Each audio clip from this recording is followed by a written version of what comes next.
Дорогие друзья, продолжаем работу нашего форума. Работа продолжается на всех 3 площадках. Наша платформа Zoom 2. Перед началом я хочу предупредить о том, что вот в первой половине дня у нас будет не очень много докладов, поэтому будет время у докладчиков сказать все, что они хотели сказать, обсудить, задать вопросы друг другу. И даже, наверное, сможем провести короткое обсуждение. Для начала я предоставляю слово секретарю нашей секции Юлии Викторовне. Пожалуйста, Юлия Викторовна. Добрый день, уважаемые участники конференции. Я хочу сказать, во-первых, 2 слова по регламенту. Напоминаю, что в течение работы секции вы можете писать ваши вопросы к докладчикам в чат конференции, и мы их озвучим. И вторая новость, второе объявление. У нас доступен для скачивания сборник тезисов нашей конференции. У вас в брошюре с программой есть раздел «Стендовые доклады», и там указана ссылка, по которой этот сборник можно скачать. Вот, он доступен для скачивания, можно его читать на сайте, можно его сохранить себе. В ходе работы нашей секции будут перестановки кое-какие. Некоторые докладчики по состоянию здоровья не смогут выйти или из-за отсутствия связи, поэтому нам придется вот просто оперативно менять немножечко программу. Поэтому первого докладчика сейчас не будет. Это Петропавловск-Камчатский, там находится в экспедиции человек, Мария Евгеньевна Беляева, и связи с ней нет. Поэтому мы слово предоставим уже вторым докладчикам. Это у нас Киселева Мария Сергеевна, Гизатуллин Сергей Владимирович. Киселева Мария Сергеевна, кандидат филологических наук, доцент Дальневосточного федерального университета. Гизатуллин Сергей Владимирович, ведущий программист Центра детского здоровья «Аленка». Тема доклада звучит следующим образом. Проект электронного архива регионального фольклора. Принципы создания и особенности использования. То есть этот доклад в духе времени. Так что нам всем будет очень интересно послушать вас. Пожалуйста. Мария Сергеевна, наверное, будет докладывать, да? И видео, да? Хорошо тогда. Все. Здравствуйте, дорогие коллеги. Здравствуйте. Сегодня мы хотели бы поделиться опытом разработки проекта и внедрения уже первого прототипа архива регионального фольклора. Собственно, за часть, связанную с программой, с разработкой концепции, за техническую часть отвечает Сергей Владимирович Гизатуллин. Я отвечаю за тот материал, который будет у нас в архиве размещен. Меня зовут Мария Сергеевна Киселева, я заведую фольклорной практикой практикой, которая каждый год проводится для студентов первого курса кафедры русского языка и литературы Дальневосточного федерального университета. Сбор материала осуществляется у нас с 2014 года, и каждый год мы получаем отчеты от студентов, представленные в формате Word. Если разрешите, я вам лучше продемонстрирую, чтобы это было у нас наглядно. Отчеты хранятся у нас, у меня на стационарном компьютере в электронном формате и также хранятся у нас на кафедре в распечатанном виде. Почему? Потому что отчет – это документ строгой отчетности, на основании его студентам ставят зачет, поэтому они должны представить отчет в формате текста. И вот, собственно, как это хранение выглядит. Фольклорный архив материала, практика года, и вот от каждого студента или от группы студентов отчет. Можно открыть первый отчет. Он стандартизованный в Дальневосточном федеральном университете. Все отчеты по практике имеют похожую структуру, поэтому нам больше всего интересно приложение, в которое, собственно, и входит фольклорный материал. В приложении у нас есть характеристика материала, стратегия сбора информации, цели и задачи работы, основные принципы структурирования. Дальше у нас уже идет сам материал. Вот Самое вы главное. видите, да, самое главное, ради чего мы затевали всю нашу экспедицию. И в заключение как раз студент считает, сколько текстов было собрано. Вот здесь 36 фольклорных текстов, имеющих разную жанровую принадлежность, вы видите. Если мы откроем другой отчет, ну вот, например, любой мы смотрим, тоже идем в самый конец, в заключение, то здесь у нас уже будет, самое интересное посмотреть, 80 фольклорных текстов разных жанровых принадлежностей. Конечно, 49 сленговых слов, но все равно 21 байка, 5 суеверий, приметы, говорят, достаточно их много. Ну или можно еще посмотреть вот еще один отчет тоже, сколько в нем текстов будет, обычаи, традиции, праздники, собственно. И вот здесь 20 фольклорных текстов. То есть от 20 и больше в каждом отчете. Вы примерно можете представить, какой это массив материала. И с ним нужно делать что-то. Мы активно используем этот материал в учебном процессе. Студенты пишут курсовые, дипломные работы. Но работать с материалом с каждым годом становится все сложнее. Почему? Потому что поиск уже в формате Word по принципу найти или работа с дневником практики, где указано, какие жанры были собраны, и отбирать материал все тяжелее. Поэтому я обратилась к Сергею Владимировичу с просьбой, можно ли наш имеющийся материал, во-первых, сохранить, потому что у кафедры есть уже грустный опыт, когда мы переезжали в новый кампус, часть прежнего архива была утрачена, и сейчас мы только думаем, как можно оставшуюся часть сохранить там, с помощью сканирования имеющихся тетрадей. Ну, это отдельная, скажем так, грустная страница истории, но чтобы не потерять уже найденное, и чтобы с этим можно было удобно работать. Можно ли, есть ли опционал? Я знаю, что работы такие ведутся, и мы с Сергеем Владимировичем проанализировали архивы, описание архивов, баз данных, которые размещены в русскоязычном интернете.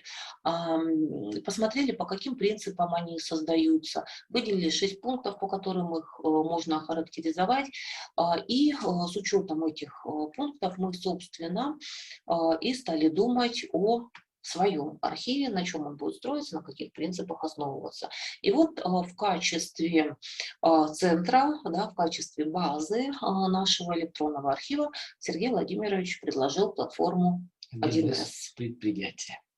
Да. 1С предприятие – это, ну, казалось бы, офисная целиком система, но на самом деле это платформа, которая позволяет реализовывать на своей базе целый комплекс разнообразных решений. Это от, естественно, бухгалтерии, о чем все знают, до умного дома, управления какими-то там станками, И мобильных приложений. мобильных приложений, и в том числе вот база данных электронного архива тоже была реализована с помощью этой платформы. Кроме того, она, помимо своих удобств, она широко распространена в большинстве организаций Российской Федерации, она присутствует. Так или иначе мы работаем с 1С. Не мы, значит, Да. бухгалтерия, отдел кадров. Эта система уже, эта программа уже куплена. Она лицензируется, и в большинстве случаев она есть лицензионная.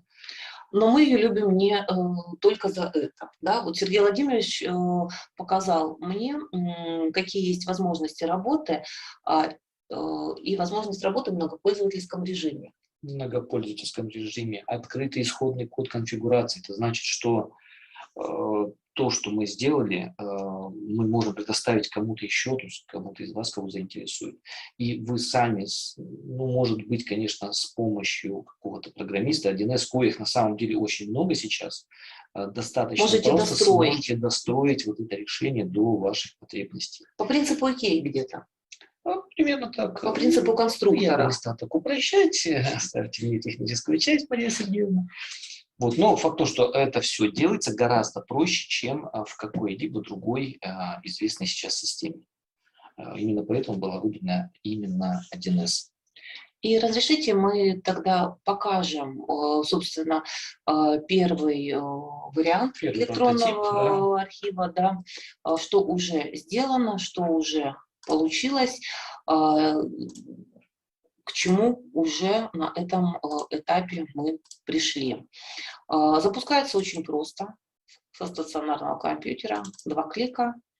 И вот, То есть собственно, сама база система. может быть расположена на вот этом компьютере, где-то на сервере и так далее. Но пока здесь это все пока реализуется у нас. Все те отчеты, которые Мария показала, по крайней мере, за 2021 год и некоторые за предыдущие годы, они были загружены. То есть наша система позволяет не вручную забивать все вот эти материалы. Да, то есть можно, в принципе, сесть и забить все это вручную, выбрать и записать, а можно взять подготовленный, правда, не простой отчет по практике студента, а немножечко модифицированный, загрузить его в систему и получить в итоге вот такой список документов, отчетов по практике. То есть мы загружаем вордовский текст, а система сама разбивает его на значимые части информации, выделяет, где информант, формат текста, место сбора, дает краткое его описание. То есть человек, уже исследователь, не тратит время на то, чтобы из текста брать значимые части и распределять их соответствующим образом. Благодаря Сергею Владимировичу этот момент оптимизирован. Оптимизирован не полностью, все равно нужно отслеживать, Да, но оказалось, что процентов... еще есть куда работать. Но процентов на 70 была у нас ситуация какая? Я готовила документы в Word, достаточно быстро передавала их Сергею Владимировичу, он загружал в программу, и программа сама их распределяла. А для чего это нужно? Необходимо для дальнейшей работы уже с имеющимися Был сделан текстами. отчет поиск по архиву, то есть вот этот отчет, он тоже может модифицироваться, то есть если нам нужно искать по каким-то критериям, не только по встречающимся в тексте словам, профессии, там, Теперь все массивы текстов, которые мы загрузили в программу, мы можем анализировать комплексно и можем поиск вести по всем из них, не открывая каждый раз отдельный вордовский документ. Нам этого уже делать не нужно. И вот как у нас была ситуация с документами, где материалы отчетов по практике представлены уже в таком разобранном виде, удобном для обработки. Здесь мы можем в отчете уже искать по ключевым словам, например. Ну, вот самое первое слово. По словам, встречающимся в тексте. Или можем ставить условия мама и папа, либо мама или папа. И папа. То есть нам нужны слова, тексты, где будет. И вот одновременно встречаются в тексте мама и папа. И вот таких у нас 4. Если мы уберем папа и будем искать только по маме, таких текстов у нас будет уже 32. Мы можем отслеживать пол информанта, как часто мужчины вспоминают о маме. 4 вспоминают. Вспомнили. А женщины, ну, как-то гораздо Чаще. больше. Мы можем отслеживать по профессии. Конечно, у нас есть еще такой вариант, как справочники, но это еще пока мы, это мы к процесс этому пришли уже в разработки. процессе работы. Да, но мы можем отслеживать по жанру. Как оказалось, что у нас самый популярный жанр пока это байка. Ну вот байку женщины Байка про рассказывают маму. про маму, вот рассказывают только одно. Если мы уберем ключевое слово, то женщины рассказывают байки, ну, вот 58 баек от наших информантов. Интересно, мужчины сколько баек рассказывают, от мужчины у нас 87 баек. Можно место сбора. Самое главное, что мне очень нравится, вот этот массив тоже может дополняться. Данные об информанте мы можем отслеживать не только пол, мы можем отслеживать возраст, мы можем отслеживать профессию, мы можем отслеживать место рождения. Все, что нужно будет, которые вот сюда мы характеризуем какой-то материал. может вписать Да. программист, знакомый с 1С. То есть та конфигурация, которую разработал Сергей Владимирович на основе 1С, она дополняема, достраивается любым специалистом, и это обеспечивает ее универсальность. И это удобно. Удобно. На наш взгляд, удобно. Пока мы работаем, и пока мы видим больше плюсов, чем минусов. Есть куда расти, конечно же. Самое, что еще интересное, мы можем вот это решение, которое мы реализовали, мы можем предоставить кому угодно. То есть вам потребуется только наличие платформы 1С. И ее на ваш рабочий компьютер установить Да, и вы можете использовать ее для сбора, хранения, анализа своих архивных материалов. Если смотреть чуть дальше, потом наши архивные материалы, ваши архивные материалы можно будет объединить в один пул, потому что структура данных, она это подразумевает, и сама платформа тоже. Ну, не будем заглядывать пока так далеко. Но если смотреть на перспективу, мы планируем в дальнейшем размещение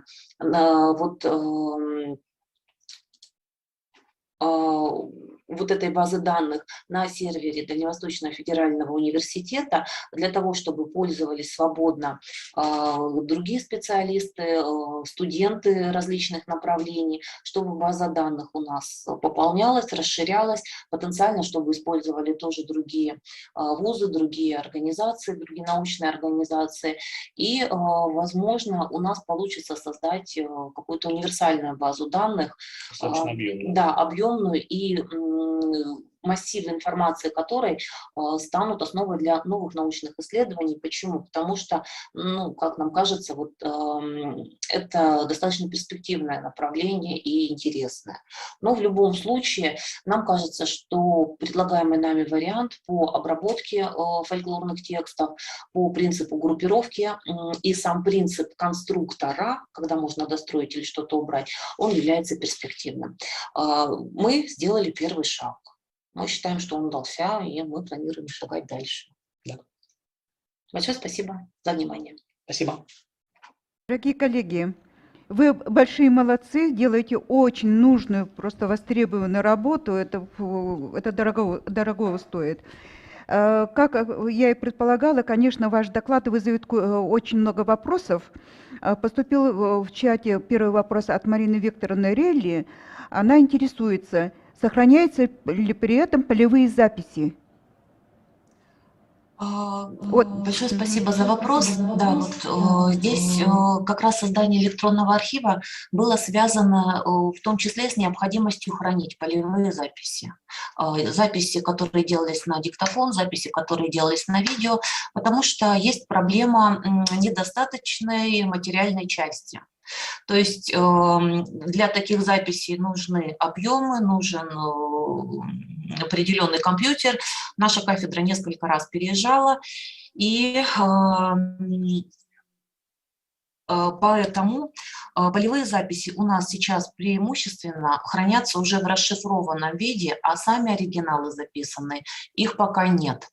Мы были вынуждены их использовать на практических занятиях какое-то время, потом они остаются у студентов, ну, скорее всего, удаляются. Но вот с созданием этого архива как раз и разрабатывается возможность подгружения не только текстов, но и видео, аудиофайлов, и этот архив один из способов тоже записи сохранить. Пока на нашем стационарном компьютере, который гораздо мощнее кафедральных компьютеров, а потом планируется вот как раз выход на сервер университета, и чтобы использовать их мощности, в том числе для того, чтобы сохранять материал в живом его бытовании, а не только в расшифрованном формате, потому что, ну, расшифровка, она, конечно же, часть особенностей материала скрадывает. Вот есть такая проблема у нас.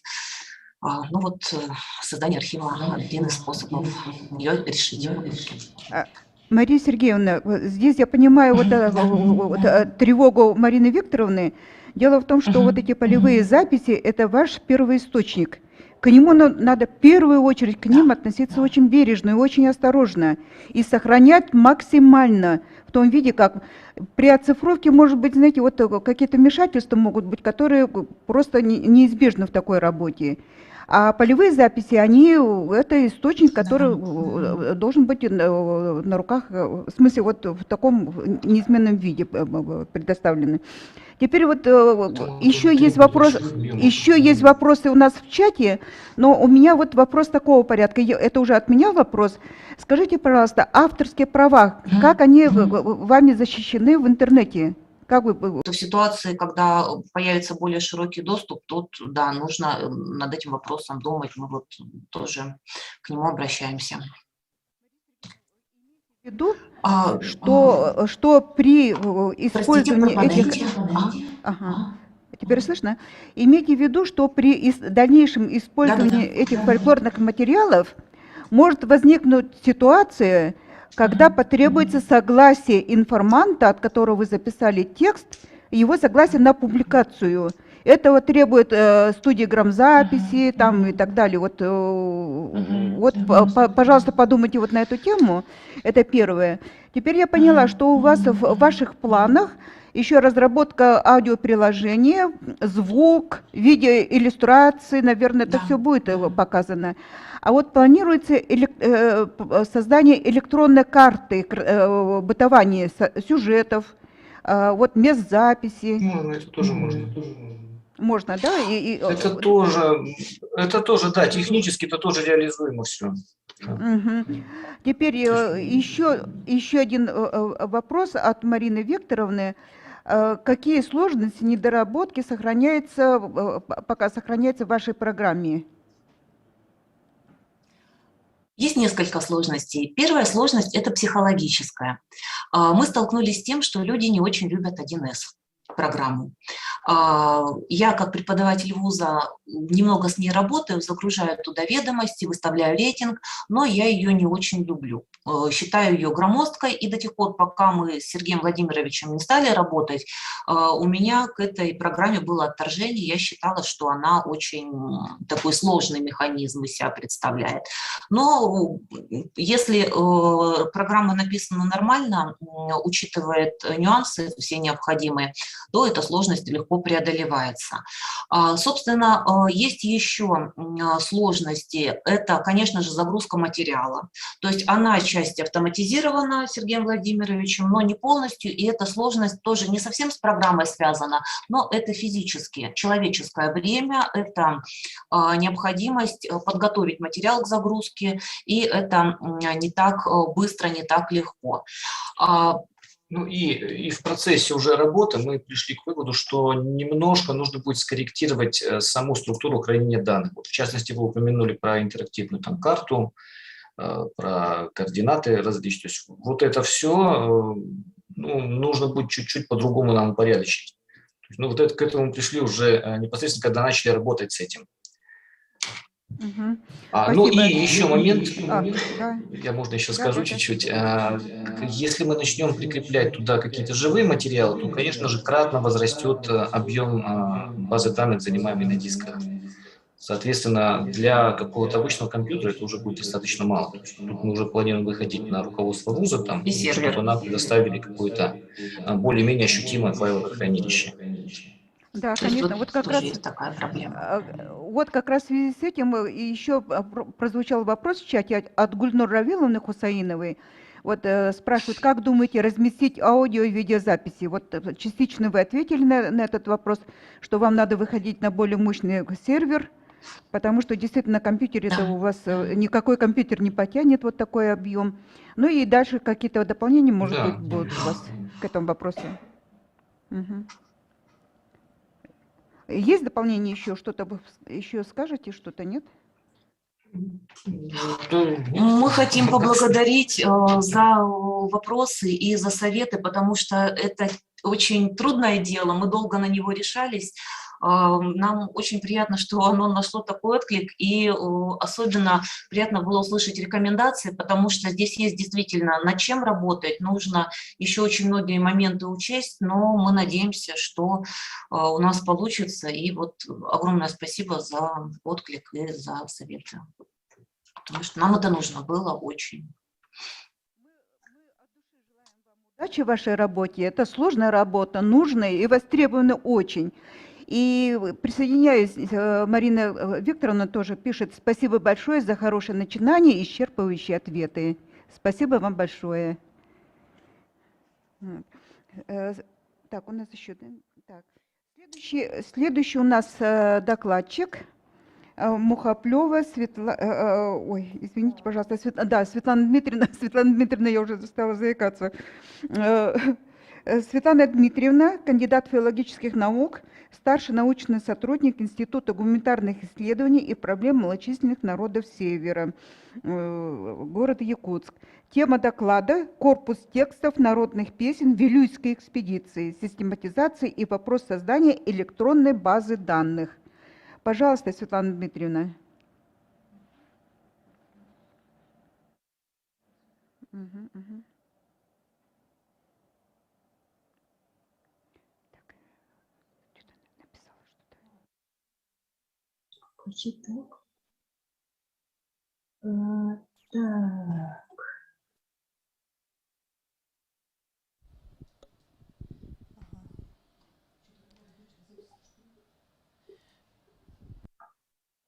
Демонстрация, там что-нибудь видно или нет? Нет, пока не видно. Меня Ваш слышно? рабочий стол. Слышно, Да. слышно, Рабочий но стол только, да?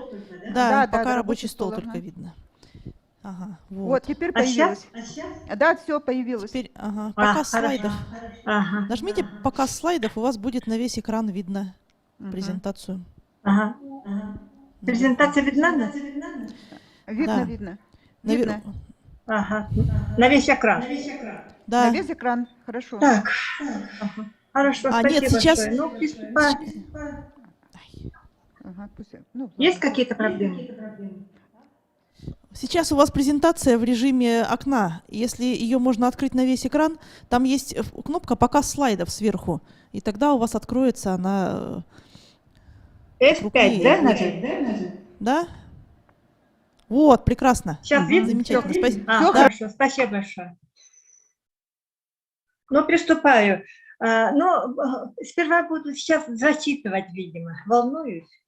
У меня, в общем-то, это тоже начало работы, и сейчас немножко изменила название темы. Корпус текстов народных песен Вилюйской экспедиции, вопрос создания электронной базы данных и опыт систематизации. Но цель моего доклада – это, во-первых, ознакомление с ходом работы над созданием электронной базы данных о рукописных текстах народных песен, собранных во время Вилюйской экспедиции Савина и Боло в 1938 году, и ознакомлю с опытом их систематизации, вот материалов песенных. Вообще вот эта экспедиция, конечно, является легендарной экспедицией. О нем можно говорить и говорить. Вот что такое вот для себя, чтобы, в общем-то, сделать доклад, я заинтересовалась корпусным подходом и корпусной фольклористикой вообще. Фольклористический корпусный подход, можно сказать, является традиционным, поскольку фольклорист оперирует не одним текстом, а пучками вариантов версии одного текста. Однако с использованием компьютерных технологий, начатых лингвистикой, этот подход обретает второе дыхание, возникает новое исследовательское направление, как корпусная фольклористика. В общем, в России новое направление корпусной фольклористики, на мой взгляд, ну, поскольку, как я ознакомилась по результатам ознакомления с литературой, выяснилось, что начинает формироваться в рамках Центра типологии и семиотика фольклора РГГУ и сектора фольклора народов Сибири на базе 60-томной серии «Памятник фольклора народов Сибири и Дальнего Востока». Первые итоги работы фольклористов на неспаханном поле частично отражены в материалах конференции. Ну, это те международной школы конференции по фольклористике, который РГГУ проводит, и первый сибирский форум, там тоже есть материалы, и научные статьи авторов, там есть несколько авторов. Но вообще, что такое создание корпуса? Это в первую очередь технология. Технологический процесс создания корпуса представляет собой поэтапную совокупность действий. Автором учебника «Корпусная лингвистика» Захаровым выделяется 8 этапов создания корпуса, хотя, как он указывает, в каждом конкретном случае состав и количество процедур может быть разным. Но вы на экране видите вот эти этапы, я зачитывать не буду. Я просто сейчас расскажу, что нами сделано из этих этапов и что еще не сделано, что нам предстоит сделать. Так, корпус текстов народных песен Вилюйской экспедиции, пройденный этап создания. Что нами пройдено? Первый этап – это определение источника. Источник корпуса – это коллекция текстов народных песен, собранных в 1938 году. Песенные материалы Вилюйской экспедиции хранятся разрозненно в архиве Янца Сора. Они составляют всего 47 единиц разного объема, в фонде 5, в общем 3. Ну, вот это идет перечень единиц хранения. Общая сумма материала составляет 5 песенных текстов разного объема и жанра, записанных от руки. На экране вы видите вот некоторые материалы, ну, один текст народной песни, или 2 текста. Так, второй этап создания корпуса – это предобработка архивных текстов.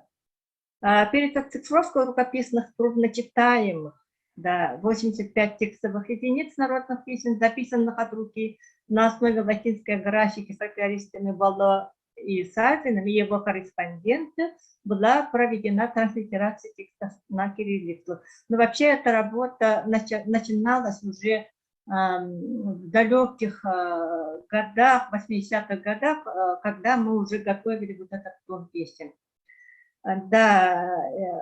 Так, она еще, можно сказать, не завершена. Вообще филологическая выверка и корректировка будут сделаны еще несколько раз. Это трудоемкая работа. Так, третий этап – оцифровка текста, преобразование в компьютерную форму. Транслитерированный на кириллицу корпус текста переведен в электронный формат через набор текстов в память компьютера с помощью клавиатуры. Электронная база данных на сегодня наполнена 85 текстами народных песен. Вообще база данных нацелена на создание отрубрикированного электронного корпуса фольклорных текстов Вилюйской экспедиции. При этом учитывается, что электронный корпус народных песен в дальнейшем предоставит специалистам новые аналитические возможности, предоставляемые цифровыми технологиями. Четвертый этап – разметка текста. Это самый сложный этап и довольно муторный.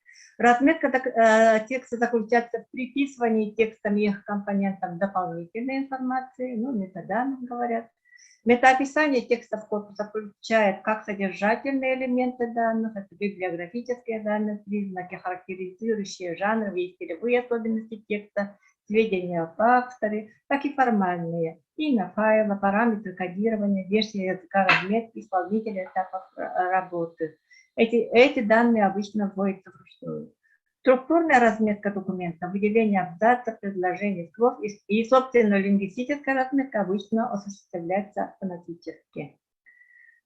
Так, разметка метаописания содержательных элементов. В целях разметки содержательных элементов на данном этапе сделано описание систематизации рукописных текстов народных песен Вилюйской экспедиции. По итогам работы подготовлен указатель справочник архивных текстов и два вспомогательных указателя. Указатель медзаписи, указатель исполнителя. Ну, фольклористы, в принципе, вот с этими работами знакомы, филологи.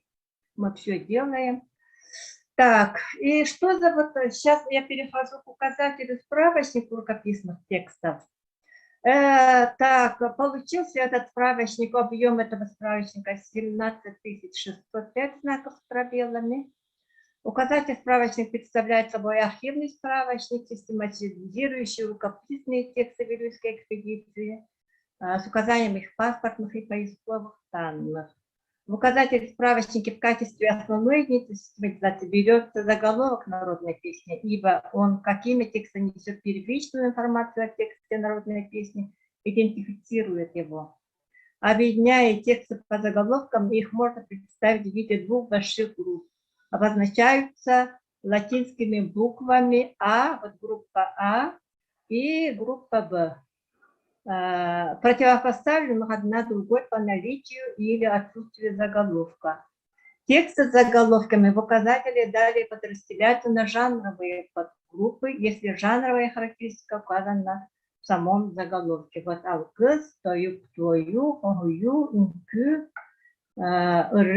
тексты в заголовках которых нет сведения о жанровой принадлежности.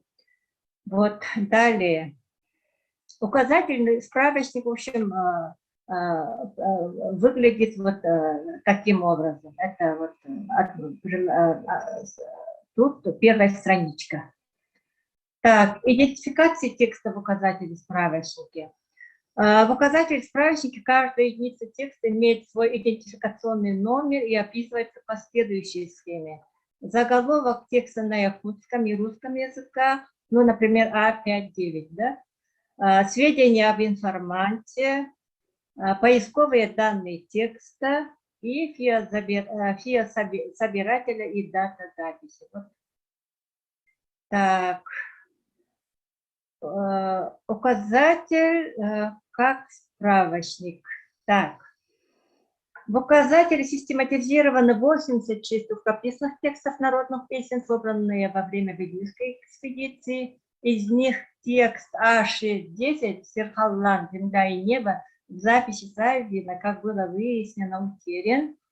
Указатель – это справочник по паспортным данным текстов народных песен. И второе – указатель справочник по заголовкам народных песен. Указатель как справочник заголовков. Указатель показывает, что народные песни в большинстве случаев имеют свое наименование. Так, из 86 записанных текстов только 2 текста не имеют названия. Эти тексты в указателе обозначены по первой строке. Кроме того, указатель дает информацию о народной классификации песенных жанровых образованиях, хотя в 13 текстах заголовки не индексируют жанр. В заголовках алгысами обозначены 21 единица, тоюк 16 единиц, осую 1 единица, песнями круговых танцев 16 единиц, р 17 единиц текстов.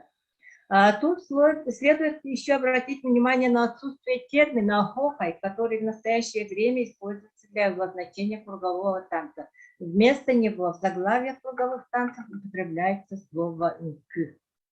Вспомогательные указатели. Ну, то, что мы всегда делаем. Это указатель места записи народных песен, указатель исполнителей народных песен.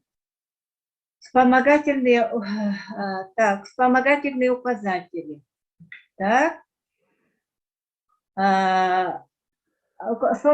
указатели архивного справочника имеют простую структуру. В их поисковых данных даются ссылки на идентификационные номера рукописных текстов. Они в первую очередь позволяют точно установить певцов, с которыми работали фольклористы, места бытования народных песен. Выясняется, что Савин в период экспедиции работал с 26 народными текстами в 4 районах, а Бало записал текст песен у 3 исполнителей в Верхневилюйском и Вилюйском районах. Роль указателей для разметки текста. Систематизация текстов народных песен Вилюйской экспедиции в указателе, справочнике и вспомогательных указателях показала объем собранного материала, их географическое распространение, жанровый состав песен, помогла уточнить информацию от певцов и собирателей. Заголовок песни как основа систематизации песни. За основу систематизации берется заголовок народной песни, который служит звеном между текстом песни и внеположенной ему действительностью. Заголовок отражает внутренние категории устной песни, жанровую разновидность, форму интонирования, тематическое содержание, адресата и адресанта. Фольклористики заглавия фольклорных произведений и заголовочный комплекс еще малоизучены. Между тем, опыт применения заголовка народной песни в качестве основы классификации на материале Вилюйской экспедиции показывает целесообразность дальнейшего исследования заголовка как сильной позиции текста устной песни в якутской традиционной культуре. Итак, какие у нас предварительные итоги? Цель моего доклада – ознакомление с ходом работы над созданием электронной базы данных рукописных текстов народных песен, собранных во время Вилюйской экспедиции и с опытом их систематизации. Корпус народных песен все еще остается заветной мечтой, но мы на пути. Сегодня сделали то, что требуется от нас, филологов. Перечень источников определен, оцифровка сделана, предобработка и разметка текстов начаты. Остается та область, где нашей филологической компетенции не хватает. Это конвертирование и графематический анализ, корректировка результатов автоматической разметки, исправление ошибок и снятие неоднозначности, конвертирование размеченных текстов в структуру специализированной лингвистической информационно-поисковой системы, которая обеспечивает быстрый многоаспектный поиск и статистическую обработку. И самое последнее – обеспечение доступа к корпусу. Ну, коллеги, благодарю за внимание. Светлана Дмитриевна, спасибо вам большое. Да, спасибо вам большое за такое подробное, хорошее, исчерпывающее изложение вашего материала. Поступил вопрос в чате от Марины Викторовны Рели. Светлана Дмитриевна, по какому принципу в вашей системе песни дается заголовок? Ну, вы сказали об этом, но еще раз, пожалуйста, скажите. Так, заголовок. Ага. Вообще, вот я заголовками давно уже заинтересовалась, да, и у меня, в принципе, есть несколько статей по этому, и вот поэтому как-то вот сейчас,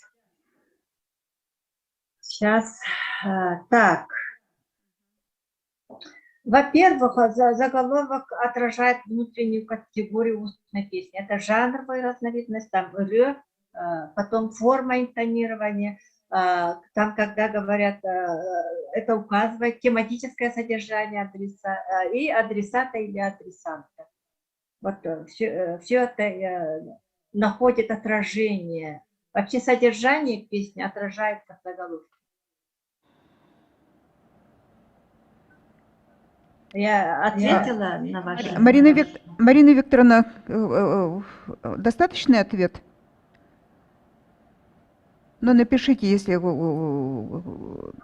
пожалуйста, напишите ваш отклик. Светлана Дмитриевна, я знаю, что у вас идет очень глобальная работа над фольклорными записями Вилюйской экспедиции, и, по-моему, все силы, молодые силы у вас брошены вот на эти материалы. Да. В каком состоянии находится тот обещанный нам том народных песен для серии? Знаете, в общем, вот мы грант-то получили, и за грант уже, в общем-то, отчитались. Но сейчас все равно остается, придется дорабатывать, потому что, знаете, вот нам, во-первых, придется научиться договариваться вообще с другими организациями. Мы в общем-то, все деньги, которые получили за грант, в общем-то, оплатили за использование вот материалов аудиоматериалов, радио. И сейчас они, видимо, еще мы должны получить еще какие-то... Ну, в общем, мы с ними, во-первых, должны договориться, чтобы все это издать. Это раз. И второе, видимо, будем сокращать и объем. Там, знаете, в общем, как-то все равно нам придется дорабатывать это. Будем, видимо, и потом еще, знаете,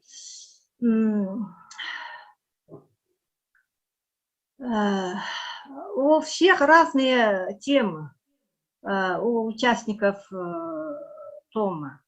И они, это дополнительная работа, каждый работает над своей темой, и, в принципе, получается, и потом из других учреждений люди работают, поэтому вот мы пока будем еще грант писать, видимо, чтобы дополнительно все довести до ума. В общем-то, мне самой очень хочется довести до конца этот том. Анна Дмитриевна, Пока ага, спасибо вам за это стремление. Но вы понимаете, конечно, что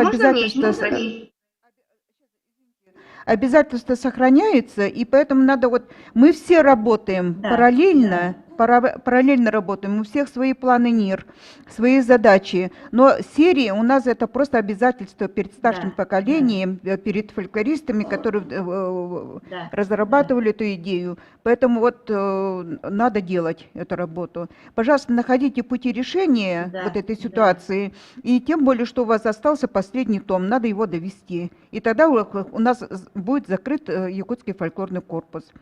Поступил отклик от Марины Викторовны. Она пишет, извините, в чате, извините, пожалуйста, проскочила мимо ушей. Мне этот принцип кажется немного субъективным. Это о заголовках. Возможно, я не права. Могут ли возникнуть разночтения при таком подходе? Вот такая реплика поступила. И еще я сразу скажу от Гульнур Равиловны тоже... Так, минуточку, сейчас я найду.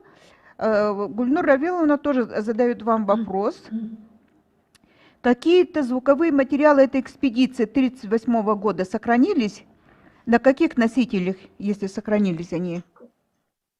Вопрос Гульнур Равиловны. К сожалению, в то время, 1938 год, никаких звуковых материалов. К сожалению. Вербальные записи. Ага. Ну вот. Да, вербальные. Ну и реплика Марины Викторовны. Могут ли возникнуть разночтения при таком подходе? Вот о заголовках возвращаюсь. Нет, разночтения не возникнут. В общем, это я могу... Сейчас, может быть, я объяснила не очень корректно, но разночтений не будет. Потому что, знаете, в общем-то, вот эти заглавия, они оказываются традиционными. И, в принципе, я сперва не думала, что они традиционные, и, в принципе, это говорит о каком-то другом уровне вообще народных песен. Можно мне еще спросить? Да, пожалуйста. Наталья Константиновна, вопрос вживую задают вам. Я тоже по поводу заголовков, потому что не совсем понятна эта категория. Если, может быть, конечно, специфика якутских песен отличается от специфики, допустим, русских песен, но для русских это никак не работает. Ну, определим мы, допустим, жнивные песни, да, или колядные песни, или, допустим, песни заклинания, если взять другую принцип классификации. Вот. Но внутри-то там мы все равно никак не идентифицируем. Мне кажется, вот слово «заголовок» надо очень хорошо прояснить. И как можно в заголовок, например, вынести краткое содержание песни. Вот здесь вот я тоже немножко в недоумении. Если увидеть, ну, может быть, потому что мы не знаем специфику якутских песен. Да, вот как раз вот в русских песнях там с заголовками невозможно работать. А вот якутский материал показывает. Я тоже долго-долго думала, удивлялась, поэтому и, в принципе, не выносила на обсуждение. Ну, мне придется написать большую статью по заголовкам народных песен у якутов, но уже придется, потому Да, что вот, прояснить, да. да, чтобы прояснить. Мгм. Спасибо. Пожалуйста, спасибо. Спасибо. Еще вопросы будут? У нас вот чат задействовали, все это исчерпали вопросы из чата. Вживую кто-то будет из присутствующих задавать вопросы? Если нет, то здесь в программе мы сделаем перестановку. Сначала дадим слово Ондар, а потом уже после Ондара будет выступать Гриневич. Ондар Минги Васильевна. Тема фольклорные материалы Центра тувинской культуры, фиксация, обработка, систематизация. Минги Васильевна, сотрудник Центра развития тувинской традиционной культуры и ремесел, город Кызыл. Пожалуйста, Минги Васильевна, вам слово. Здравствуйте, уважаемые коллеги. Спасибо большое. Я очень рада, что участвую в столь масштабном и серьезном мероприятии. Вот у меня, я ужасно извиняюсь, презентацию Я прошу прощения. не открываю. Ага. Минги Васильевна, вы Меня можете немножко слышно, да? изменить? Вас слышно? Можете немножко изменить положение камеры, потому что слишком высоко она настроена. У вас лицо не полностью входит в кадр. Вот так. Хорошо. Да, прекрасно, прекрасно. Спасибо. Так, так. Я сейчас... так.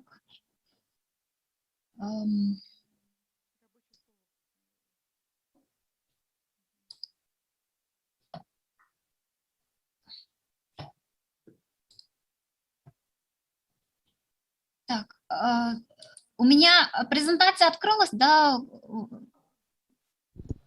Нет, мы только рабочий стол видим ваш. Только, да? Ага. Угу. А сейчас, Вот видите? сейчас Открылась, открылся, да? Ага, да, хорошо. файл открылся. Ага, спасибо большое. Ага, спасибо.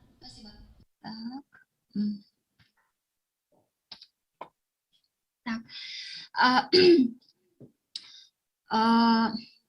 Я со своим выступлением хотела бы немножко рассказать о деятельности Центра тувинской культуры, который занимается исследованием, актуализацией, выявлением, возрождением тувинской традиционной культуры.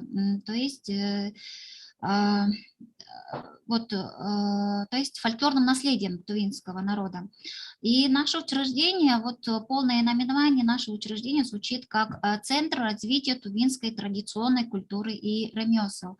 И наше учреждение было создано в 2012 году, и идея о создании такого учреждения принадлежит заслуженному артисту Российской Федерации, народному ПМЖ Республики Туват Кангарола Борисовичу Андару.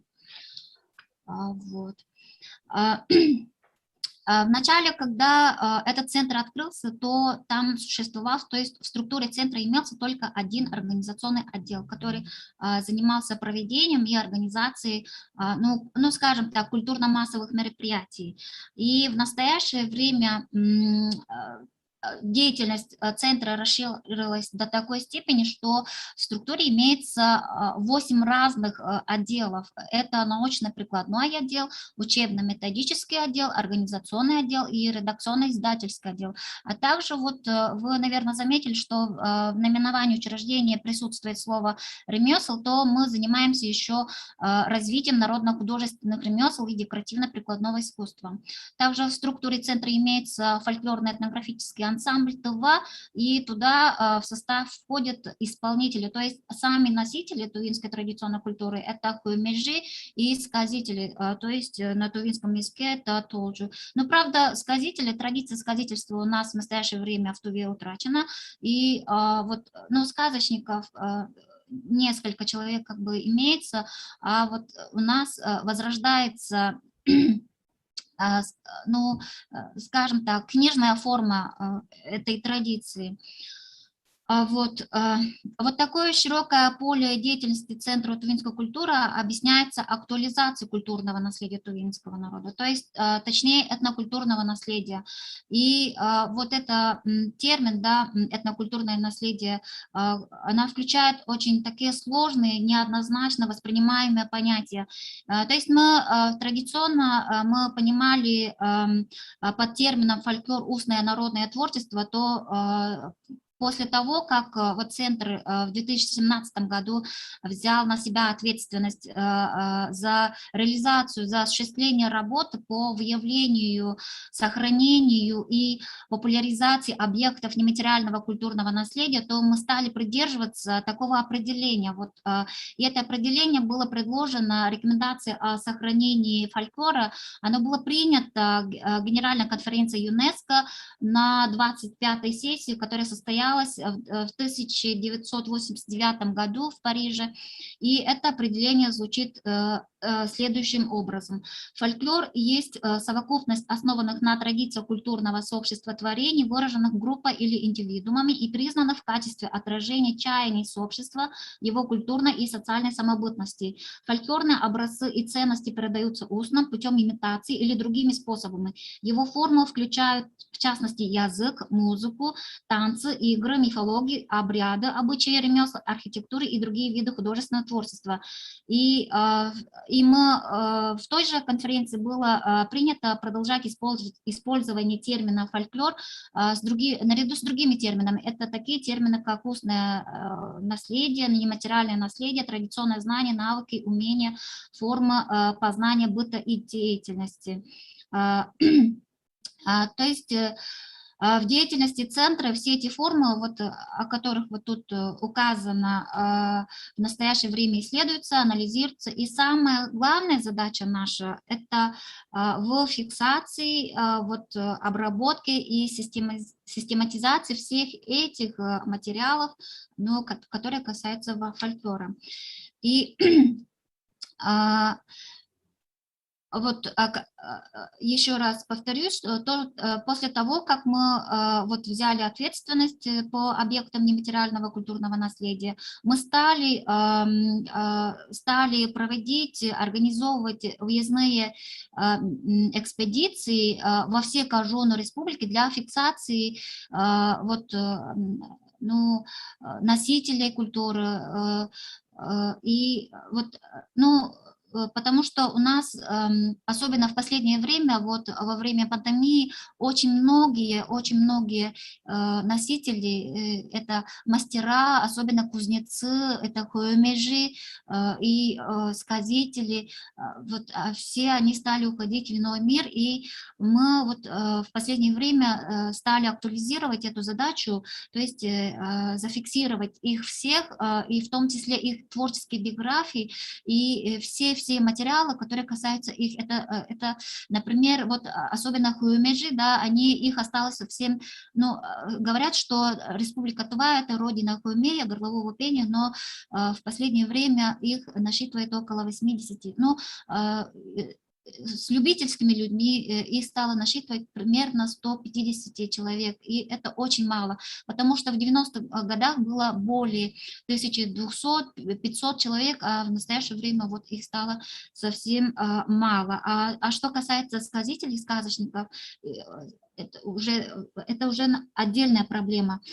Вот. И вот все эти материалы, и в том числе вот мы проводим культурно-массовые, культурно-просветительские мероприятия, в которых принимают вот такие вот носители, и вот эти зафиксированные материалы после проведения вот подобных мероприятий, они тоже пополняют наш архив. То есть мы ежегодно проводим форум сказителей, форум мастеров, кузнецов, например, конкурс по деревянной резьбе, форум, съезд хуэмежи и так далее. И вот и все эти материалы, которые относятся к фольклору, у нас хранятся только в электронном виде. То есть у нас имеется специальное хранилище для электронных материалов, который подключен к интернету. И вот все эти материалы имеют такие разделы, то есть это это экспедиционные материалы, то есть вот эти материалы делятся на экспедиционные материалы, на культурно-просветительские мероприятия, на информацию о хранителях тувинской культуры, об обрядах, обычаях и народно-художественные промыслы и декоративно-прикладное искусство. И вот все эти экспедиционные материалы у нас сохранены в отдельной компьютерной папке, в которой хранятся аудиофайлы и видеофайлы, фотографии, Word-документы. И в Word содержится паспортизация, и вот обработка аудиофайлов у нас проводится с помощью программы Logic Pro, у которого предыдущее наименование звучит как Logic Pro X, то есть это программный продукт от Apple для профессионального создания музыки, обработки и микширования звука. То есть убираются все лишние звуки во время экспедиции, и они обрабатываются вот этой программой и хранятся в электронное хранилище. А видеофайл у нас обрабатывается специально видеомонтажером, и там тоже убираются лишние кадры, и затем вот эти файлы сжимаются до предельной возможности, потому что это делается в целях хранения, на длительное хранение. Вот. А вот материалы, которые содержат сведения о культурно-просветительских мероприятиях, они тоже хранятся в отдельных папках. И эти мероприятия каждое мероприятие имеет свою отдельную папку, и внутри этой папки тоже имеются отдельные папки, и в каждой папке имеются фотографии, сценарии, информация о творческой группе, дорожная карта, логистика мероприятия и так далее. И вот эти все фотографии, видео, они имеют описание, и в том числе авторы вот этих фотографий и видеофайлов. А носители традиционной культуры, то есть хюмежи, исполнители сказаний, сказок, также красноречивые люди, да, все они хранятся тоже как бы хранятся вот в отдельном разделе, и туда каждый исполнитель имеет свою отдельную папку. И в эту папку тоже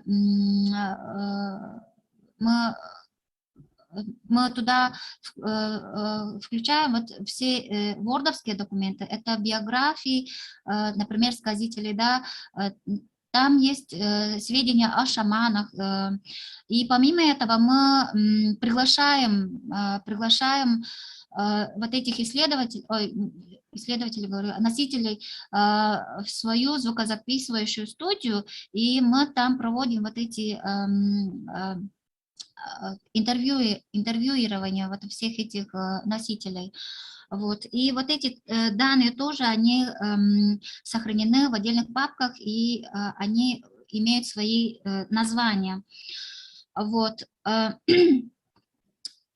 Мы еще есть отдельная папка, то есть раздел, где сохранены сведения об обрядах и обычаях, об утраченных обрядах, о возрождающихся обрядах и так далее, потому что во время экспедиции к этническим тувинцам Китая и Монголии мы как бы там собираем сведения, которые были утрачены вот в нашей республике, и мы их тоже как бы стараемся с помощью различных форм культурно-массовых, культурно-просветительских, с помощью вот таких вот форм мы возрождаем и внедряем в население вот некоторые утраченные обряды и обычаи. Таким образом мы возрождаем вот некоторые свои традиции.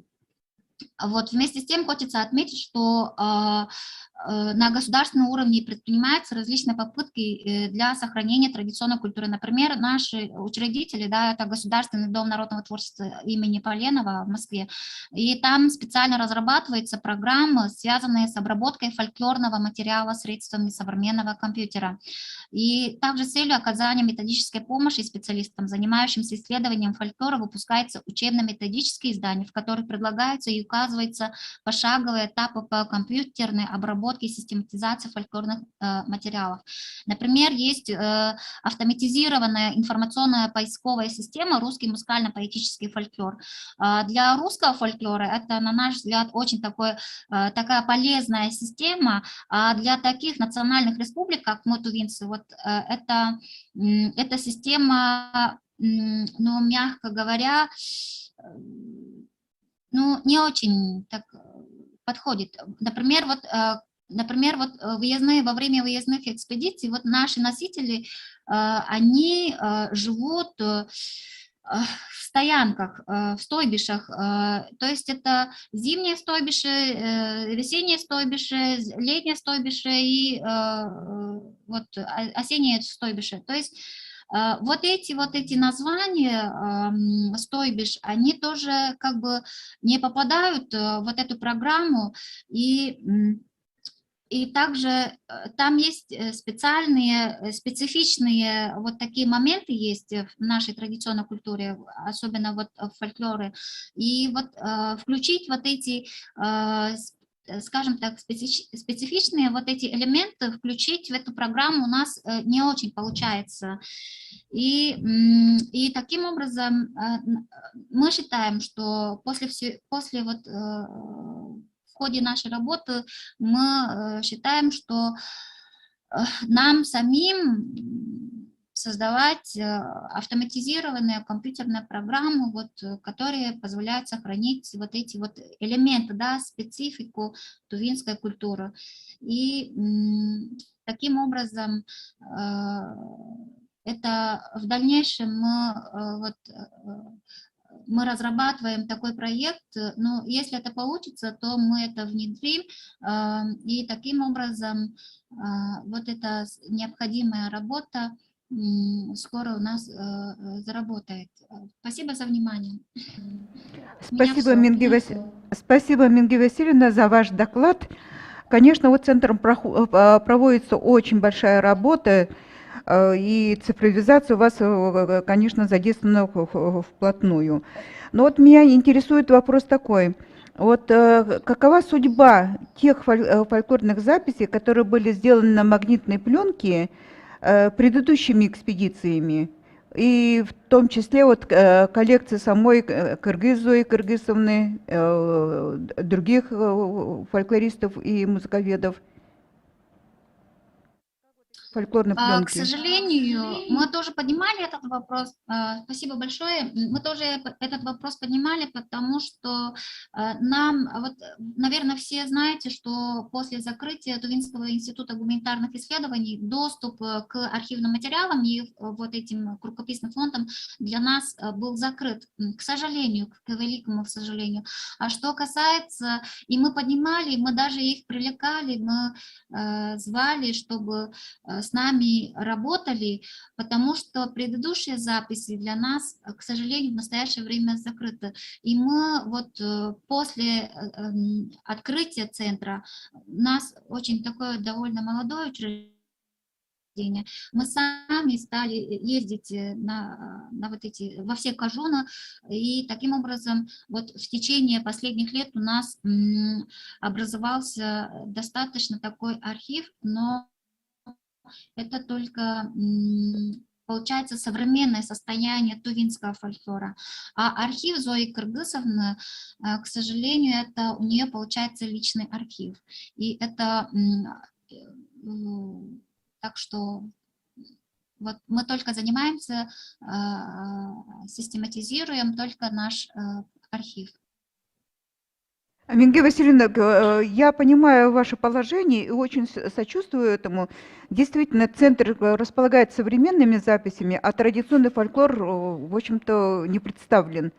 И получается, что современное состояние фольклора – это осколки былого бытования фольклора.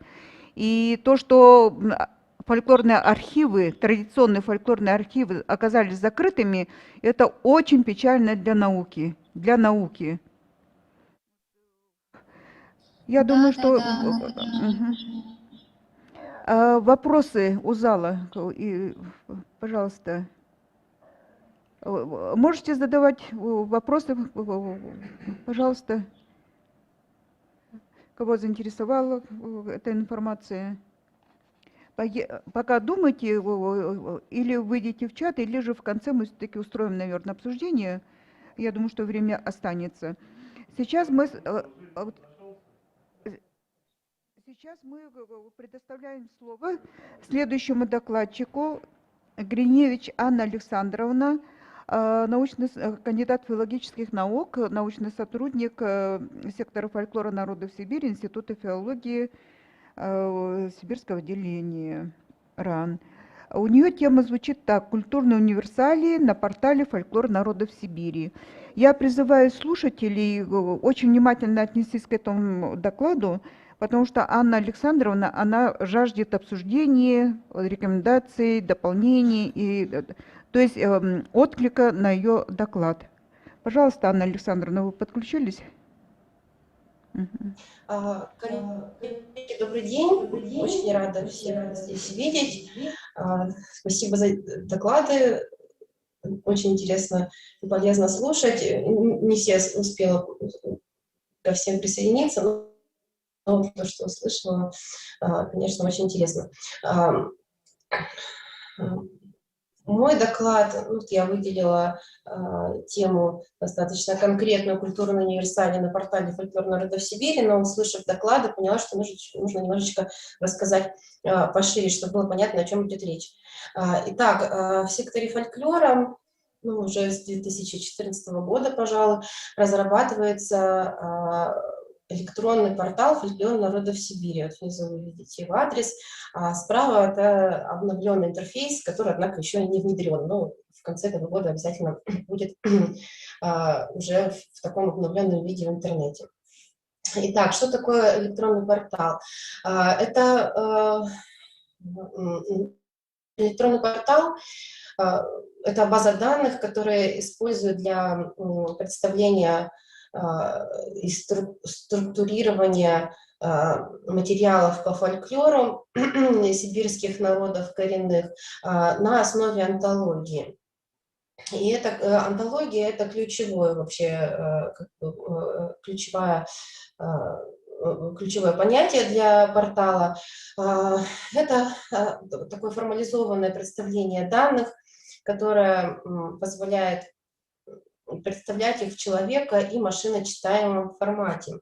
Почему формализованное? Потому что для представления данных используются определенные компоненты антологии, это классы, то есть все объекты, которые нам нужно каким-то образом представить в структуре, они делятся по признакам, объединяются в классы, устанавливается иерархия на этих классах, между классами устанавливаются и другие отношения, смысловые отношения, не только иерархические, задаются аксиомы и так далее, то есть вот связь, класс, аксиома – это все вот эти формальные компоненты антологии.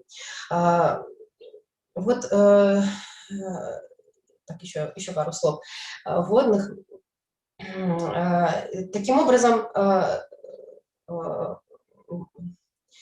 настоящий момент портал разрабатывается при поддержке в рамках двух проектов. Один – это культурные универсалии народов Сибири, это президентский грант, и грант РФФИ, в рамках которого стало возможным использование антологии, то есть мы переструктурировали базу данных таким образом, что мы смогли представить данные в графах. То есть, опять же, мы теперь можем внедрять предметные антологии в структуру именно базы данных, в которой хранятся эти материалы. И почему я об этом говорю? Потому что изначально у нас сама база данных была обычного такого реляционного типа, и которая не позволяла такую структуру выстраивать, то есть это были таблицы обычные, и поэтому антологии у нас использовались только для разметки текстов. Но вот благодаря гранту РФФИ мы смогли переформатировать нашу базу данных, и для ее структурирования мы использовали международный стандарт, вот вы видите его название, CI-DOC-CRM. Это антология для структурирования и представления информации о нематериальном наследии. Она разработана таким образом, чтобы ее можно было использовать в библиотеках, архивах и так далее. И мы ее несколько адаптировали. И вот, например, здесь вот можно что увидеть. У нас есть класс лингвистических объектов, к которым в данном случае относится произведение Леху-Леху, вот у него есть название, есть перевод названия, в данном случае они совпадают. Этот текст относится, лингвистический объект может быть классифицирован по типу, вот он класс типов по жанру, вот этот жанр, вот об этом я буду говорить, это предметная антология. Далее, значит, мы видим, что он на каком цифровом носителе, да, это текст TXT, и вот ссылка на сам текст. Далее, какие еще есть атрибуты, да, как мы описали наши лингвистические объекты. Он имеет язык, да, язык делится у нас на диалекты и говоры. В данном случае это хантыйский язык, шурышкерский диалект. Справа вот здесь это представлено то, кто участвовал в подготовке этих материалов и где, и, собственно, это паспорт текста. Ну, то есть это все, по сути, паспорт текста, да, только в такой структурированной форме. Итак, person у нас участвует в публикации. В данном случае имена мы здесь постарались зашифровать, но не все. Итак, вот у нас есть люди, те, которые расшифровывают, те, которые записывают, переводят и так далее. То есть это все связями между классами person и linguistic object. Также лингвистический объект. Кстати, у нас не только лингвистические объекты, база данных мультимедийная, поэтому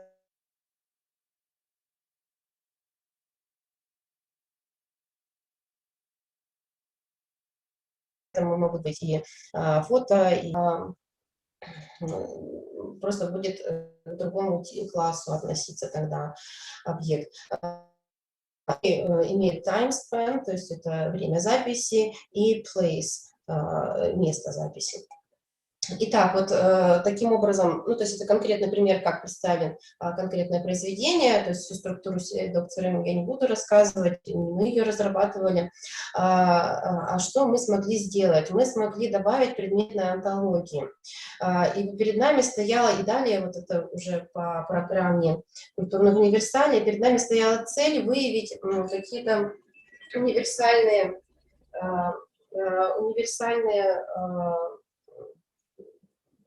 какие-то универсалии в широком смысле слова. То есть мы как бы смотрели на фольклор, в коллективе обсуждали, то есть обсуждалась лингвистическая сторона, и фольклористическая, и фольклор, и литература. Вот. И изначально у нас была идея объединиться с лингвистами и поискать универсальные какие-то понятия именно в языке. И у нас даже уже были разработаны некоторые антологии, то есть там про цвет мы делали, про пространство мы описывали, и это имело примерно аналогии с лингвистическими изысканиями.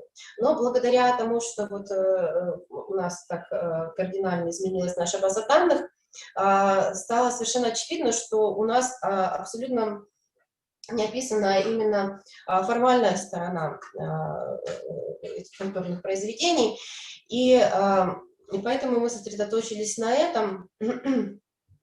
И вот что было выбрано для описания. Во-первых, это, конечно же, жанр. как такое историческое сложившееся единство содержания и специфической формы, а также мы их понимаем как класс коммуникативных событий. Для этого, конечно, необходимо описывать контекст, но в данном проекте мы уже этого делать не будем. Жанры, ну вот это показывают указатели многочисленные, которые существуют. Верхним уровнем классификации, то есть сначала идет по формальным признакам описания, а верхний уровень зачастую тематическим, то есть он дальше уже произведение делится по персонажам, делится по каким-то темам. Там, допустим, там, песни об Иване Грозном, да, ну, это такой вот принцип, там, о великанах. И поэтому, поскольку у нас была заявлена разметка внутри текстов также, мы взяли вот эти две стороны, то есть формальное описание жанров, как целиком произведение мы описываем, и внутри текста уже мы приводим тематическую классификацию. Здесь в данном случае граница между жанровой и второй классификацией персонажей, она достаточно условная, просто то, что мы можем разметить в тексте, мы относим к антологии предметной, да, а вторая антология жанров, она относится к антологии ресурсов, потому что характеризует ресурс целиком. Итак, о жанрах. Было проведено исследование и как бы выявлены ряд подходов к описанию жанров. И такие несколько таких, скажем, традиций к этому. Ну, во-первых, это,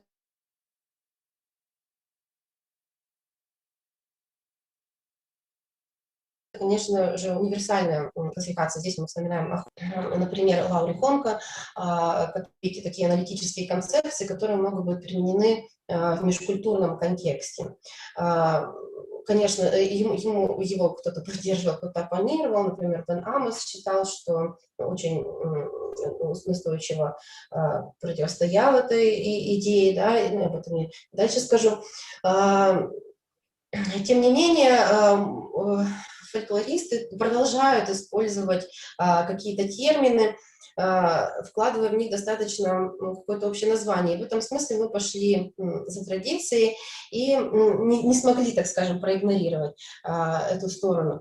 Но, тем не менее, вот этой универсальной дефиниции противостоит в некотором смысле локальная номенклатура, которая достаточно конкретна, она может полностью не соответствовать, там, допустим, эпос, это не обязательно word монч в хантыйском фольклоре, хотя ряд признаков указывают, что это может быть, в общем-то, и он, но полного совпадения понятий бывает и редко, не всегда, какие-то жанры могут отсутствовать, и поэтому вот универсальная классификация и локальная какая-то классификация, принятая вот именно в самой традиции, они друг друга могут дополнить.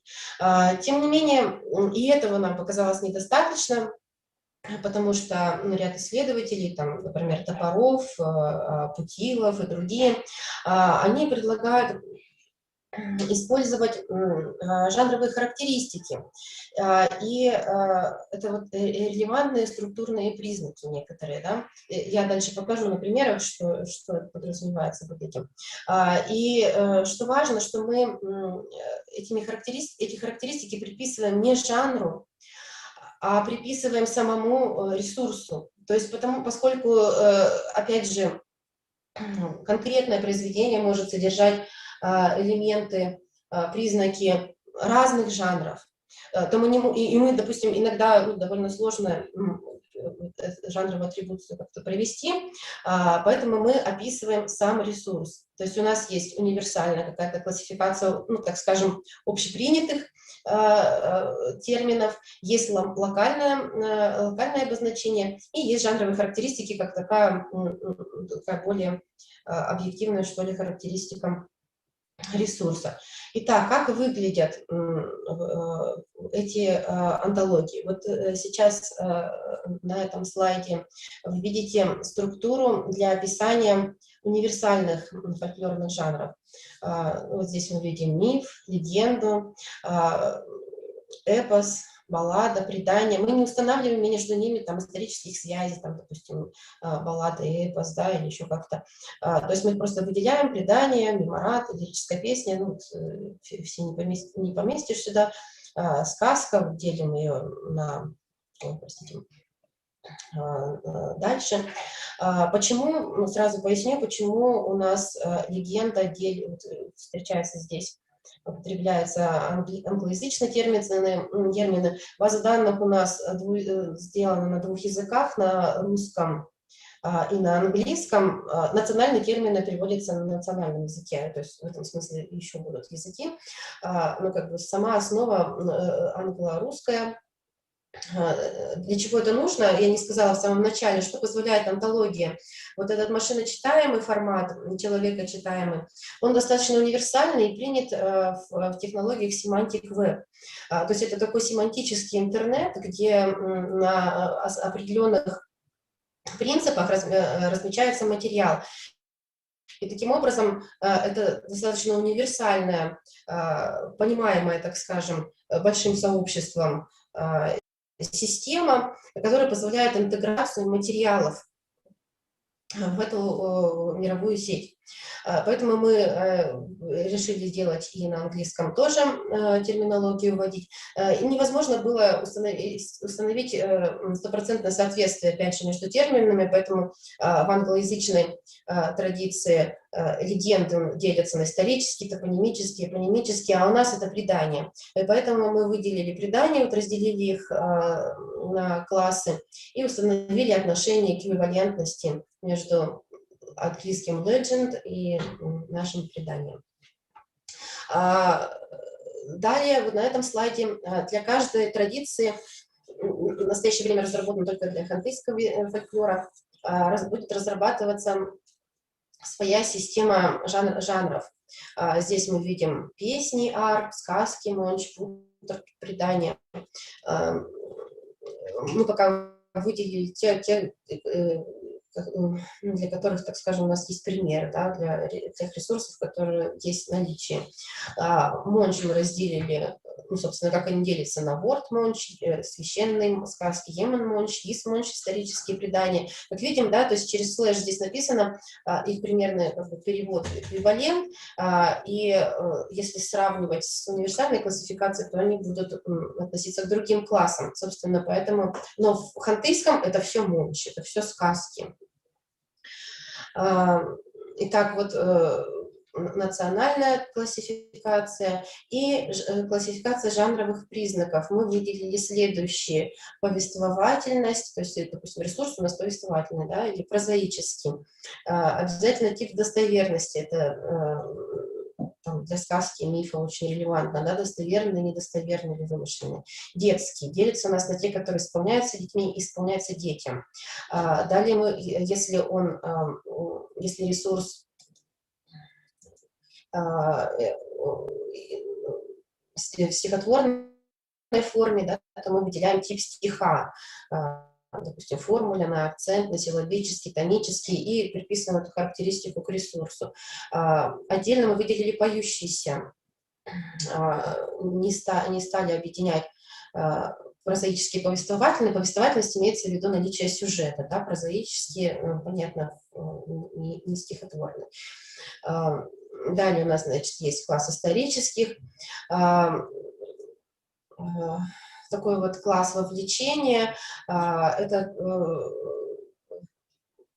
возможность введения коммуникативного аспекта в эту классификацию, то есть подразумевает ли исполнение этого произведения вовлечение слушателя или не подразумевает. И далее связь с ритуалом, это тоже очень важная характеристика, это тот социальный контекст, в котором исполняется произведение, ритуал, причем у нас понимается достаточно широко, это некоторая коммуникативная практика, не обязательно сакральная, то есть это вот тот акциональный, так скажем, план сторонам, которые выполняют то или иное произведение. Таким образом, вот эта структура, универсальные, локальные и жанровые признаки, это все у нас часть антологии ресурсов, которая характеризует те материалы, которые мы там публикуем. Публикуем мы, как я уже сказала, как тексты, так и другие мультимедийные материалы. Почему еще вот было так важно, так сложно разрабатывать эту систему? Потому что портал мультиязычный, у нас уже есть материалы на 8, кажется, языках, то есть алюторский, бурятский, хантыйский, русские, ну, еще несколько. И, соответственно, нужно было какую-то общую основу под это подвести, чтобы мы могли описывать все эти традиции. И вот так вот будет выглядеть фильтр для поиска ресурсов на портале. Здесь мы видим, ну, во-первых, строка, в которой мы можем ввести какой-то запрос самостоятельно, то есть если вы уже были в этой базе данных и знаете название, вам предлагается пользователям национальные символы, чтобы можно было даже ввести, можно вводить на русском, можно на национальном. Далее мы можем, закрылась эта панелью, мы можем выбрать тип ресурса, это текст, фото, аудиозаписи, вот глоссы у нас планируются и так далее. Можем выбрать язык, то есть здесь будет разворачиваться меню, мы видим список языков, жанр, это вот по той классификации, о которой я сейчас говорила, персоны, у нас есть исполнители и исследователи. То есть если вы хотите чью-то конкретную традицию или какой-то архив, ну, то есть исследователи — это вот те, кто как раз заняты в подготовке этих материалов. Ну, как правило, вот именно в эту категорию попадут те, кто записывали их, эти материалы. То есть если вы знаете, что это вот чья-то коллекция, вот она здесь находится, да, то вы сможете найти по персонале. Далее по месту записи можно будет найти, то есть конкретное место вводите, или по времени записи, если вы хотите, можно ограничить поиск каким-то временем. Поиск по контексту подразумевает поиск вот этих по контексту ритуала. То есть тот контекст социальный, как я уже сказала. И вот будет приводиться в этой части экрана, будет приводиться список тех материалов, которые отвечают этим заданным признакам. Персонаж, как я уже сказала, это вторая сторона, содержательная сторона жанровой классификации. И ее мы используем, эту структуру для разметки текста. Здесь тоже невозможно, ну, достаточно сложно провести какую-то единую классификацию. Вообще нужно сказать, что гуманитарные науки, они относятся к слабо структурированным областям знания. Это означает, что нету какой-то единого какого-то принципа, который применим. То есть это, если вот Хонка считал, что фольклористика и вот эта вот жанровая система позволяет выстроить такую номотетическую такую модель науки, то ему очень серьезно оппонировали, потому что принципов для классификации может быть очень много, и в этом как раз это и называется слабо структурированные области. То есть очень много подходов, и от этого будет зависеть, собственно, предмет исследования. То есть мы, выбирая определенную сторону, мы видим, получаем совершенно другие результаты. И опять же, вот мы строим такую масштабируемую классификацию, то есть объединяем несколько подходов. И здесь мы выбрали типологическую классификацию и функциональную классификацию. Ой, простите, я не убрала здесь текст, это осталось от жанров. Ну, в общем, типологическая и функциональная классификация персонажей. Итак, ну, во-первых, мы выбрали, описали свойства персонажа. Вот у нас есть персонаж, он относится к определенному типу. Это может быть протагонист, антагонист, антигерой, исторический персонаж, вымышленный, трикстер, культурный герой. Причем культурный герой, как правило, очень часто является трикстером. Культурного героя этот тип разделили на две части. Это на демиургов и основателей культурно-социальной традиции. То есть либо тот, кто творит весь мир целиком, либо тот, кто уже социальный какой-то порядок создает. Хотя, возможно, это как бы излишне, да, то есть иногда это объединяется, опять же, одним персонажем. Персонаж может быть собирательный, там, например, народ там, или войско. Очень важным свойством является сверхъестественное свойство. И вот это сверхъестественное свойство вносит такую, на самом деле, такую сумятицу, можно сказать, в эту классификацию, потому что вот какие мы выделили. Например, физиологические свойства, способность к превращениям, оборотничество. Да? И таким образом получается, что персонажи могут превращаться в объекты, да, в предметы, превращаться в других персонажей. И это очень сильно усложняет нашу систему. Так, что еще? Ну, именование, здесь, в общем-то, понятно. Так, и далее. И ну, вот фрагмент, собственно, этой антологии я уже решила показать в редакторе Протеже. Это такой общепринятый редактор для составления антологии. И вот мы видим, что персонажи, класс персонажей у нас делится. Это типологическая классификация на божеств, животных, на предметы. Это как раз для превращения, то есть на природные объекты. Да? Природные объекты не стала разворачивать, чтобы влезло. Сюда вошли реки, какие-то ландшафты, горы, потому что персонажем может быть, мы слушали доклады вчера, например, да, Хан Алтай, стихия, фантастическое существо, человек. Вот сверхъестественные свойства в этот класс попадают, и как раз те, которые я показывала выше, да, физиологические, физические свойства, они здесь описаны. Социально, тип персонажа, это опять же вот в этой классификации, это будет протагонист, антагонист и трикстер в этой классификации попадают. А социальная роль, здесь приводятся такие уже как объекты, которые сюда входят, это дурак, царь, сейчас не вспомню, кто там еще есть, да, но вот такие вот социальные именно роли, шаман, там, целитель, они уже будут вот здесь. Вот божества, вот вы здесь выделены божества, и вот список приводится. Здесь на самом деле несколько дублирующих есть, это нужно будет почистить. На самом деле вот эта антология, она еще находится в разработке. Очень много вопросов к ней, в первую очередь у меня.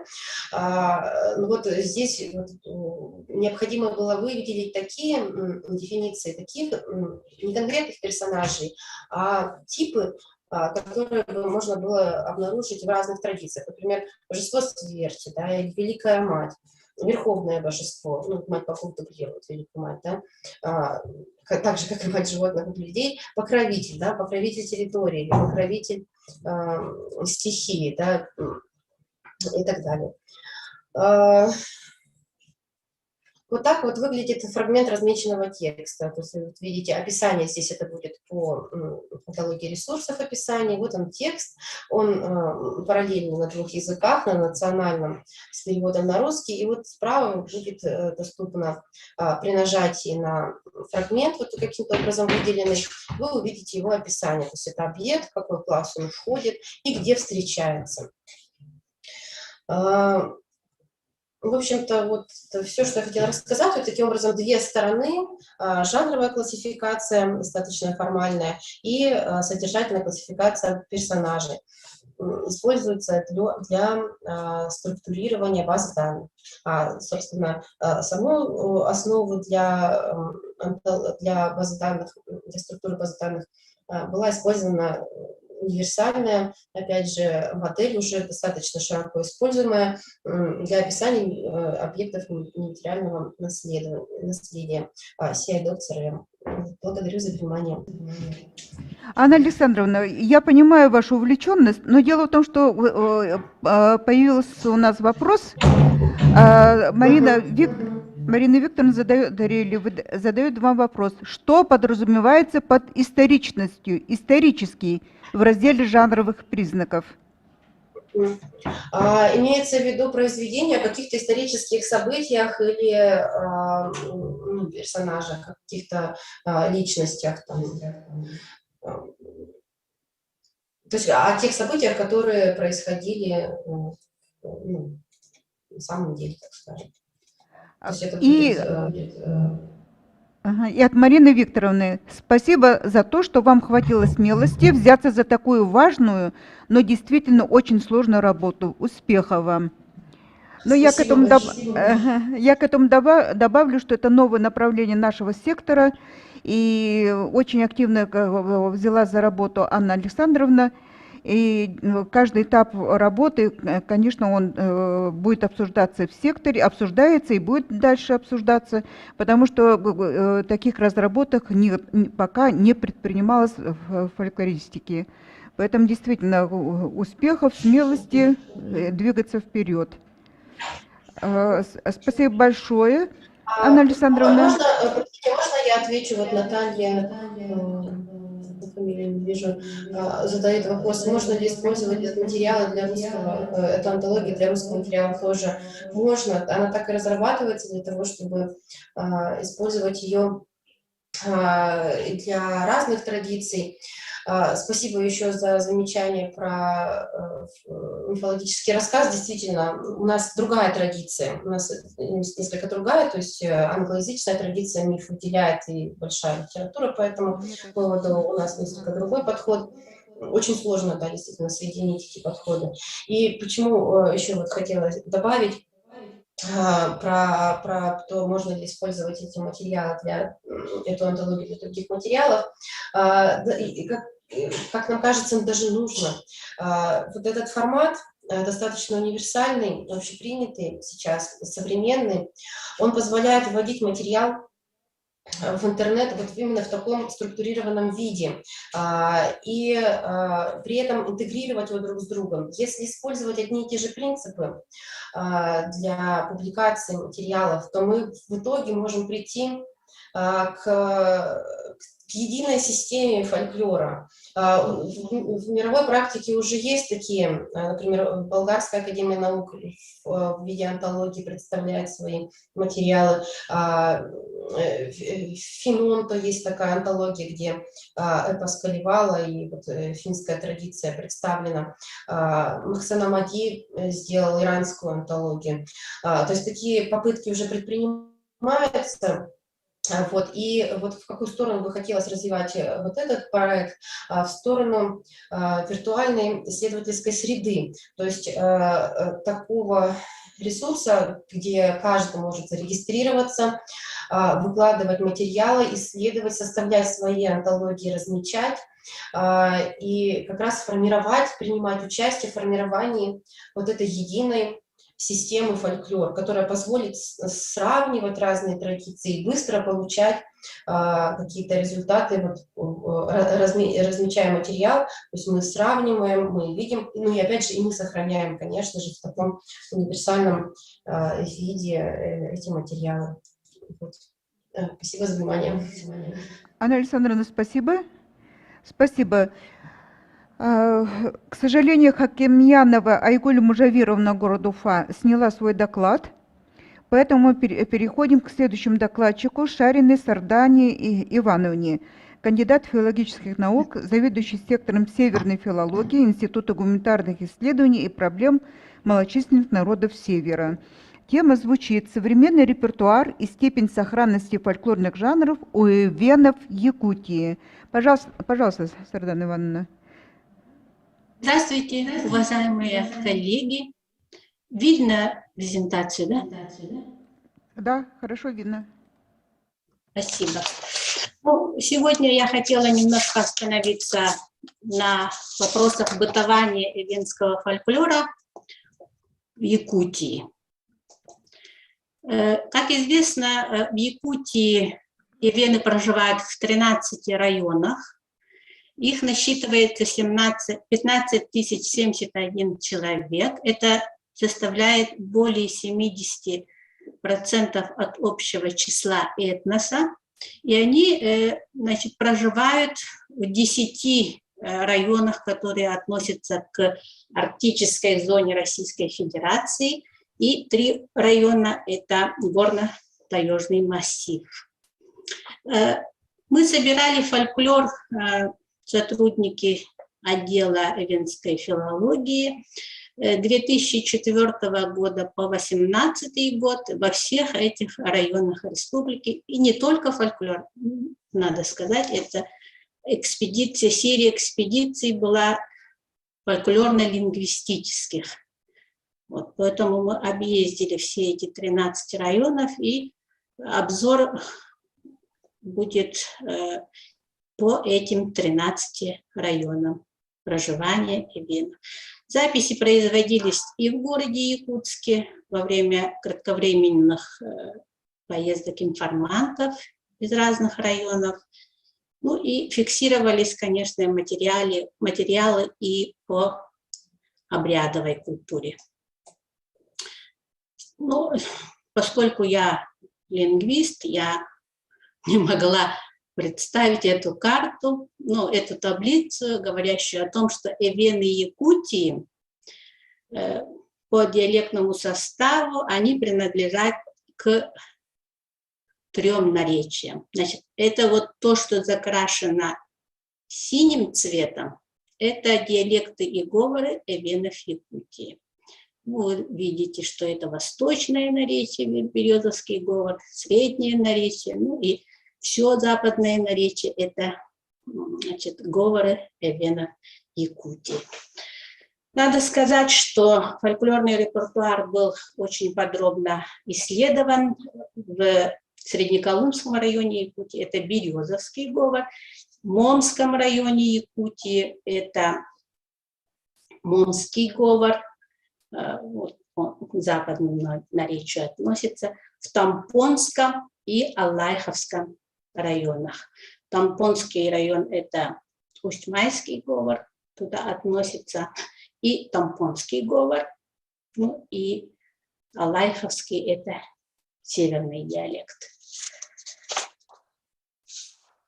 Ну, по нашим данным, из эвенов Якутии в настоящее время родным языком владеет только меньшинство, где-то в 17%.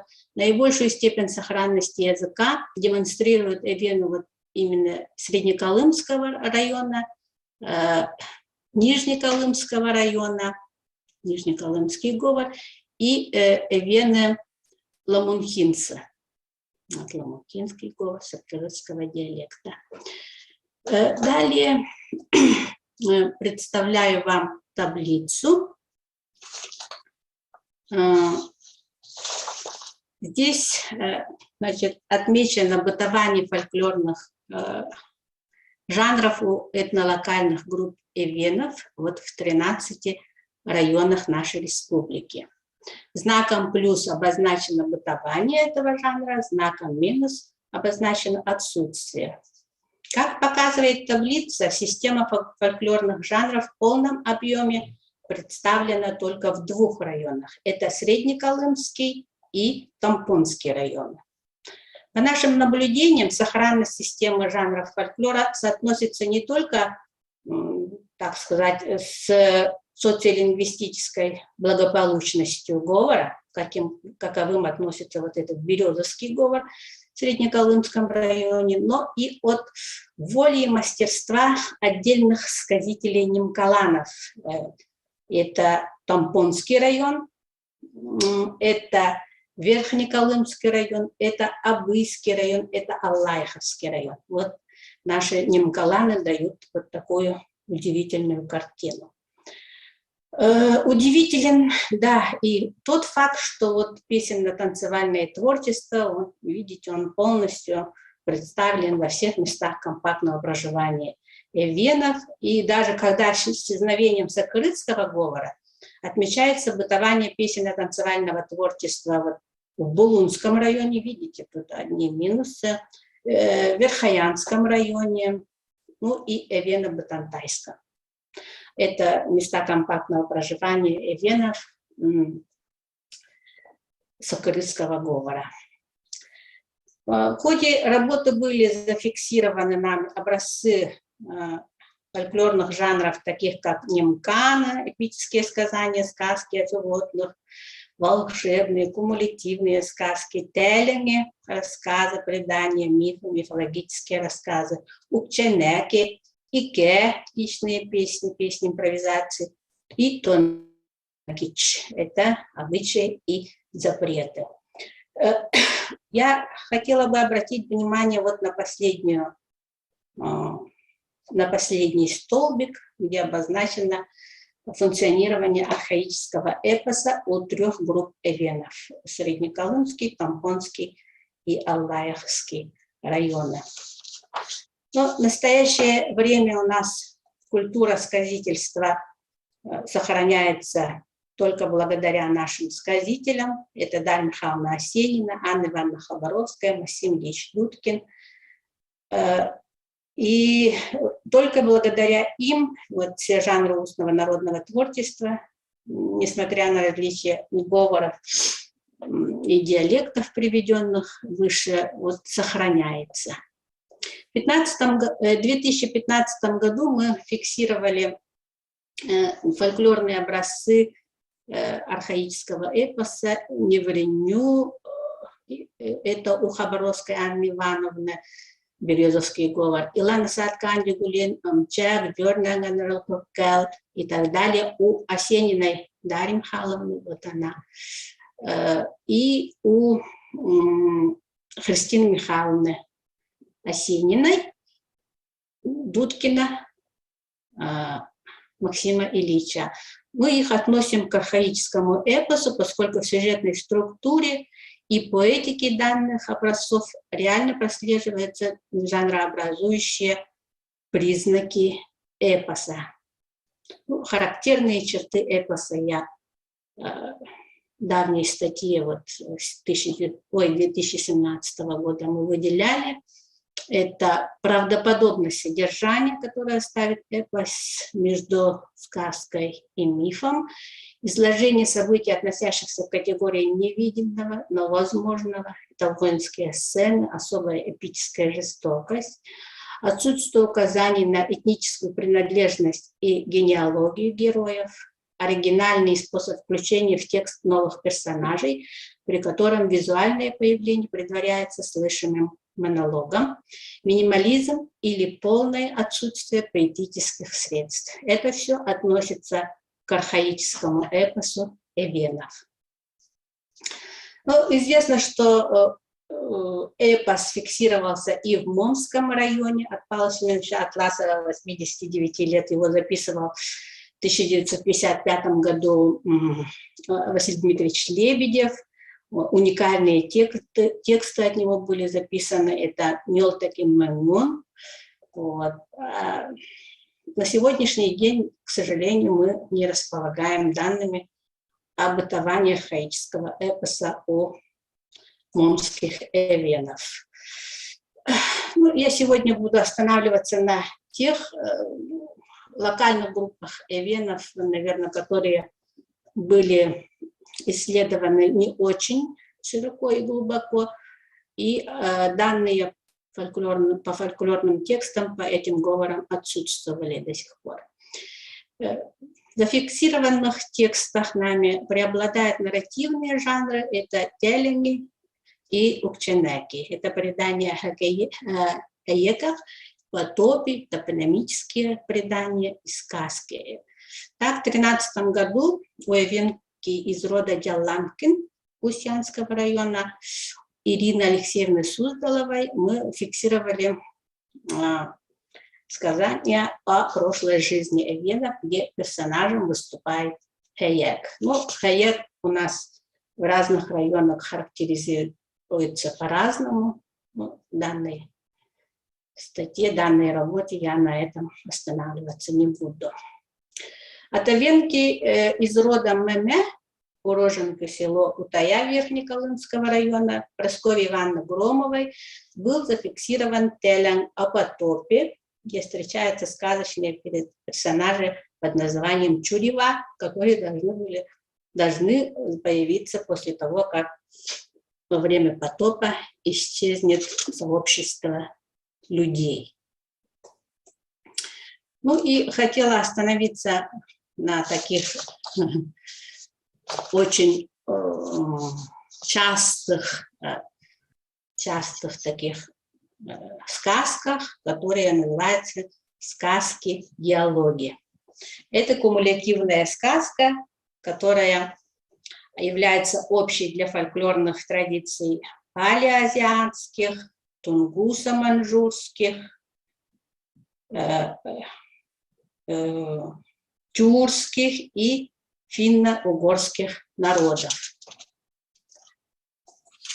Вот приводится таблица, где, значит, каждый, наверное, из вас, из фольклористов, с этим сталкивался, когда сам, значит, или, может, в детстве кто соприкасался, когда сказка в форме разговора идет между двумя птичками или между героем, антроморфным героем, там, мальчиком, девочкой или и птичкой. Текст строится на основе их диалога, начинающимся обычно с просьбой принести воды, на которую другой персонаж находит массу причин. Ну, там, предлог и повод находится, чтобы не выполнить просьбу, там, ссылаясь на всякие разные причины. Ну, подобного рода сказки характеризуются как детские, либо исполнителями, либо теми, кто их слушает. И в итоге исполнение этих сказок к ним и вообще внимание собирателей к ним оказывается не очень престижным. Сказки этого типа – это то, что составляет компонент воспоминаний представителей среднего поколения от 35 до 55 лет. Вот это наши информанты о собственном детстве. Ну вот, хотелось бы подробно остановиться, но за неимением времени я представляю эту таблицу, где видно, что героем выступает и антроморф, и какой-то зооморфный герой, и где окружающие предметы как представлены. Это всегда сегмент природной среды, части одежды, инструменты, некоторых с гендерным распределением, а некоторых просто части тела. Вот у хантыйской сказки, например, части тела птички. Конечно, мы не беремся в данной работе обсуждать возможное разнообразие грамматических конструкций, но вот я как грамматист не смогла пройти мимо, и вот привожу венские из диалога, из сказки диалога, значит, говор птички, да, вот птичка говорит, что я же упаду в воду, и вот это дается в разных вариантах. Варианты будущего первого, будущего второго времени, в предостерегательном наклонении, в особо выделительном обороте. Но это очень богатая палитра, и его еще можно продолжать. Ну, по-видимому, потенциал этих сказок можно использовать в этих целях и сейчас для обучения языку, чтобы отобрать и так далее. У всех групп эвенов отмечается устойчивое бытование тонмикич. Это запреты обереги. Нами записаны охотничьи запреты, женские запреты, духи огня. И в Нижнеколымском районе, это Приморский район, был записан запрет, касающийся духа моря.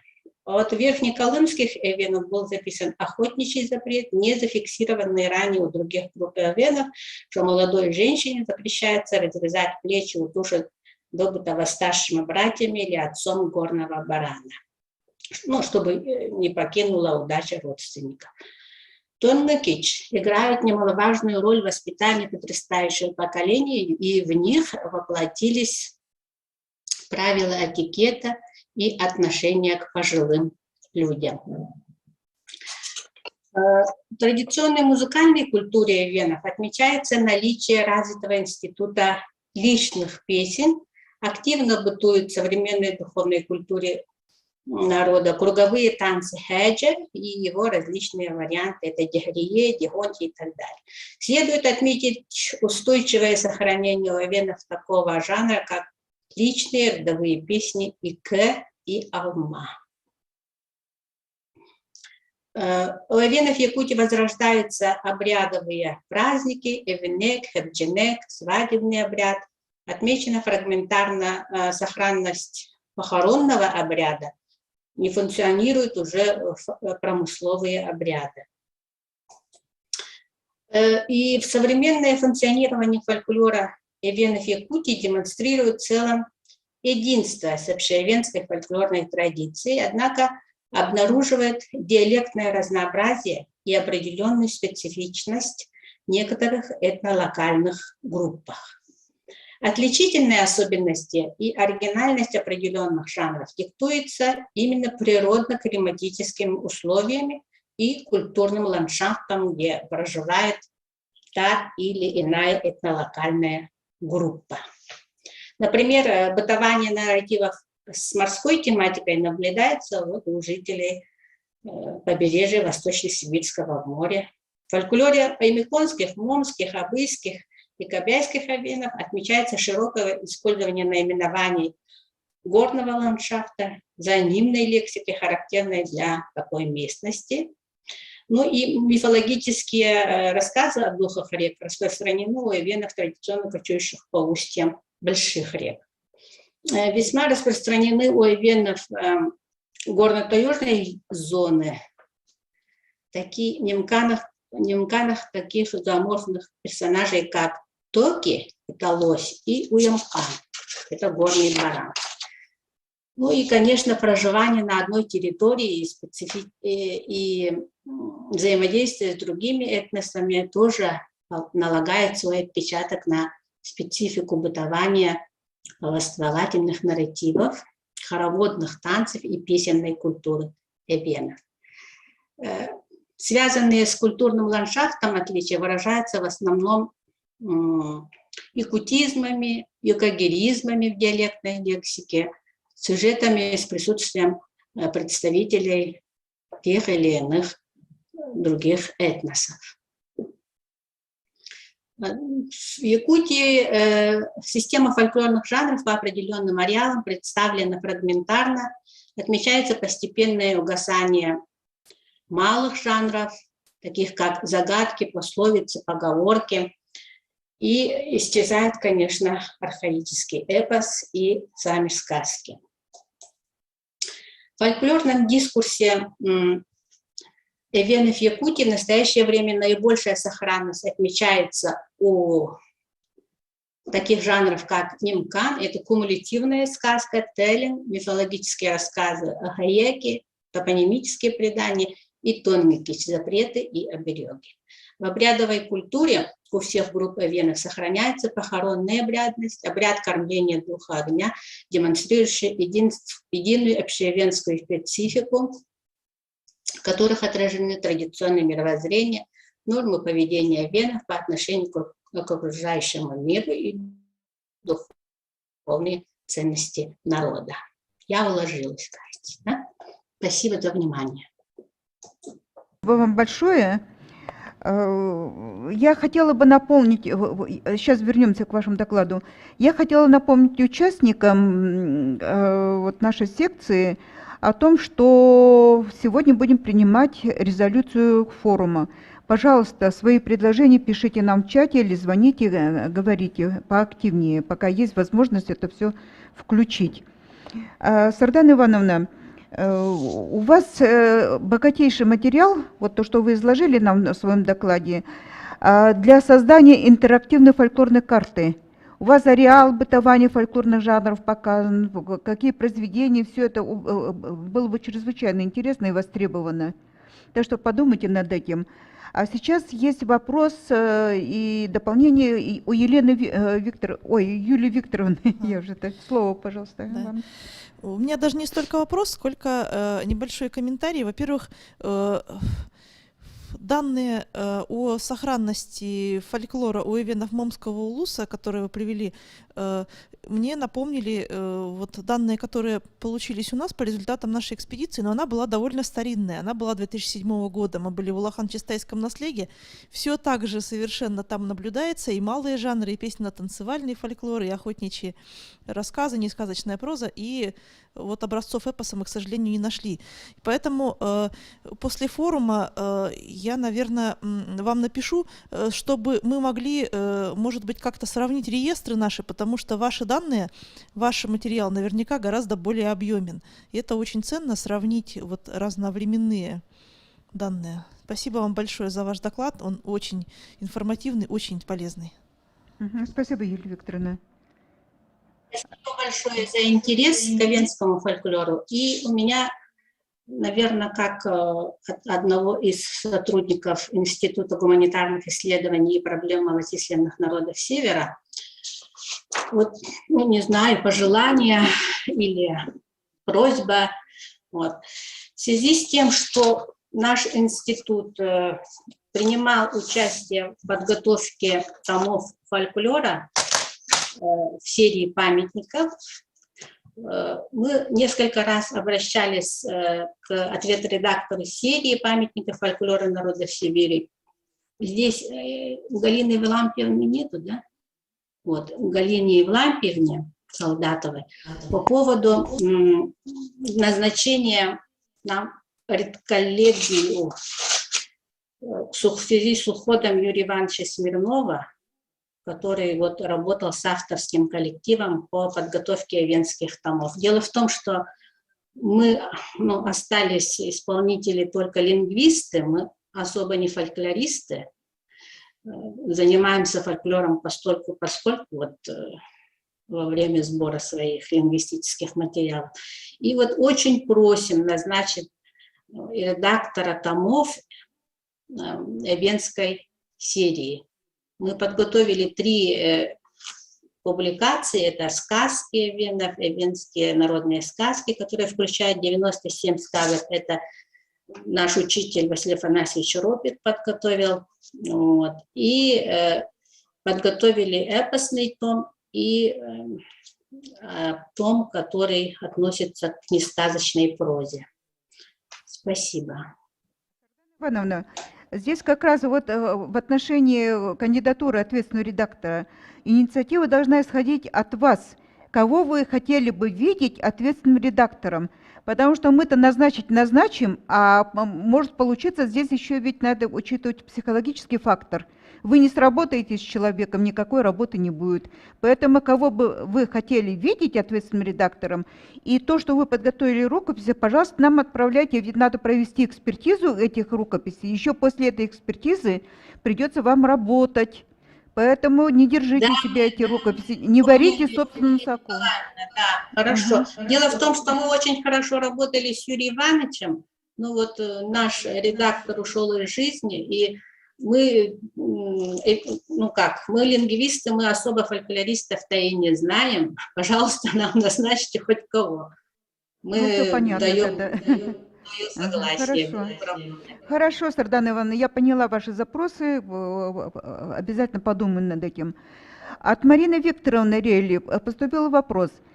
Сардана Ивановна, не приходилось ли вам наблюдать появление каких-то новых ритуалов, новых форм, соотносимых с традиционными по каким-то признакам?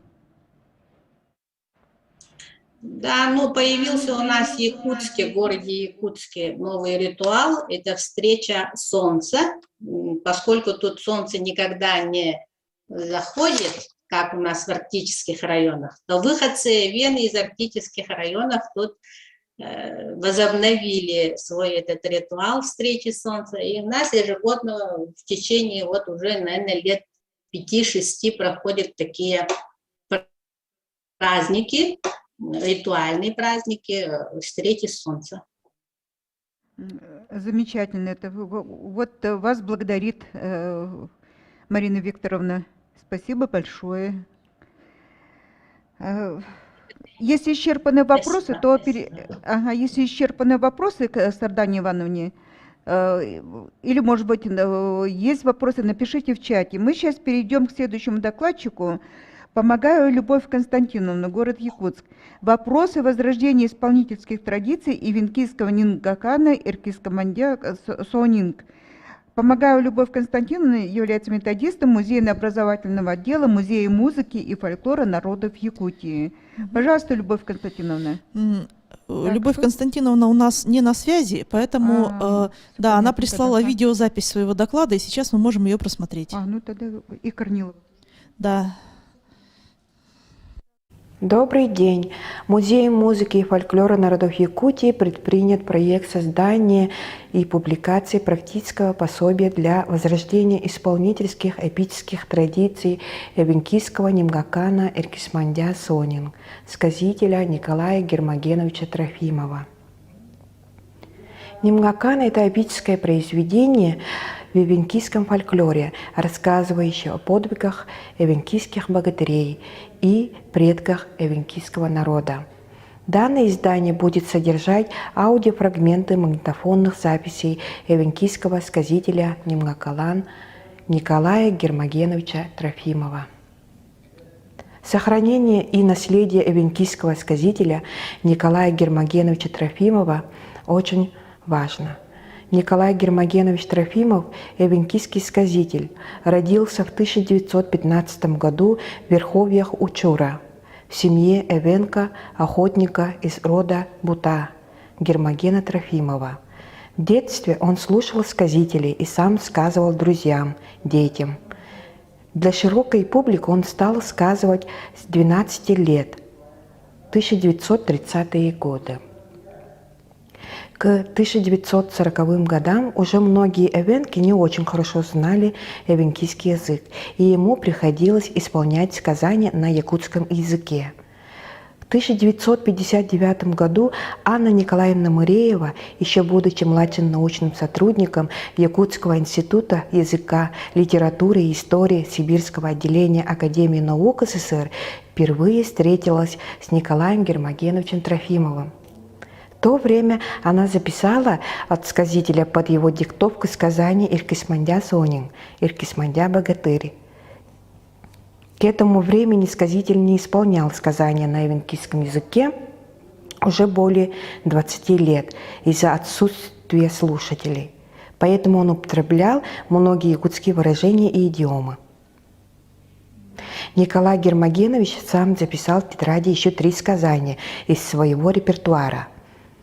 Дулин буга Таргандунин, Таргандун средней земли, и Гардан деверден Тетылкен дегилтер самку девельчан, всесильный богатырь девельчан в расшитой разукрашенной одежде, и собее Соданемата, храбрый человек Соданемата. В 1941 году, охотясь зимой, один в тайге сказитель тяжело заболел, но смог самостоятельно приехать в поселок Кутана. Был вызван санрейс, и его увезли в город Алдан на операцию. В больницу с собой он взял рюкзак, где находились 2 тетради с записями сказаний, адресованные Анне Николаевне Мыреевой. Во время операции его сердце не выдержало наркоза, и он скончался. После его кончины медицинский персонал высылал эти тетради в Якутск. Это был великий эвенкийский сказитель. Анна Николаевна Мыреева, советский и российский ученый и переводчик, кандидат филологических наук, заслуженный ветеран Сибирского отделения Академии наук СССР. Своей жизнью показала пример служения эвенкийскому народу на поприще науки и фольклора, в том числе записала, расшифровала и перевела на русский язык все наследия этого сказителя. Ее труды лягут в основы нашего будущего пособия. Создатель и почетный директор Музея музыки и фольклора народов Якутии Аиза Петровна Решетникова, кандидат исторических наук, заслуженный работник культуры Российской Федерации, лауреат Государственной премии имени Алексея Елисеевича Кулаковского, много лет посвятила изучению венкийского устного наследия и опубликовала ряд основополагающих статей по музыкальной этнографии эпоса. Ее предложение создать пособие было горячо поддержано венкийской научной общественностью, и было решено создать практическое пособие для исполнителей венкийского эпоса Николая Гермогеновича Трофимова «Иркис Мандя Сонин». Музей музыки и фольклора народов Якутии имеет опыт в экспонировании памятников нематериального наследия. Для будущего пособия предпринят ряд шагов. Во-первых, организовано видеоинтервью о жизни и научной работе Анны Николаевны Мыриевой, фиксировали интервью Корнилова Мария Ильинична и Аиза Петровна Решетникова. Интервью хорошо паспортизировано, снято 17 февраля 2009 году в квартире Анны Николаевны Мыриевой, когда ей миновало за 79 лет. Из этого интервью я узнала, что Анна Николаевна и Нимгакала Николай Гермогенович проделали титанический труд.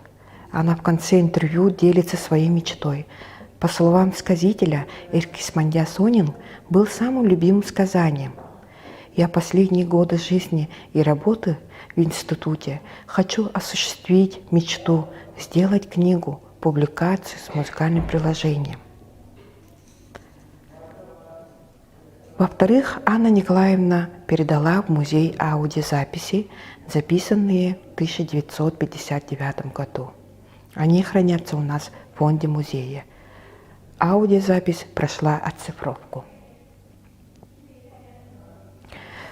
В-третьих, под руководством Аизы Петровны Решетниковой составлен структурный анализ полного текста Нимгакана по публикациям типа героических сказаний эвенков. Авторы Галина Ивановна Варламова Кептуке и Анна Николаевна Мыриева 2008 года издания и фольклор эвенков Якутии.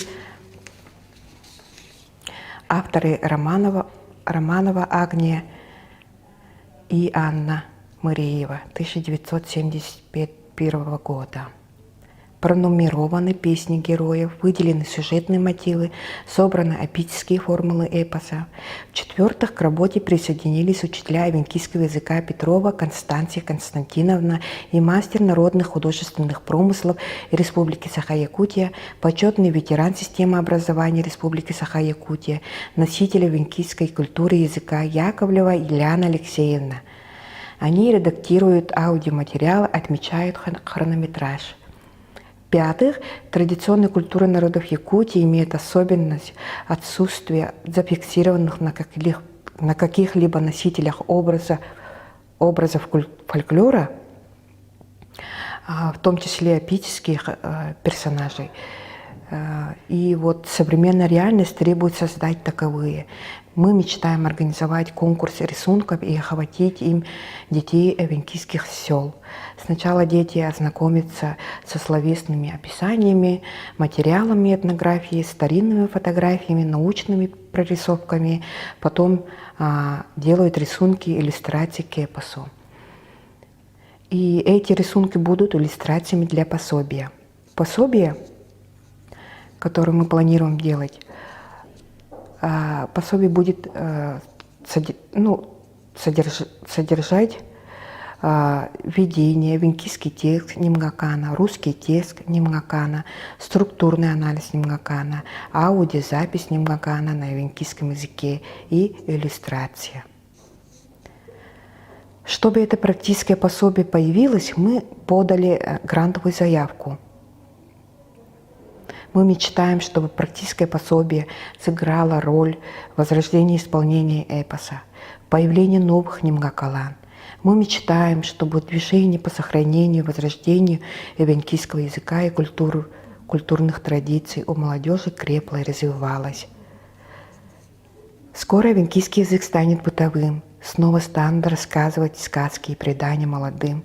Мы хотим, чтобы запись голоса и творения последнего сказителя о древних богатырях Трофимова Николая Гермогеновича заняли свое место в этом великом деле. Спасибо за внимание.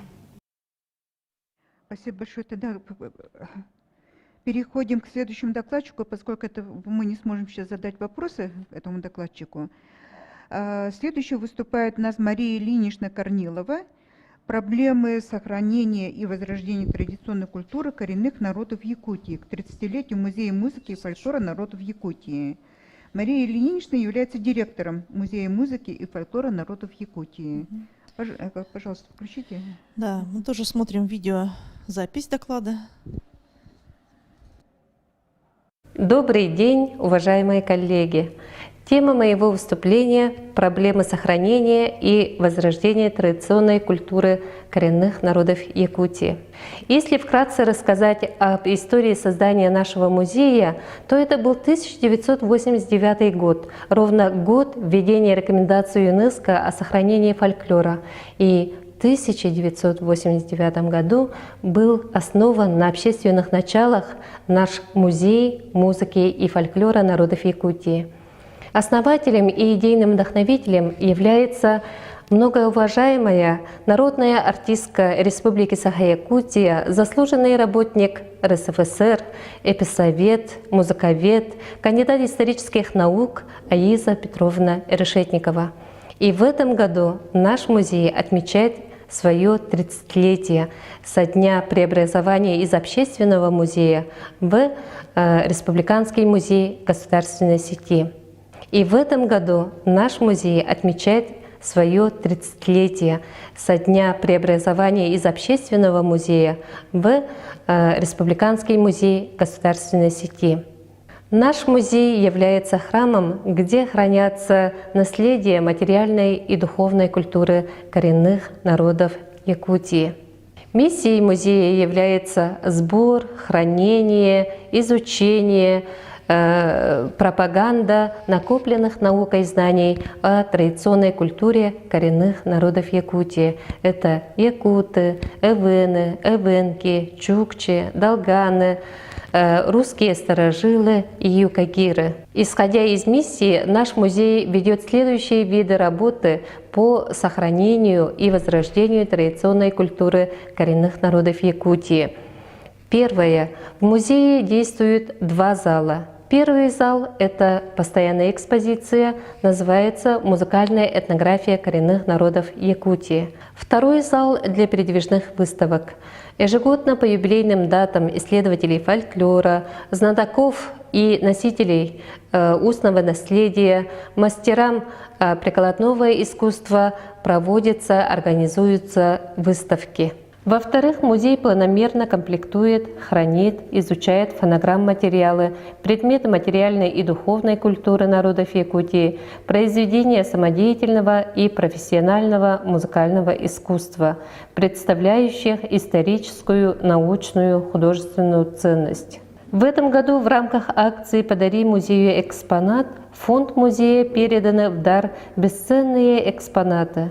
Игорем Алексеевичем Чикачевым передана личная библиотека, рукописи, грамоты, дипломы писателя-краеведа, журналиста, автора многочисленных статей и книг, посвященных освоению Арктики Алексея Гавриловича Чикачева. Также Якутским музыкальным колледжем имени Марка Николаевича Жиркова передана целая коллекция традиционных музыкальных инструментов народа Саха, композитора, заслуженного деятеля Российской Федерации Николая Савельевича Берестова. Научно-просветительская деятельность музея многогранна. Развитый лекторий позволяет учесть интересы публики разного возраста в разных темах и вопросах традиционной культуры. Весомым вкладом музея в изучение духовного наследия народов Якутии является организация и проведение международных конференций, как шаманизм как религия, генезис, реконструкция традиции. Во-вторых, музыкальная этнография тунгуса-маньчжурских народов. Третье, фольклор палеоазиатских народов. И международного научно-методического семинара «Традиционные обряды народа Саха». Конференция «Фольклор палеоазиатских народов» стала кочевой. Ученые, оценив потенциал, стали проводить ее ежегодно. Например, в 2019 году она проведена в городе Южно-Сахалинск. Благодаря научной и организационной работе музея с коренными народами Севера проходят впервые в Республике Саха-Якутия возрожденные, реконструированные по научным трудам всеми забытые календарные праздники арктических народов, ныне ставшие ежегодными республиканскими. Это Эвенская встреча Солнца, цветение тундры и Эвенкийский бакалдын. Поддержанный эвенкийским народом бакалдын проводится помимо Якутии в других регионах Российской Федерации и Китая, где проживают эвенки. Это показатель работы музея с национальными общинами, включающий большой список фольклорных мероприятий с широким охватом общественности, возрождением народных игр и танцев. С каждым годом сокращается количество людей, которые могли бы подрастающему поколению рассказать и поделиться культурным наследием своего народа. Ни для кого не секрет, что языки малочисленных народов Севера уже почти не используются для речевой коммуникации и не передаются молодому поколению. С 2005 года музеем разработан и планово реализуется долгосрочный музейный проект в виде мемуары выдающихся деятелей культуры, искусства, науки и носителей знатоков языка и фольклора коренных народов Якутии. Целью сбора и увековечивания ведется плановая видеофиксация.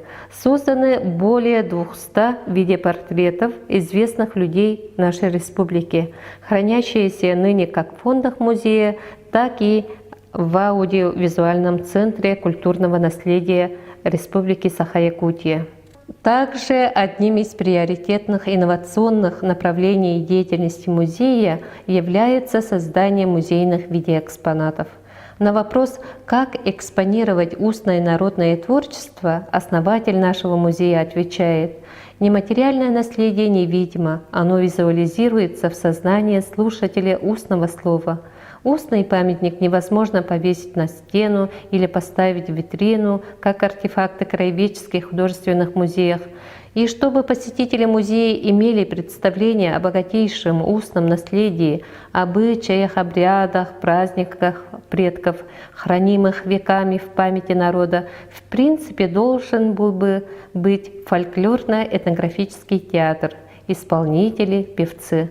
Но, к сожалению, этого нигде в музеях не было и вряд ли будет. Сама идея создания так называемых музейных видеоэкспонатов, такого термина еще не существовало, возникла у нашего идейного вдохновителя еще в 2005 году. Главной целью было превратить сложные лекции о памятниках фольклора в музейные видеоэкспонаты. На сегодня данное понятие превратилось в устойчивый термин. Под этим термином подразумеваются анимационные, научно-популярные, документальные, музыкальные фильмы, мастер-классы учителей ЛНХО, народных мастеров декоративно-прикладного искусства. На сегодняшний день музейными сотрудниками создано более 60 видеоэкспонатов, разделенные по блокам фольклор, этнография, самодеятельное и профессиональное музыкальное искусство и так далее. Например, нами созданы такие фильмы, как научно-популярные с игровыми фрагментами «Якутская свадьба. XIX век», видеоурок «Традиционные музыкальные инструменты народа Саха», музыкальные инструменты эвенов и эвенков, традиционная одежда эвенов и эвенков, ну и так далее. Также нами созданы анимационные фильмы, например, первый в истории республики одночасовой мультфильм по ЛНХО Платона Алексеевича Аюнского «Нюргун Батур Стремительный» на основе эталонного исполнения Гаврила Гавриловича Колесова. Он у нас на 7 языках: и на якутском, русском, на английском, немецком, китайском, корейском, японском языках. Прошло больше 10 лет, но наше детище не потеряло свою новизну. Имеет огромный успех среди иностранных гостей, которые с удовольствием через мультфильм знакомиться с культурой нашего народа. Также мультфильм востребован и в общеобразовательных учреждениях, в образовательных программах которых проходит якутский эпос «Аланхо». Далее нами созданы первый в истории кукольный мультфильм по эвенкийскому эпосу «Хуругачон. Птичий сын», по юкагирским мифам «Лунное лицо», «Девочка древних людей» на юкагирском и русском языках, а на сюжеты сказок носительницы эвенского языка и фольклора Акулины Трайзы Нолгынеч на эвенском и русском языках «Мышка и чайка», «Мышка и муха», «Мышка и лиса». А в прошлом году состоялась премьера первого в истории Якутии мультфильма по юкагирскому эпосу «Сказание об Эдельвее» с научным комментарием, созданный на средства гранта президента Российской Федерации. Эти и многие другие работы, созданные на научной основе, востребованы как материалы для учебного процесса студентов, школ, детских садов, для показов широкой общественности. Они участвуют на научных конференциях и кинофестивалях. Работа по развитию эпического сказительства имеет результатом создания монографий, обучающих мастер-классов по Аланхо в видеоформате. Продолжается создание устного пособия по исполнению эвенкийского эпоса, каждый экземпляр которого станет точкой возрождения эвенкийской сказительской традиции, которая в настоящее время утрачена. По проекту «Кочующий музей» больше 10 лет организовываются передвижные выставки, полевые экспедиции. И на следующий год, к столетию ЕССР, наш музей по данному проекту приглашен в Российский этнографический музей, город Санкт-Петербург, с передвижной выставкой «Мотивы Севера». А в 2023 году с историко-этнографическим музеем Оленёкского улуса совместно мы приглашены в Камчатский краевой объединенный музей. Сегодня параллельно с текущей работой ведется разработка новых направлений, несущих народам Якутии накопленные наукой знания о традиционной культуре коренных народов Якутии. И на этом у меня все. Спасибо за внимание. Двери нашего музея всегда открыты. Будем рады видеть всех. Приглашаем. Спасибо большое. Давайте. В чате есть отклики. Очень интересно. Спасибо. Сардана Ивановна, это Шариной адресовано. И Сардана Ивановна Шарина пишет: у венов заканчивается ссылкой на кедровку, которая улетела за море, у тюркоязычных тем, что ленивый антропоморфный персонаж падает в воду, а птичка смеется над ним. Это по поводу вот своих сюжетов, говорит Сардана Ивановна. Ну вот в первой половине дня мы завершили нашу программу. Если есть у кого-то дополнения, мысли, мнения, пожалуйста, вот предоставляется слово.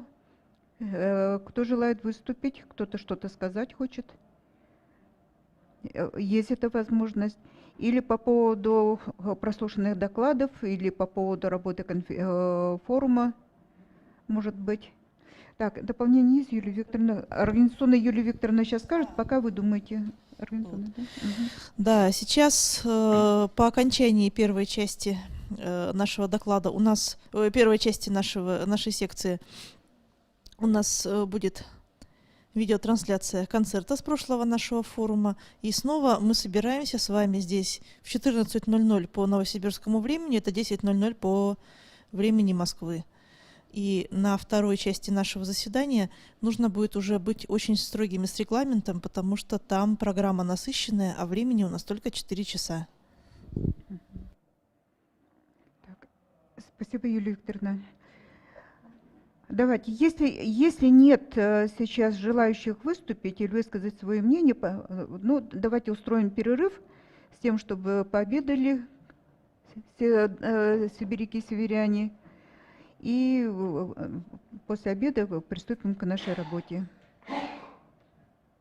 Так, давайте пока все. Ансамбль у нас старый, глядя на возраст, мы уже приближаемся к возрасту этнографических бабушек. Ну, это так, в качестве шутки. Ансамбль в основном поет песни Новосибирской области. И так мы себе поставили такую задачу и стараемся из этой задачи выходить.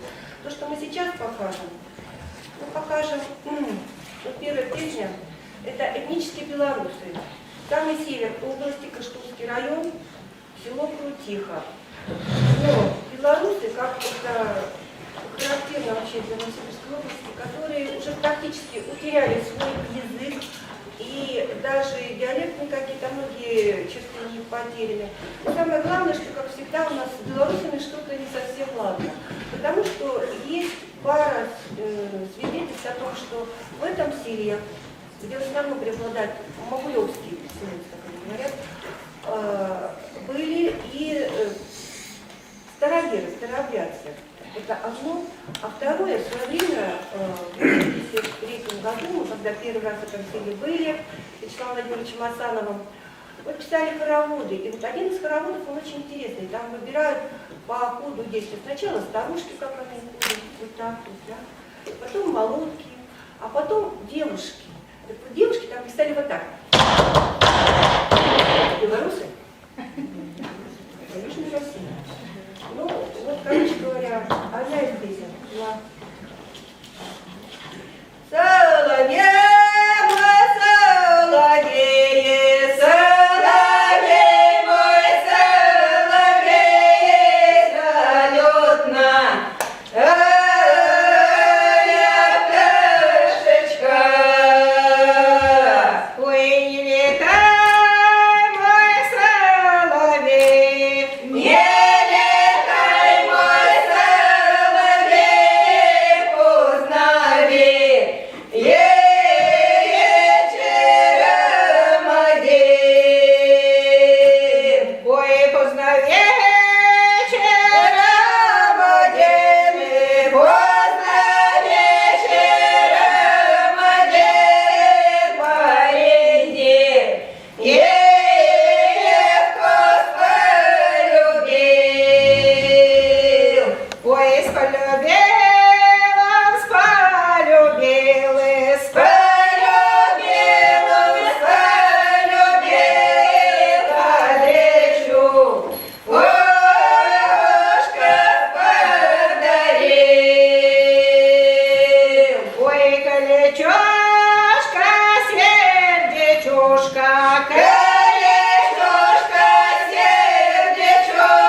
конкретно уже со старообрядцами Новосибирской области. Первая песня деревня, это Болотинский район, это получается восток области, Болотинский район, деревня Козловка. Тоже интересно, что переселенцы с Белоруссии, но русские, сами себя называют киржаки. В их репертуаре очень много песен, пересекающихся с аналогичными старообрядческими селами Васюгане. Значит, это Вербуль, Платоновка, Макаровка. Но они родственниками не являются, прибыли из другого района. И есть в этом селе песни, которые очень сильно отличаются от государства. Одна из таких песен, которые отличают Козловку от государства, мы сейчас поем. Это свадебная песня, которая поется во время цветения косметики. Как распухнула весла кошечка, засяло,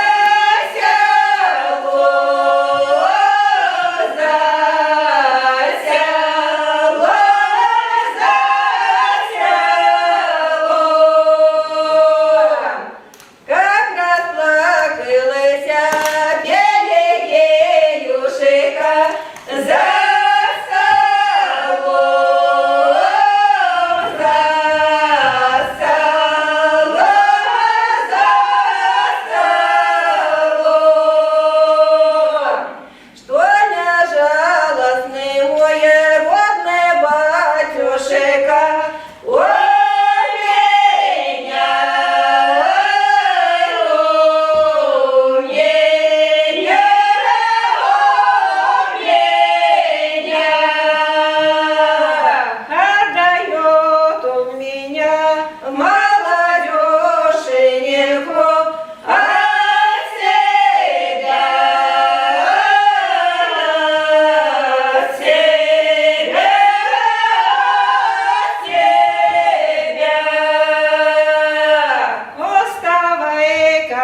белеюшка, Деревня Платоновка, северный район, деревня, которой сейчас больше нет на карте Новосибирской области, а ее жители бывшие, они живут в селе Северном.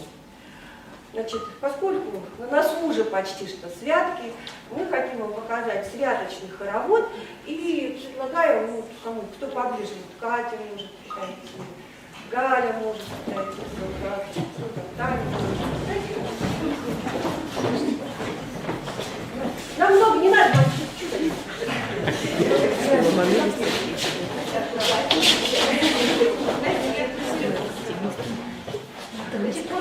Для святочных хороводов вообще обычно они игровые, то есть там выбирают кого-то, да, это как святочная вечерка, где выбирают парня, девушку. А вот этот хоровод, он такой более спокойный, водится стенка на стенку.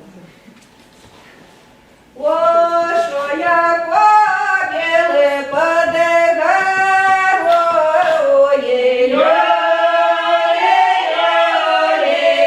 под горой, сама молодеженька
здания. Были белоземельные 40. И в деревне Козловка, которая там писали,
Қадірлі сәнғат һәм достары, Бүйік Урал иленен Башқұртстаныбыздан Пайнар һәм күптен күп сәлам берген.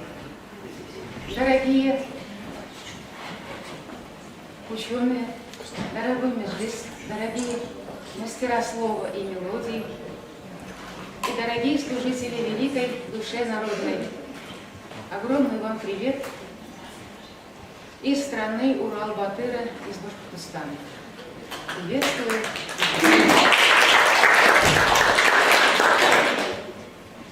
В древней башкирской песне говорится: Урал таударынан Алтайғаса, егіліп ята башқұрт далаға. Ердарың көп менің, көйдерің көп, әйдә ерла башқұрт балаға. Самого Урала до Алтая тянется степь башкирская. Много мелодий и много песен у тебя. Пой же свои песни, дитя Башкира. Земля сибирская крепится на тысячах костей башкирских батыров, лучших башкирских старших, которые с 1660-х годов до 1956 годов засылали в Сибирь на каторгу.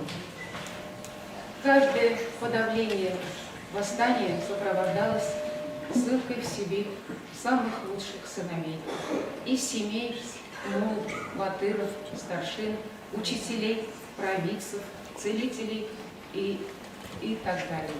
Поэтому земля сибирская, она святая святых. Она крепится на огромном пласте и культуры, и духовного богатства башкирского народа. Одна из песен, самых сложнейших, считается «Буранбай».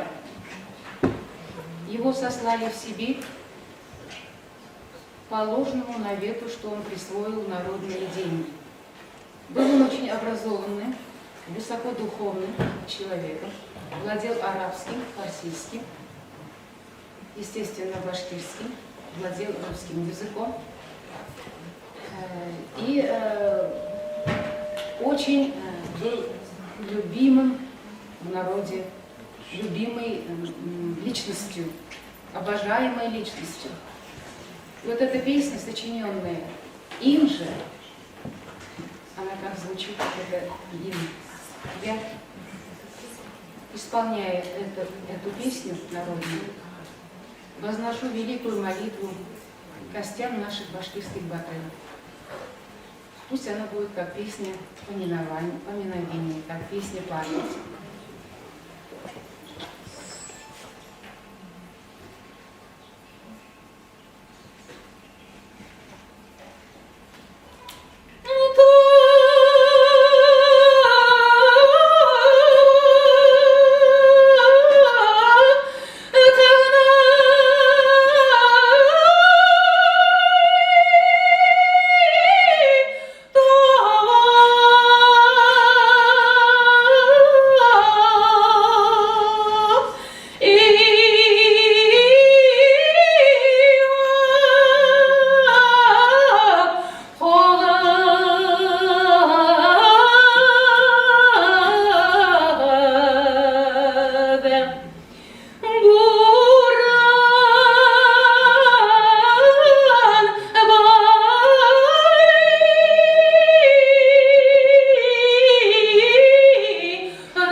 Письма Буранбая, то письма Буранбая листки.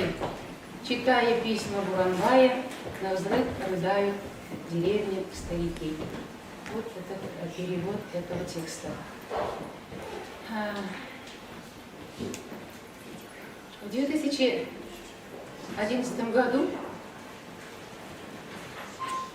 Всевышний подарил мне огромный дар и доверил огромный дар, возбудив генетическую память башкирского народа в лице Асмейной Усмановой, 80-летней. Я у нее записала эпос «Урал-Батыр» в исполнении, в живом исполнении. В течение 2 часов почти что она исполняла эпос «Урал-Батыр». И самое чудесное, я записала у нее 4 мелодии, которые считались безвозвратно утерянными. Это событие огромной важности для исторической, фольклорной, духовной репутации башкирского народа, потому что великий эпос «Урал-Батыр» по своей архаичности, мифологичности считается одним из самых древнейших среди всех тюркских эпосов, где сохранены идеология борьбы жизни и смерти, зла и добра, справедливости и лжи, и утверждается великая идея вечной жизни, воплощающейся в добродетели, творении добра. Начиная с сотворения мира, заканчивается эпос великой заповедью Урал-Батыра «Творите добро, в огне не горит добро, в воде не тонет добро» и так далее. Сейчас я короткий отрывок вам исполню из ее репертуара, напевные части. Үлемде табып өлтіріп, деюлерді бітіріп, дүнияны байман қылырға, дүнияны хайран қылырға, сыққан Урал-Батырға ярдәм итәргә теләп, Хомай Хүмәйрә уға үҙенең вәғәдәһен әйтә. Акбулатты бүләк итәргә уйлай. Хомай Хүмәйрә обещает Урал-Батыру подарить Акбузата. И напевным текстом говорит вот так. Утқа düşey olmazday, hava düşey batmazday, елден таудан ürkmezday, таудан таштан ürkmezday, ир-егеттен бүтәнде үзенә тиң күрмәсәдәй, Акбузатым бар минең, Акбузатым бар минең. Күктә туып, күктә үскән, ердә туган йәймәгән, әзрәкәнең диюе, мең ел куып тотмаган, әсәемдең бүләге иңә биргән йөрәгем, Акбузатым бар минең, Акбузатым бар минең. Оҙон ҡалған сәстәрен елберҙәтеп, асыҡ зәңгәр йәшел күҙҙәрен ихлас асып ҡарап торған Урал-Батырға Хомай Хүмәйрә Булат ҡылысын вәғәҙә итә.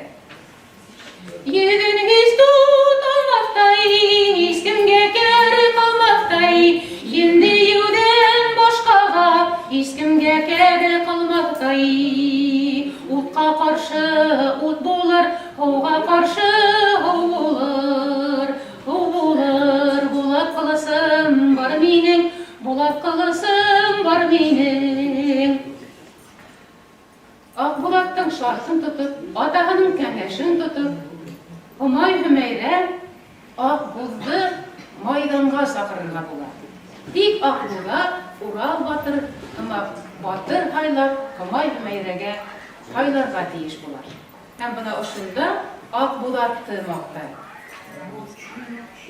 Это воспаление коня Акбузата. Сложнейшее явление, когда появляется эпос в эпосе. Воспаление Акбузата коня.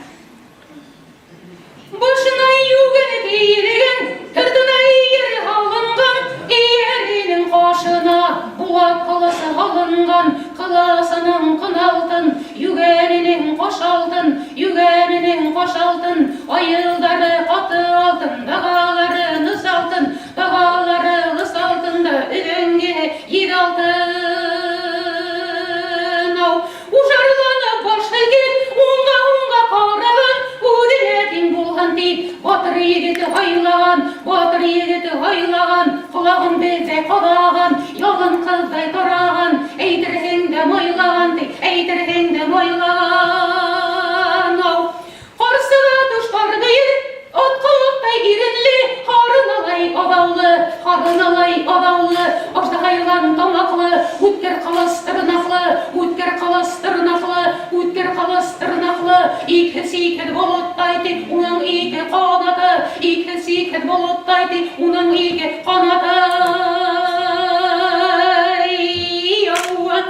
Куян күлі үттір көй, урайы құш яңа қос, халы ойына бір қылас, итен кетірі бір көргәс,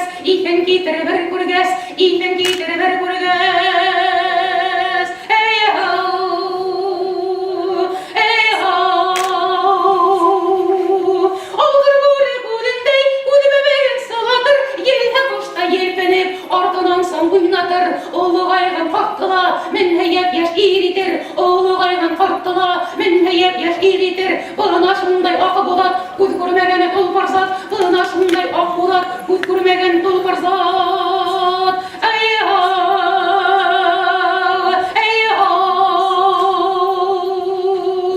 Yıldır olup adılып, көкте қойын ойнатыр, шаңқар болып талпынып, бар дүнияны хайран етер, бұна шындай ақ болат. Диңгіл хауын шаулатыр, шишмелерді тоқтатыр, шишме хауын салтыратыр, көлдің хауын ойнатыр, бұна шындай ақ болат, көз көрмеген тұлпар зат, ерге келіп түшкендей, Омай алдына келіп башын әйгендей.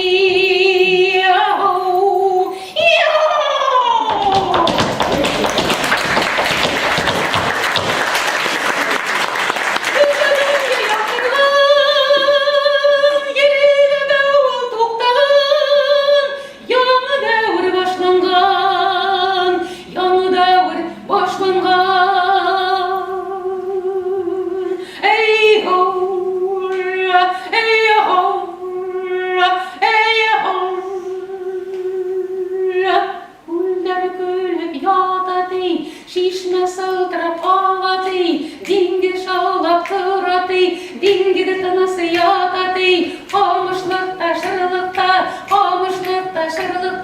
андуғастар хайраты,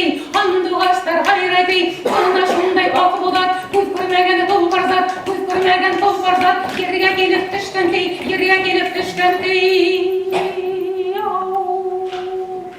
Омай көмейді, Ақболаттың үлпәсәсінен генә алған да, атын матур итеп қайпаған да, башын мойнына қалған ти.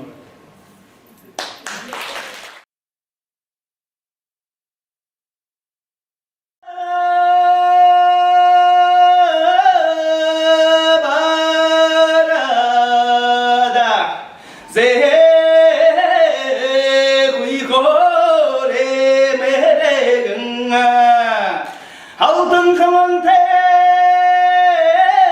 одайо,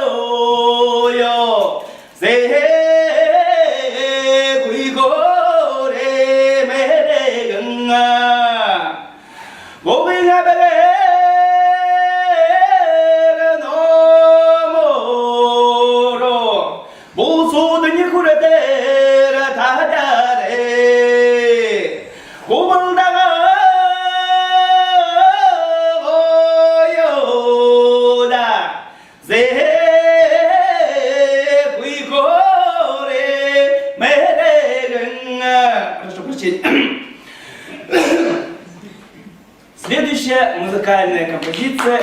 Спасибо. Следующая музыкальная композиция, то бишь народная песня, бурятская песня, будет, скорее всего, застольная, которая в основном исполняется на свадьбах, на торжествах, на больших массовых праздниках. 텐데인 오더노 텐데에 말하다느라 오셔르흔 도대케에 말하던 여성들의 소갈라야라다 반젤데 말도 흑샤위 알아였은 해도야래야스 약속해 커드대가 만나보려고 송예대 온달의 바지 하나였은 해도야래야스 약속해 커드대가 만나보려고 송예대 온달의 바지 하나였은 해도야래야스. Спасибо. Разрешите вам исполнить песню застольную, скорее всего, бытовую.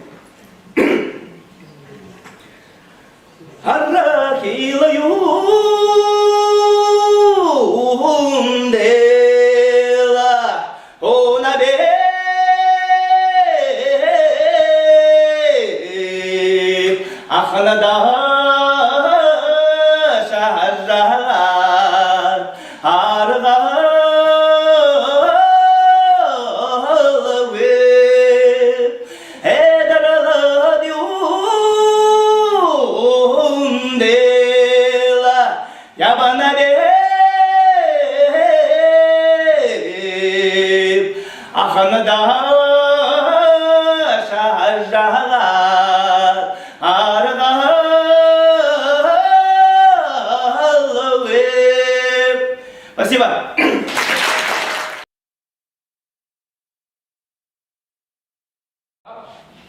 Он финно-угорский, а еще точнее мансийский. Инструмент струнный, безладовый. Настраивается обычно в минорный либо мажорный пентахорд. В данном случае минорный пентахорд. Я слышал, что настраивали его еще в ангиметонную пентатонику, но это зависит от того, когда симплтап аккомпанировал, мелодия была пентатоничная, и, соответственно, симплтап настраивался также. Помимо того, что симплтап аккомпанировал песням, также у него есть чисто инструментальные нагиши. Нагиши эти обычно либо ритуальные, либо танцевальные. Сегодня я буду играть все нагиши ритуальные. И первый нагиш, Неройки. Неройка — это бог приуральского региона. У него белые волосы, он носит белые одежды и ездит на белых оленях.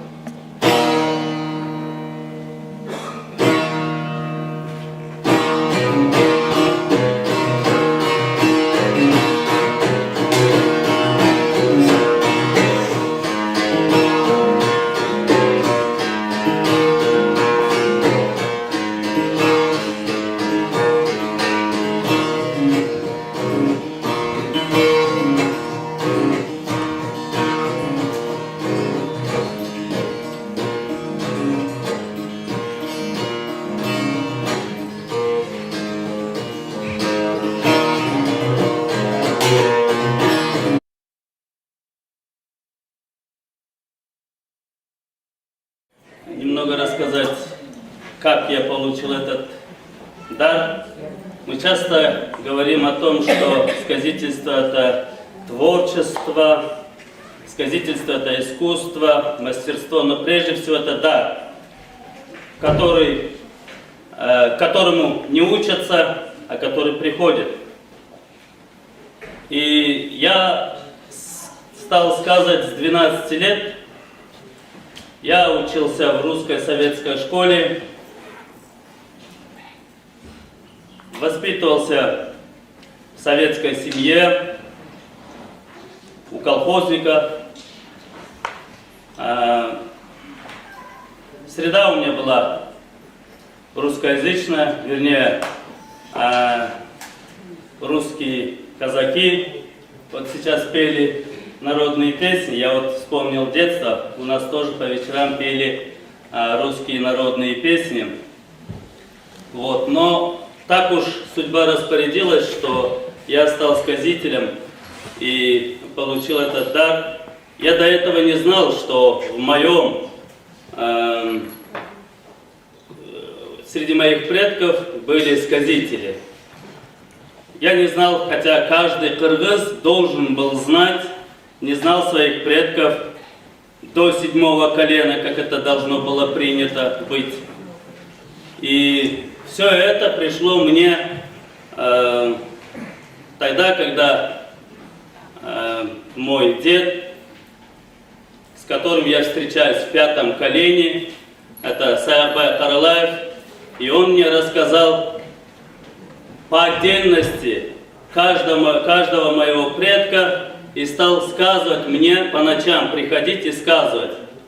И наказал, что в будущем все это я у тебя спрошу. Затем я не стал вообще сказывать, я даже и понятия не имел, как нужно сказывать. Я стал болеть, о чем я буду завтра еще говорить на своем, во время выступления.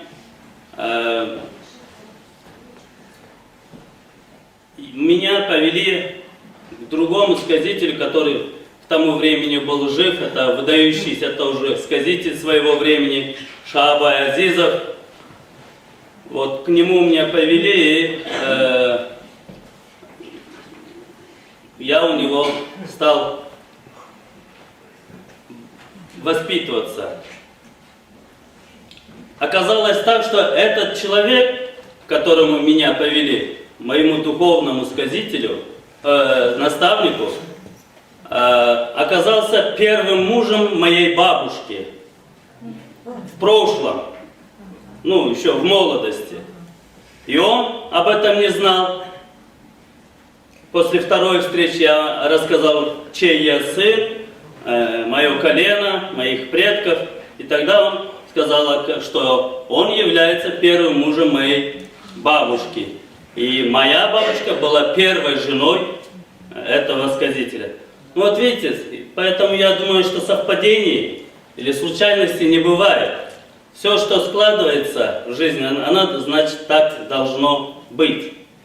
И сказитель мой, предок Саябай Каралаев, которого я не видел никогда в жизни, который умер в тот год, когда я родился, или я родился в тот год, когда он умер. И второй сказитель, это мой наставник духовный, это Шаабай Азизов. Это вот два моих покровителя, два моих учителя, от которого я получил во сне дар, и второй, который меня поставил на ноги и открыл мои глаза советские. Я хочу рассказать эпизод рождения Манаса, ибо вот в этих местах родился Манас, а точнее на Алтае, сейчас это Республика Алтай, и в местечке, как же этот район называется? Где, Чемальский район. Чемальский район. И до этого родители Манаса ходили поклоняться священному месту, которое находится в Улаганском районе, Манджлата. Это я потом уже понял, для себя выяснил, потом уже я видел это и во сне, когда я первый раз прибыл в 2010 году на Алтай.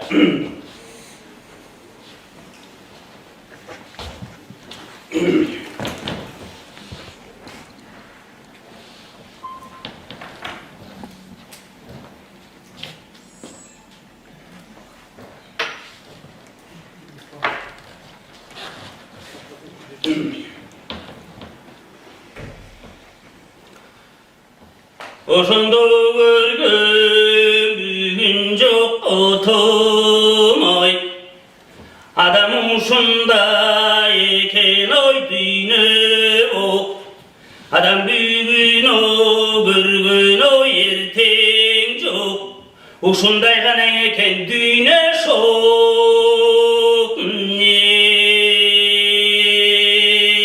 Jarattan billet kim billet Kulday billet kim billet Jaratkandım belgeni Cazvay aytıp geteyiz Oğay kölman az batırdın Törülgünün aytayın Aytpaygan tip turrayın Emin aytı tereyin Aytpaygu kuyneteyin Ay kölman az batırdın Törülgünü gen Altay Olar attan budaya Emin aytı tereyin Oşo bizde çayırdı Çınday canı çırkırra Öylap turdu vurpura Tanaları vattanda Tarada yıldız vattanda Tünür tosu mezgilde Tüşük tartık düğüngün Noşundun ennike Ondu hızdı yolculuk Oncağına tolgun Soldu gözlü tolgun Solcağına obdulu Hey soğun tappa uykunun Hayran ennin çayırda Oncağında karrasa Bacakıp jatat gördün mü Hey bayım bo kuy bayım dep Ukturçuğu kuy turgun dep Ayta turhan gebim var Hazır jatıp tuş gördüm Tuş göz allar iş gördüm Tündü jatıp tuş gördüm Olar attan budayay Adam görgüz iş gördüm Tangama tuş gördüm Kangala turgan iş gördüm Bu evin ne buldu çok Bul tüşümdü zoru çok Hey haylan ayınlardağın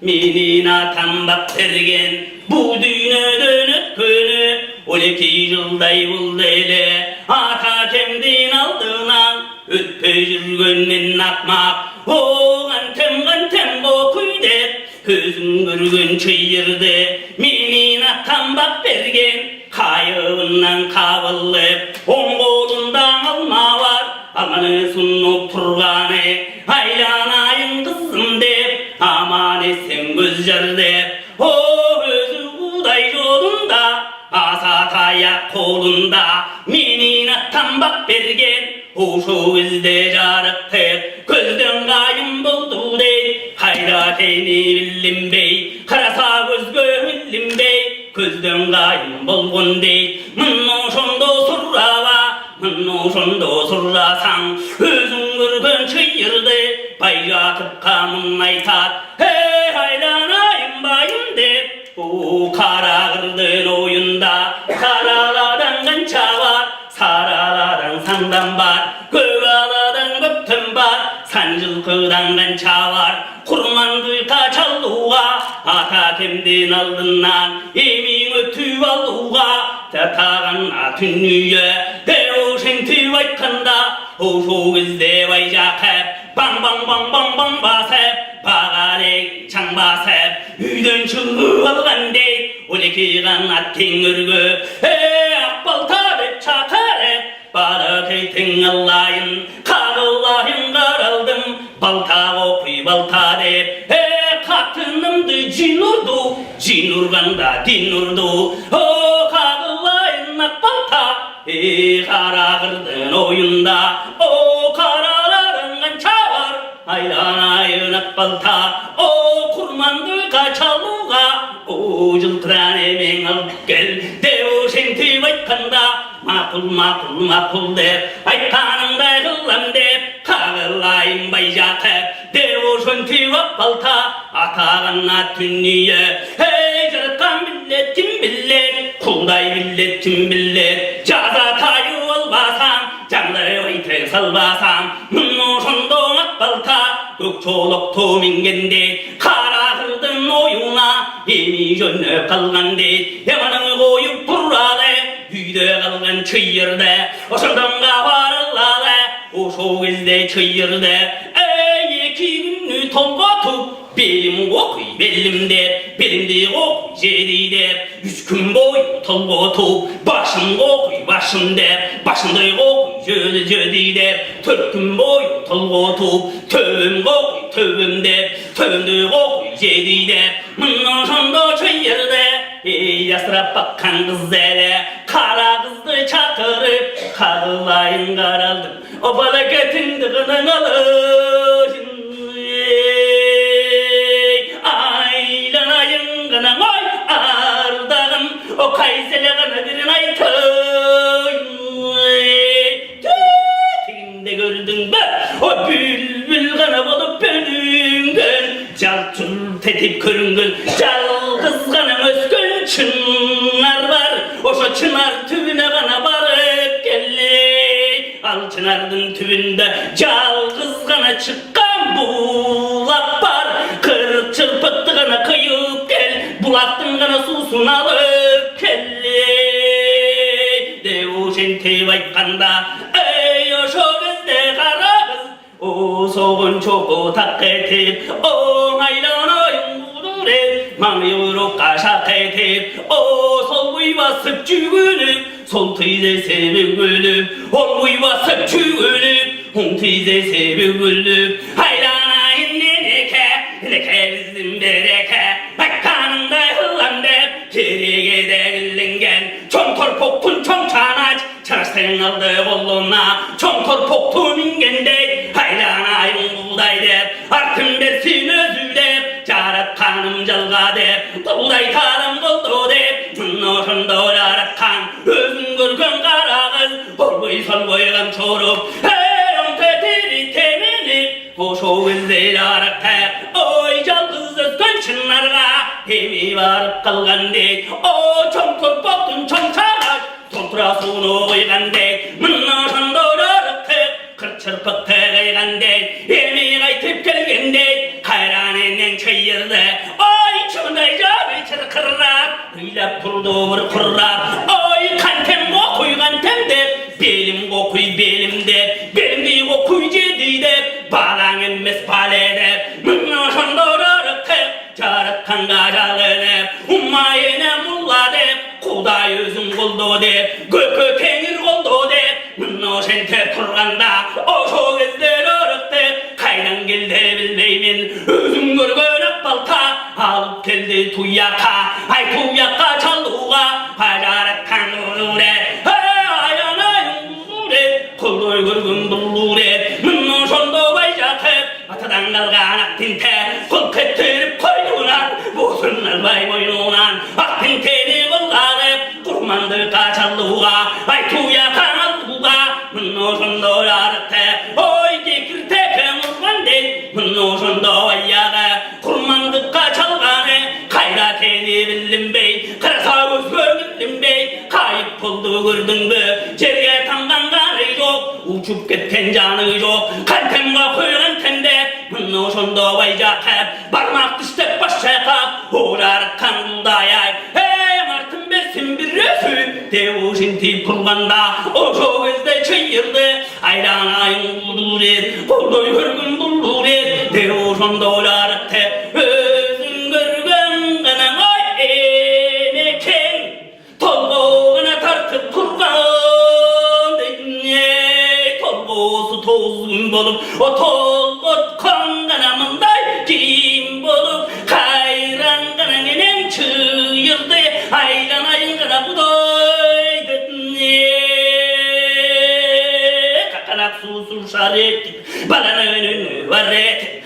문노선도 술라 오속인데 술라사 은근은 바야 해와 걸어가 와샤를 kıygırığı taş çağır ayağının tek düştü bay bir çembik düştü bundan sonra oynadı özün görgün çayırdı akıl esten tanganda kaşına durgan kara kız asrap bakkan ballare kara kız jayın surrasan oşondan kavar Allah'ı o şu gezde kara kız kalmaktardın kız eken canın Altay gelgende Altay çıldık kezinde asrap bakkan kız eken o Altay'na şaşka gelgende o şu gezde kara kız büyülüğü bölünüp büyülüğü görünüp bir yerine turalbay havlarattan buldayay öde tömen yürüp cindekeli görünüp mınnaşanda kara kız atanın görüydün niye oy yenem kokuygan tep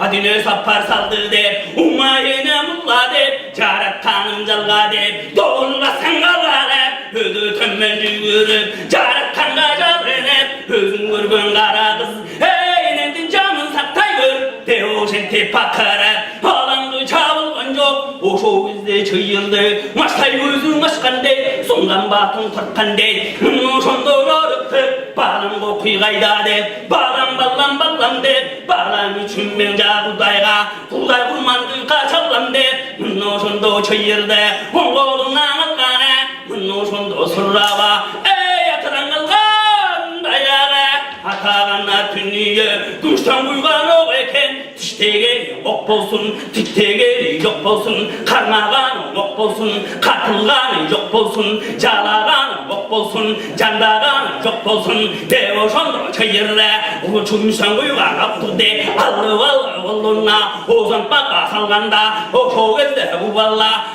bakırın tüngayde o tağana tünüye o namın çeyin salgande o kusun tatkanda o yugan karagan çeğe mınno şondo javrasan baybi çeyin jan çeğe ayran ayın kudayay o jarat kara tünjalgay de o şente turganda evanagana koyup turun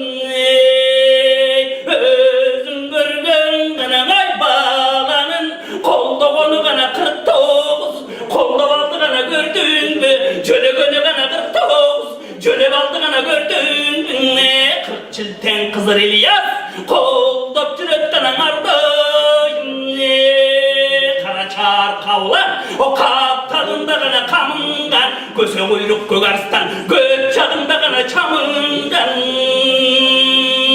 töbe canın karasan töbesinden kana buğday çengelin kana sungan arbay kanatın kana caygan kaldı o jaratkan kana kudayım kırgızdın kana nişim oldu jaratkan gajalınıp umayenem kana ula dep vay jakep kana turdu jalın kayranının çığırdı Jalgay görgüne kuday jalgay görüne Atavava marmaga bugün bir gana meni koldoy görüne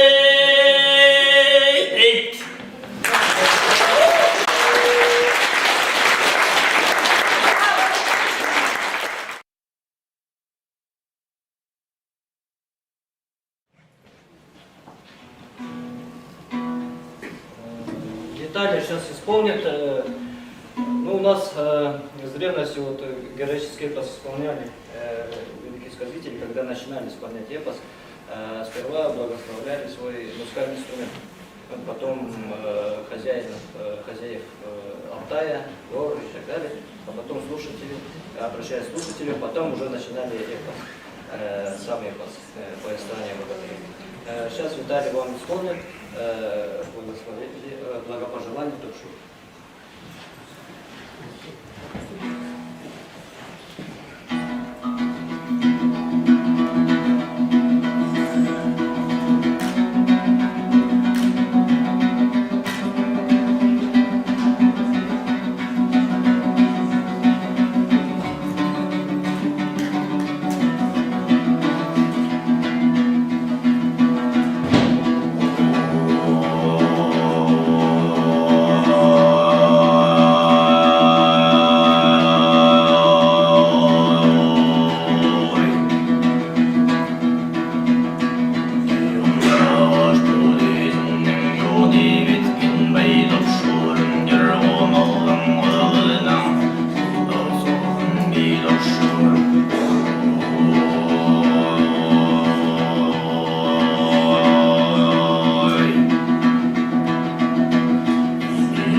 Он сам скажет, какой.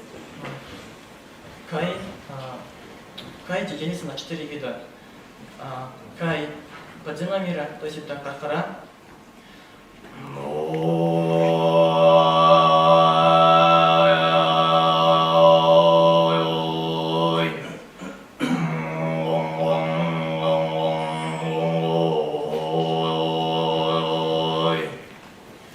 Кай среднего мира, Пимей.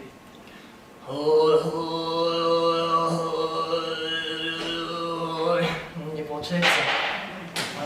Извините. И Кай верхнего мира, то есть небесного мира, СБСХ.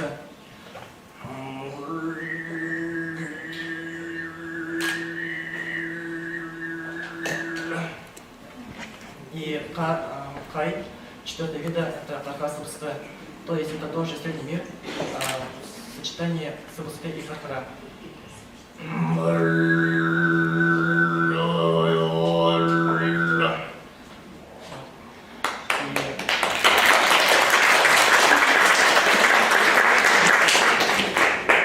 Эпос сказание о богатыре в основном исполняется Каем подземного мира, так как Кайче исполнил Кай от самого начала до самого конца о его подвигах, и он своих слушателей увозил в мир, то есть свой мир, сказочный мир, и показывал картины, сказки. И Кай исполнялась непрерывно около 5-6-7 дней исполнялась. И сейчас у нас сейчас эпос мало исполняет, это было давно, то есть в тренинг, да. И сейчас молодежь, в основном исполняет веселые песни с Каем на всех видах. И я не исполнил песню Алтай, то есть перечуй. Это значит переводится о родине, песни о родине. У нас основные песни делятся на песни о любви, во-первых, песни о родине, о Алтае, песня о матери, да.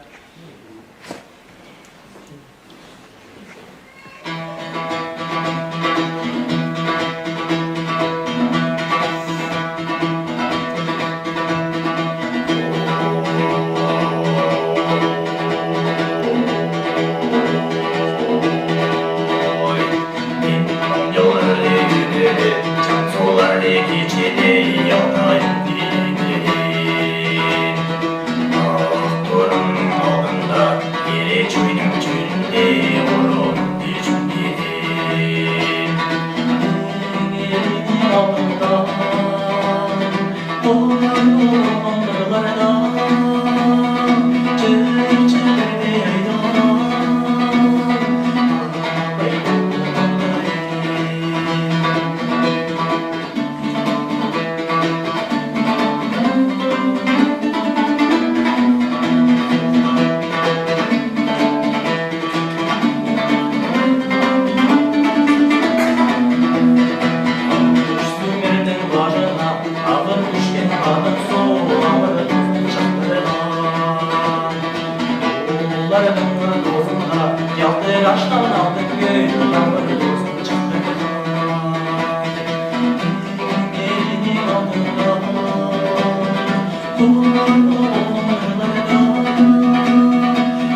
облаках. Утри плакала, как и я. Я сатиры топоры, девка моя молодью. Уши-ка постели у лёжку, девка я слегла. Услегла, да как и у постели лежала три няди. Три няди у девка Лёлю жила. Улю жила, да как и на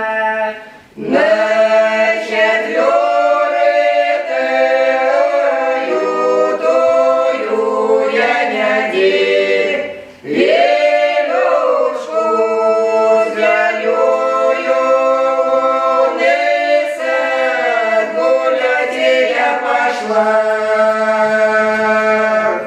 Пошла, да как и мимо садичку, мимо я зялю. Уныло дарую, Женька, лежит она торна. Вот Секисовка датируется 1747 годом. И еще покажем, мы тоже решили, что это почти уже сибиряки, то есть форпост уже в Чарышском районе формируется, и там формируется станица Тулата, очень известная для наших сибирских фольклористов станица и село, песенное именно село, и очень много фольклористов исполняют музыку этого села, пожанрово богатая, тоже эта традиция. Тут и казачьи строевые, и исторические песни, и солдатские, и плясовые, и хороводы различные, календарные. Ну а мы покажем, знаете, одну такую песню, которую исполняли девушки во время гулянок, особо смелые или особо там такие нетерпеливые, как мы. Они заскакивали на скамеечки и пели плясовую песню прямо на скамейке. Особенно легкие девушки такие. Самые легкие. Чтобы лапки выдержали. Да. Вот сейчас одна такая легкая девушка и я встали на скамеечку, они еще и дробили, приплясывали под эту песню. Давай, спевай. А как начинается? А это чей же? А это чей же такой незнакомка меня полюбил, Господь, любовь-то мое, сердценько милое зазнобил. А зазнобил в сердца, А собой ехал белый далеко, ой, да кого же ты оставляешь бедную? а на кого же ты я? Оставляешь бедную, ой, на садах надежда, дорожка моему. А не на сватах, да Не нет. дружка своему, ой, без тебя там приду, постелюшка стала холодна. А без тебя, мой друг, Постелюшка стала холодна, ой, я рисовна, боялась, всё пошла нога. один я не собрал. Провалялась, всё пошла нога, ой, я не добра. Ой, это всё наша слеза. Торопимся. Ладно, и теперь вот тот самый фрагмент, который говорит о том, что наша культура, она, конечно, не пассивная. Да? Она, конечно, не пассивная, она очень активная, и в отличие от западной культуры, она не индивидуалистическая, такая коллективная. Поэтому мы приглашаем вас сейчас в хоровод, тоже секисовский. Мы вот так вот пойдем, а вы к нам прирастайте. Смеленько вставайте за ручку. Засиделись, пойдем за ручку.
Со мной да не шутит, солдат шуточки со мной, да не песня по улице. Так, вот вышли.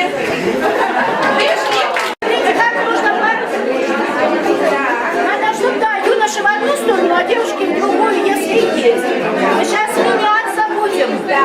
И самое главное, делать посередину. Вот так вот, да, ставим нужно ставить лодочками, чтобы одна рука в центр направлялась. Чтобы одна рука в центр направлялась. И мы сейчас будем вместе все делать. Сначала научимся, я вам буду песенку петь, что нужно делать. А потом уже просто будем частушки подпевать. Вставайте красиво. Мы сейчас будем меняться нашими парами. Да? В ту сторону и пойдет, поменяет партнера, да? Я смотрю туда по ходу, да. А мы и мы меняем партнеров своих, хорошо? Итак, русский народный танец «Светит месяц». Давайте сначала серединочку. Пошли по шагу. Раз, и два, назад. Раз. Запомни. Еще.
Вот именно сейчас мы пообнимаемся. Значит, смотрите.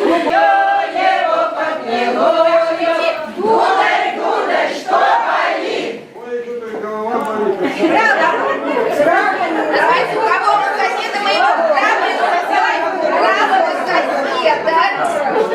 И идем. Прически портим. Дудай, дудай, дудай, еще старый, старый, старый, тише его под колоду, его под сырою, его под гнилою. Дудай, дудай, что болит? Ой, что-то уши у меня болят. Незаметно снимаем серебро. Идем. Дудай, дудай.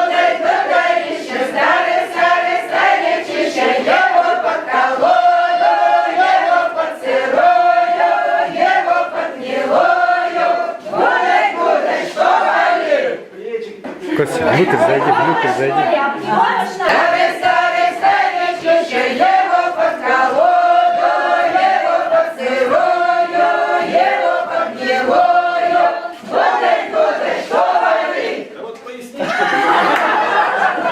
Ниже поясницы не надо. Измеряем талию соседа.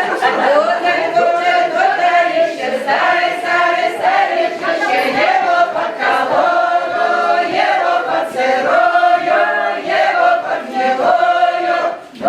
Гудай, что болит? Сердце. Быстро.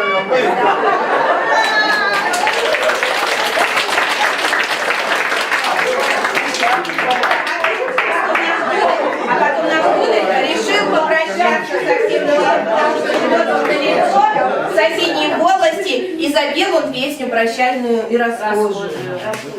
Расхожие, разъезжие, кому спать, ночевать, стелить, там ложись, кому ехать домой, запрягай, доступай.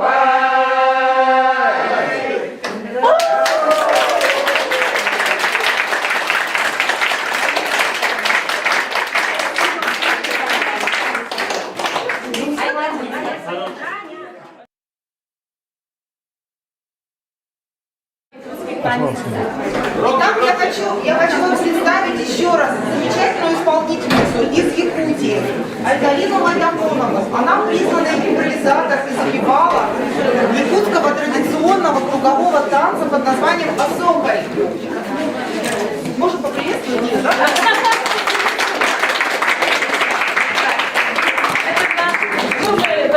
Рассказывать мастер-классы, мы будем практику показывать, да? Вот осоха, левая рука вот у соседа, да, вот кнат называется, да? Ага.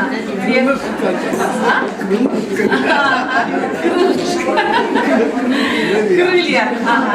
Я запевала осоха, да? Вот если я запевала, да, я импровизатор. Вот осоха, как мы прежде сказали, да? 3 вида. С правой стороны кнат, я вот так чувствую, и по кругу, по часовой стрелке, по кругу солнца должны мы сделать хороший круг, красивый хороший круг. Идите сюда, круг хороший должны сделать.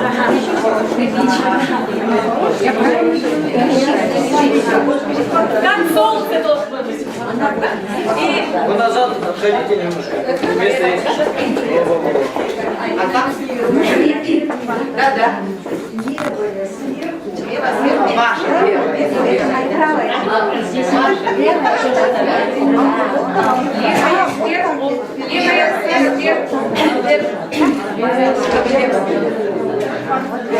а пальцы как держать, Айдарина? И этим мы поклоняемся солнцу, верхним божествам. И если мы держим руки вот так, значит, это мы кисло соединяем энергию, улучшаем энергию. Так, и левая нога, правая нога. И ходим, да? Чуть-чуть, не вот так. Раз. Не вот, нет, это не хоровод, да? Вот сразу с руки, нога вот прямо сейчас. Раз, два, и коленки сгибаются. Сразу с руки, нога прямо обе. Раз, два, три, 4. Раз, два, 3, 4. И вот бедрами как-то вот бедрами. Раз, два, и ага, начинаем, да? По счету. Сначала мы этот танец, ритм изучим, ага. По счету раз, два, 3, 4, я говорю ему танцуем. Мы попросили разрешения. Раз, два, 3, 4. Раз, два, 3, 4. А не сразу попадаете все вперед. И 4. Ага. Вот. И это самый ритм танец, да? И сейчас эта песня «Охокай дыр», «Охокай», повторяем. «Охокай дыр», «Охокай». «Охокай дыр», «Охокай». «Эхекай дыр», «Эхекай». Огокайдыр, огокай. Огокайдыр, огокай. Эхегейдир, эхегей. Эхегейдир, эхегей. Огокайдыр, огокай. Вступительные сейчас. А вот огокайдыр, огокай. Эхегейдир, эхегей. Огокайдыр, огокай. И я запевала, да, значит, я пою, и вы повторяете. Вчера? Слушай. Огокайдыр, огокай. Огокайдыр, огокай. Эхегейдир, эхегей. Эхегейдир, эхегей. Огокайдыр, огокай. Огокайдыр, огокай. Эхегейдир, эхегей.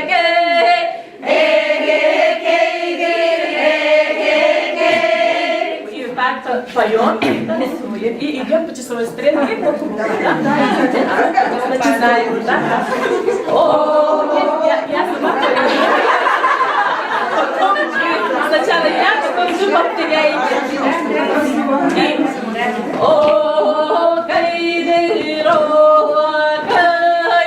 О, кайдыр, о, кай. Эхегейдир,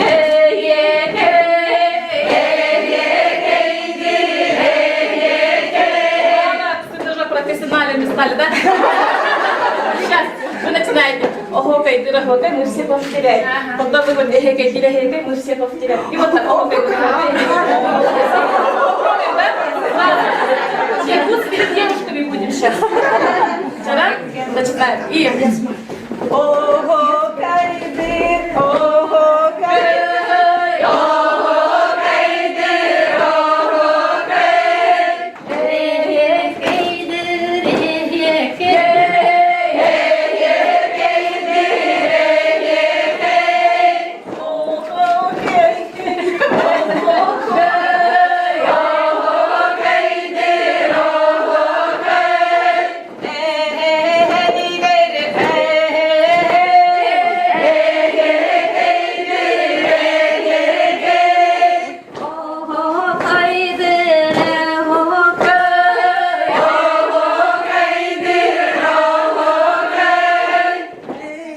Эхегейдир,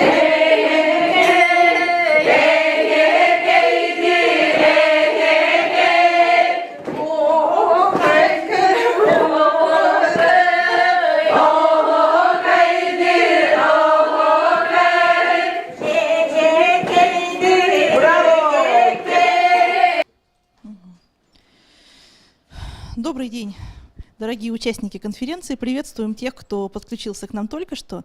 И для начала разрешите представить вам ведущую нынешней секции, второй половины нашего заседания, Людмилу Санжибоевну Дампилову, доктора филологических наук, доцента, главного научного сотрудника, координатора проекта отдела литературоведения и фольклористики, Института монголоведения, буддологии и тибетологии САРАН, а также Людмила Санжибоевна является руководителем лаборатории вербальных культур Сибири и Дальнего Востока, Института филологии Сибирского отделения РАН.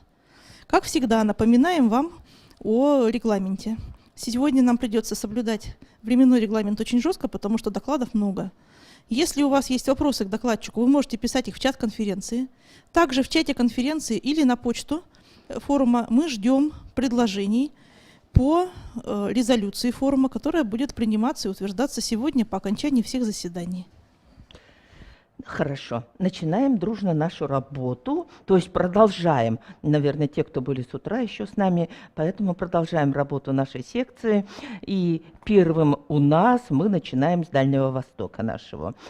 Выступает Анатолий Анатольевич Сорокин, он ассистент кафедры иностранных языков и переводоведения Дальневосточного, Камчатского государственного университета, и также он является является младшим научным сотрудником нашей лаборатории вербальных культур. Тема его доклада «Опыт подготовки корякских фольклорных текстов к публикации, проблемы и решения».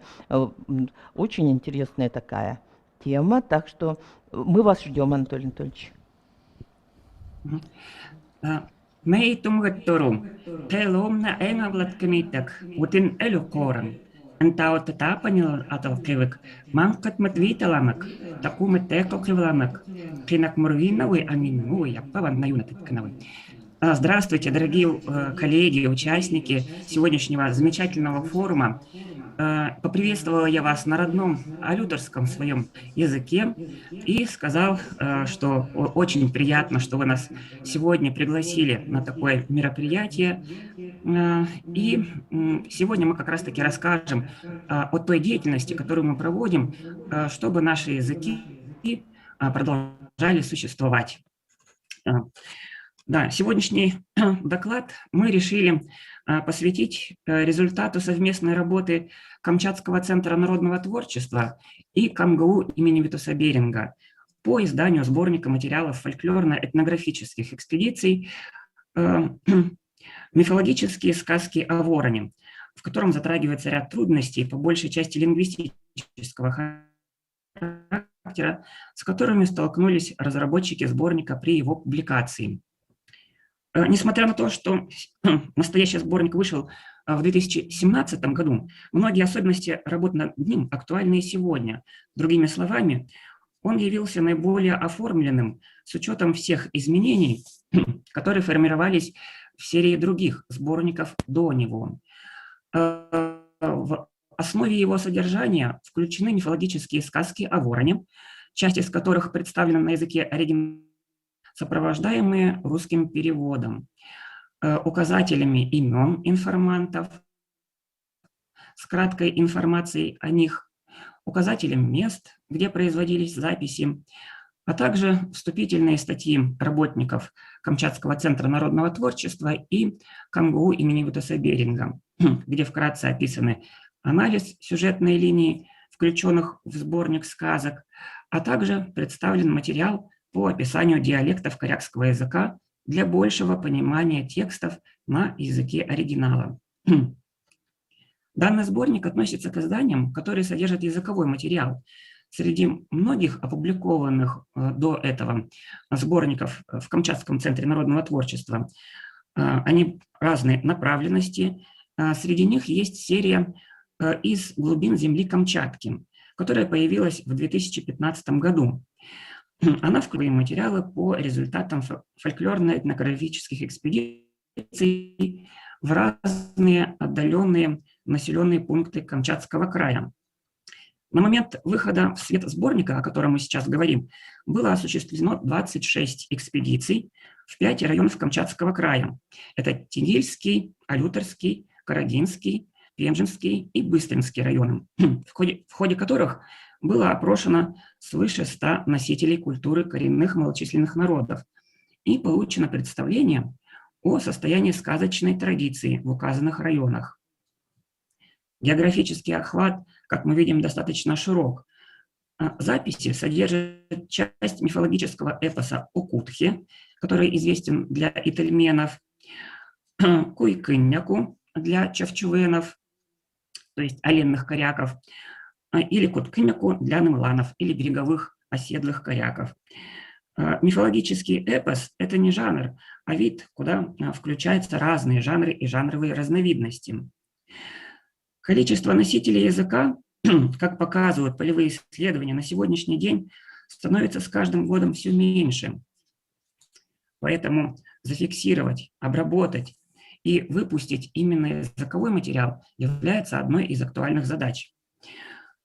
Дополнительными материалами, как для создания описываемого сборника, так и для сегодняшнего доклада, послужили научные издания и публикации по корякскому и алюторскому языкам, художественная литература, опубликованная на диалектах корякского и алюторского языков, статьи в периодической печати, а также рукописные материалы из основного фонда Краевого Камчатского краевого объединенного музея, а также семейного архива Михаила Ивановича Попова.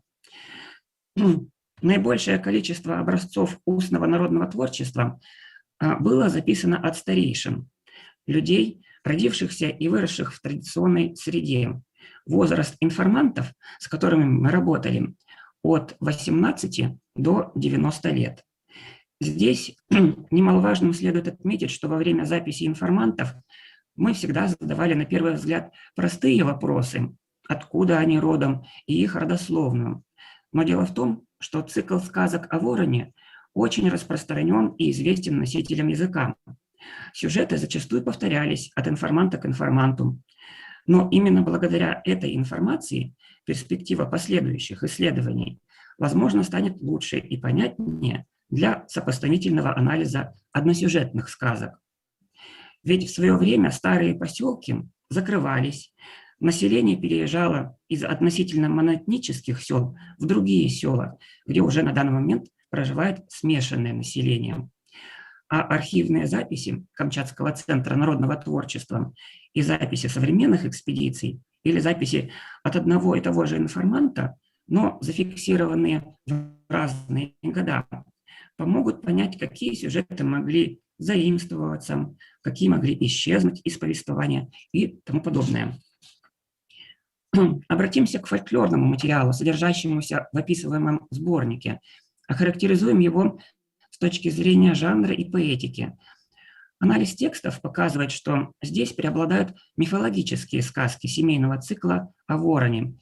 Некоторые из сюжетов оказались контаминированными, то есть сложенными из разных сюжетов или частей, как, например, одна из сказок «Куйкыннику и мыши», записанная в Тегильском районе от Поповой Светланы Калафтагиновны. Здесь можно выделить наличие 3 сюжетных звеньев, которые объединяются лишь основным героем Куйкыннику. Так в этой сказке узнаваемым оказался сюжет, известный как «Яичные девушки», разумеется, в измененном виде. Контаминации подвержены все фольклорные жанры. Здесь мы встречаем и контаминацию разных жанров. Например, в произведении «Балагания сопка» сказка соединяется с топонимическим преданием. Почему же возникают контаминации текстов? Возможно, это связано с спецификой памяти, с тем, что из активного бытования текст уже ушел. А может быть, в этом проявляется и творческий поиск информанта. В памяти информантов сохраняются и повествования, близкие к космогоническим и этиологическим мифам, хотя они уже и утратили сакральный смысл, так как во многом перешли в сказку. В сборнике приводится текст «Как появились мошки и комары», например. Сказочное здесь проявилось в проделках Куйкыннику, а мифологическое – в достраивании мира, появлении насекомых. Другим аспектом при издании данного сборника явилось то, каким же образом лучше представить оригинальные тексты и их перевод на русский язык. Мы исходили из того, что сборник будет ориентирован на более широкую публику, нежели для специалистов узкого профиля. Дело в том, что на данный момент издано довольно хорошее количество научных материалов по корякскому и алюторскому языкам, но в них включены тексты с поморфемным делением лексем, что не очень легко для понимания и чтения нелингвисту. Но в то же время нам не хотелось приукрашать тексты перевода литературными оборотами, тем самым отходя от уровня близкой эквивалентности к тексту оригинала при его передаче. Поэтому тексты оригинала и перевода мы постарались сделать построчными, а также очень приближенными к тексту оригинала, без литературной обработки. Тем самым мы надеемся, что впоследствии эти тексты будут также полезны и для лингвистов, и для читателей, которые захотят изучать свой родной язык, в чем построчный перевод будет способствовать пониманию структуры предложения и его смысла. Ну и в заключение отметим еще одну трудность, с которой пришлось столкнуться при издании сборника. Это выбор орфографии для записи текстов в оригинале. В основу литературного стандарта корякского языка положен чевчувенский диалект.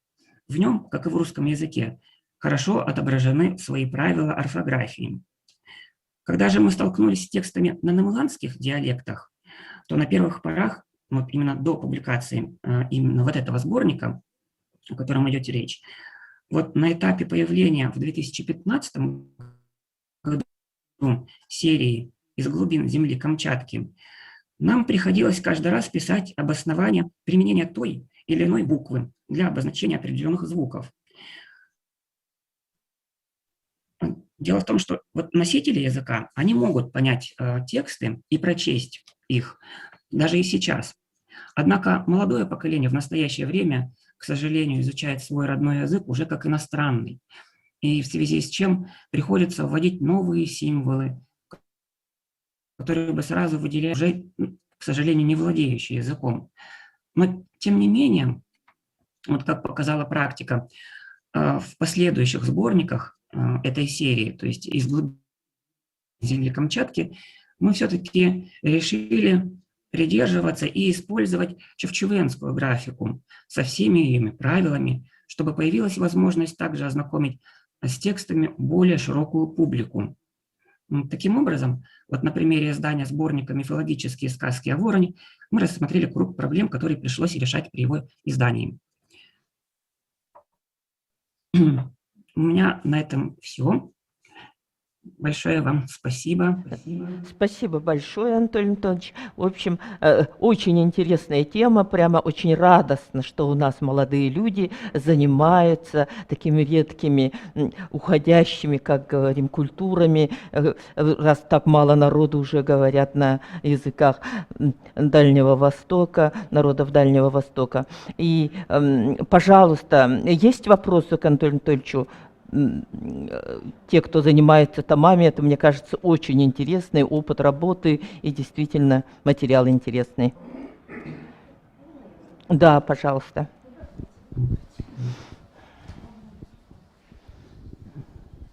Галина Евлампиевна вопрос задает. Большое вам спасибо, Анатолий Анатольевич, за интересную информацию.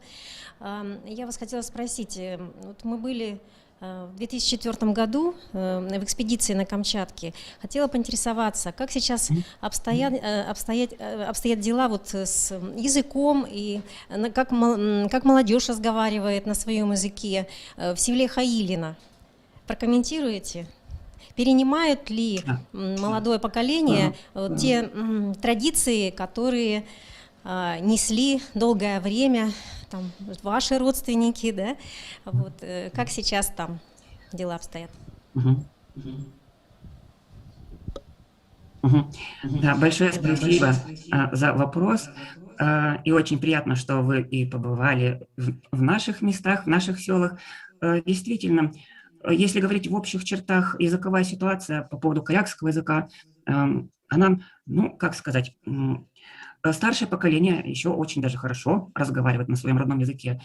Молодое поколение, мы стараемся проводить разные мероприятия просветительского характера и обучающего характера, чтобы как-то сказать, прививать вот эту вот преемственность поколений в плане языка. Но вот то, что вот касается отдаленных сел, вот именно глубинок нашего края, поскольку они, например, то же самое село Хаилино, ну, достаточно так вот отдаленно находится от районного центра Теличики, вот там сохраняется очень даже хорошо язык, и на уровне бытового общения он там еще поддерживается. Есть возможность и проводить и записи непосредственно сбора языкового материала. Ну, как-то ситуация намного лучше.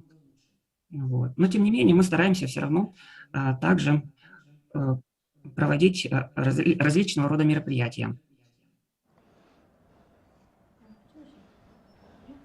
Скажите, пожалуйста, имеют ли возможность читать, знакомиться с вашими изданиями, с вашими работами, которые вы готовите, вот население отдаленных поселков?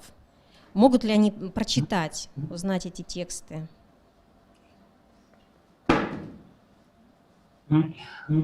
Да, действительно, печатные издания, сборники, они распространяются на безвозмездной основе, но единственное, тираж очень такой небольшого количества, и он направляется в дома культуры по большей части, в села нашего края, а также в последнее время вот с проведением интернета все-таки ситуация в этом плане улучшается на севере. Вот на сайте, кстати, официальная страница Камчатского центра народного творчества, как раз-таки публикуются, все эти тексты и сборники, они представлены в электронном виде, то есть они в открытом доступе. Там есть закладка сверху, вот я не помню, по-моему, или публикации, или издания, вот они там все представлены в электронном виде. Татьяна? Да, мы ждем в эфире, когда появится Надежда Алексеевна Тадина, и значит, слово предоставляется Валентине Виссарионовне Миндибековой, Институт филологии, кандидат филологических наук, научный сотрудник отдела фольклористики. Так, тема доклада Валентины Виссарионовны «Полевые исследования в истории хакасской фольклористики». Пожалуйста, Валентина Виссарионовна. Спасибо. Уважаемые участники форума, представляю свой доклад на тему «Полевые исследования в истории хакасской фольклористики». В своем докладе я хочу рассказать об основных этапах собирания и изучения обрядовой поэзии хакасов, песенных жанров, характеризовать собирательскую и исследовательскую деятельность ученых в течение 3 хронологических периодов, начиная с XVIII и до начала XXI века. Исследование проводится в рамках подготовки хакасских томов серии «Памятники фольклора народов Сибири».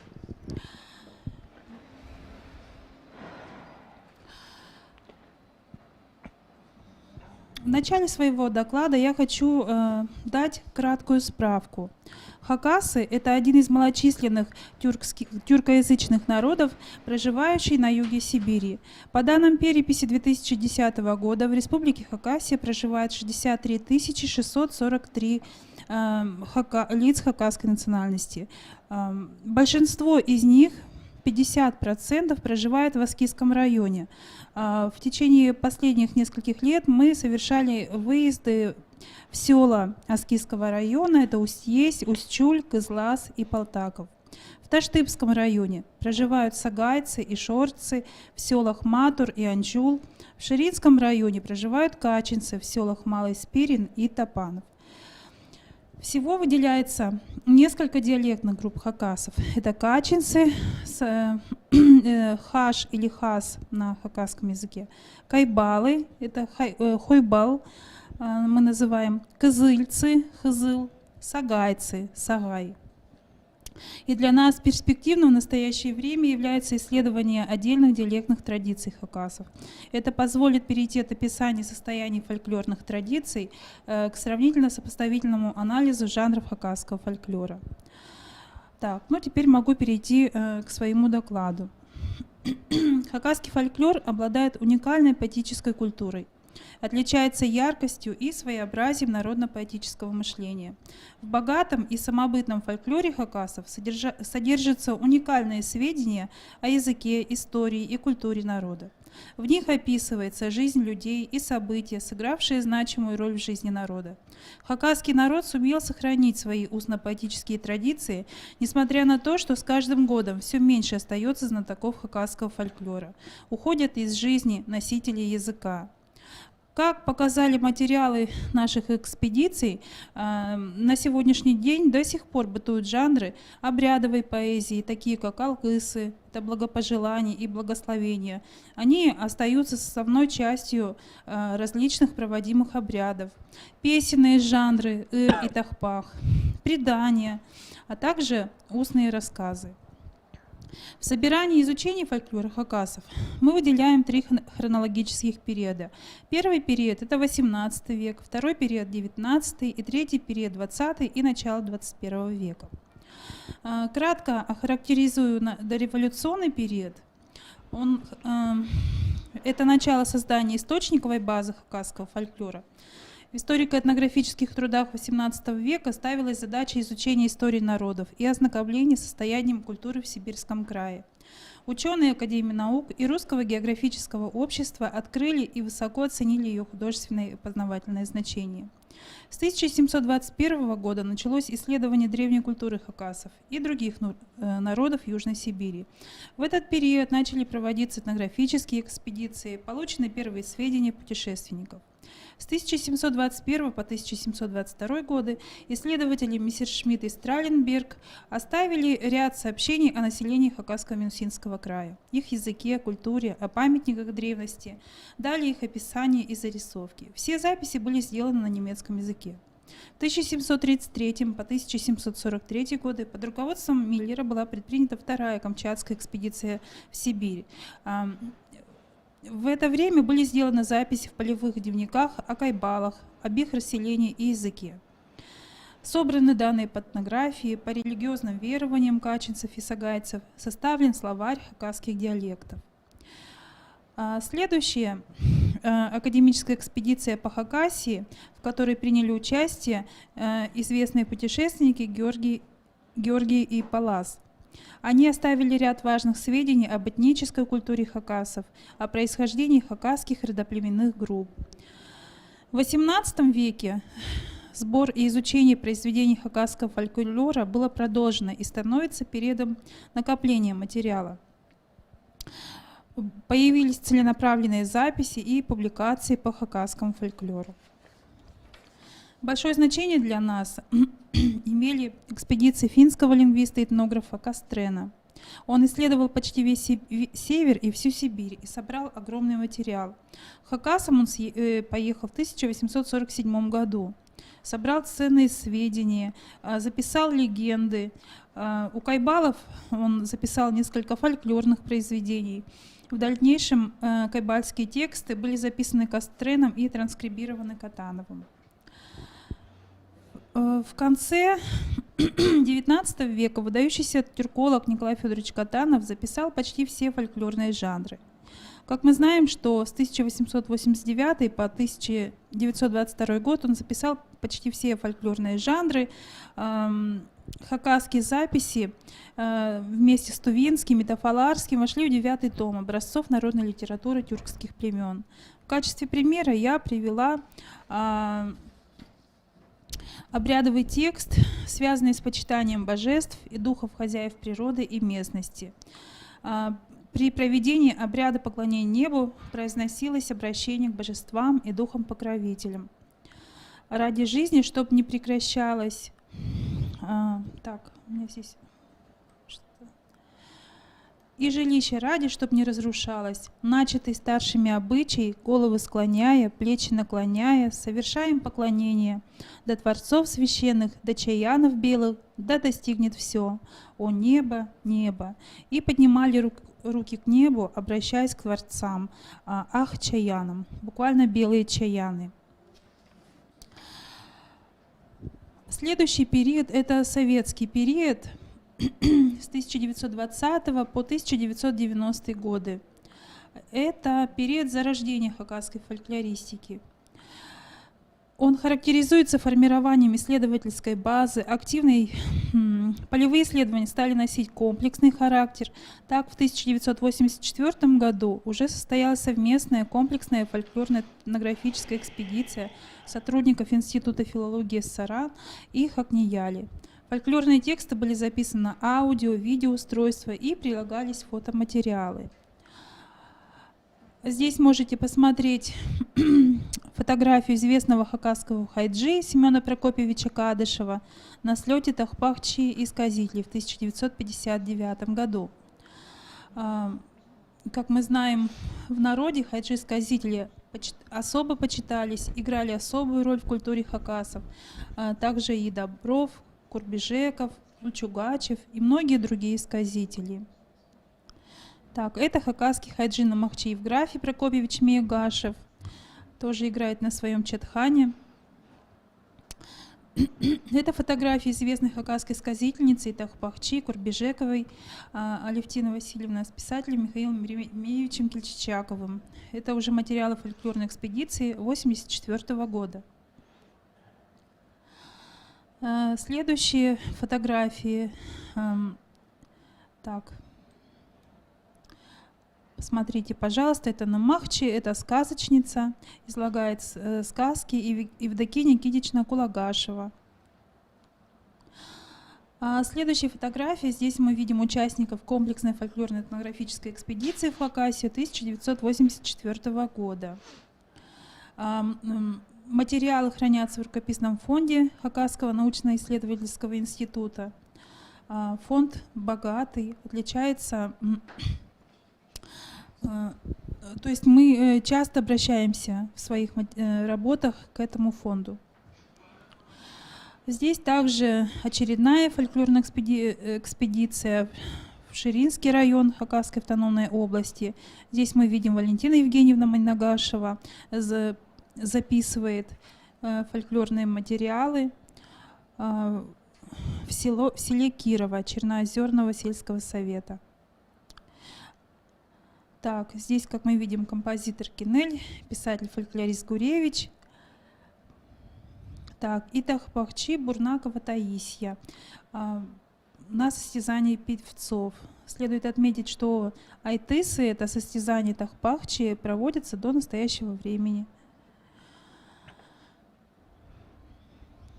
Так, и вот еще фольклорная экспедиция. Здесь на фотографии директор Хакнияли Валентин Абрамович Осачаков и доктор филологических наук, профессор завсектором фольклора народов Сибири Александр Банмаевич Сактоев. Переходим к следующему, постсоветскому периоду. Этот период является становлением хакасской фольклористики. Формируется исследовательская база и активная издательская деятельность. Дальнейшие наши полевые исследования стали носить комплексный характер.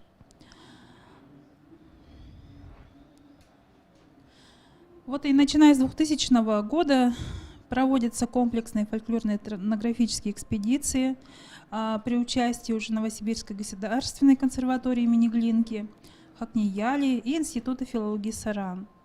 Как мы видим, в результате подготовлено 3 тома уже хакасских.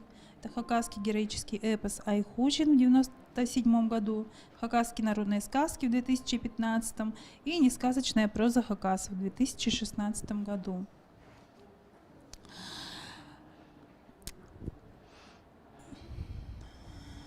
Так, здесь также материалы экспедиции можно посмотреть. Вот это наш результат этих экспедиционных исследований. 3 хакасских тома изданы на сегодняшний день.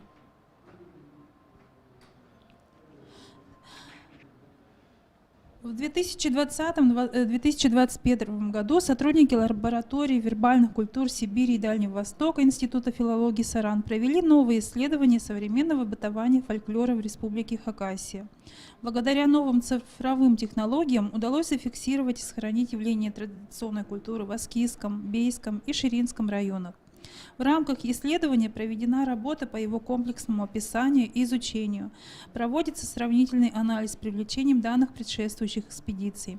Материал экспедиции показывает, что хакасский фольклор постепенно угасает, уходит из жизни поколения, знающие фольклорные традиции. Но бытуют отдельные жанры обрядов фольклора, песенные жанры. На национальных праздниках обязательно исполняются благословения алгыс или алгыс-сёсь. Актуальным становится вопросы систематизации и хранения фольклорного материала. В секторе фольклора народов Сибири Института филологии Саран создан электронный фольклорный архив. Хакасский корпус текстов выкладывается на электронный портал «Фольклор народов Сибири», прикрепленный к сайту ИФЛ Саран. Эта интернет-площадка обеспечивает доступ к редким фольклорным текстам и подкорпусам портала. Таким образом, экспедиционные материалы имеют огромное значение для дальнейшего развития хакасской фольклористики. Экспедиционная работа в местах компактного проживания хакасов будет продолжена. Я бы хотела еще в конце своего доклада поделиться с нашими новыми материалами, которые у нас собраны за последние годы и показать наши записи в результате поездки в Бейский район Республики Хакасия и представить исполнительниц народных песен и тахпахов. Это Чечинина Наталья Петровна и Артонова Полина Андреевна. Мы записали уникальные видео и аудио. Так. Мне сейчас выйти, да, из презентации лучше всего и загрузить там. Так, остановить демонстрацию и сейчас.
Мен Наталья Чечинина болсам. Койбал алның төрен шиірім койбал ал.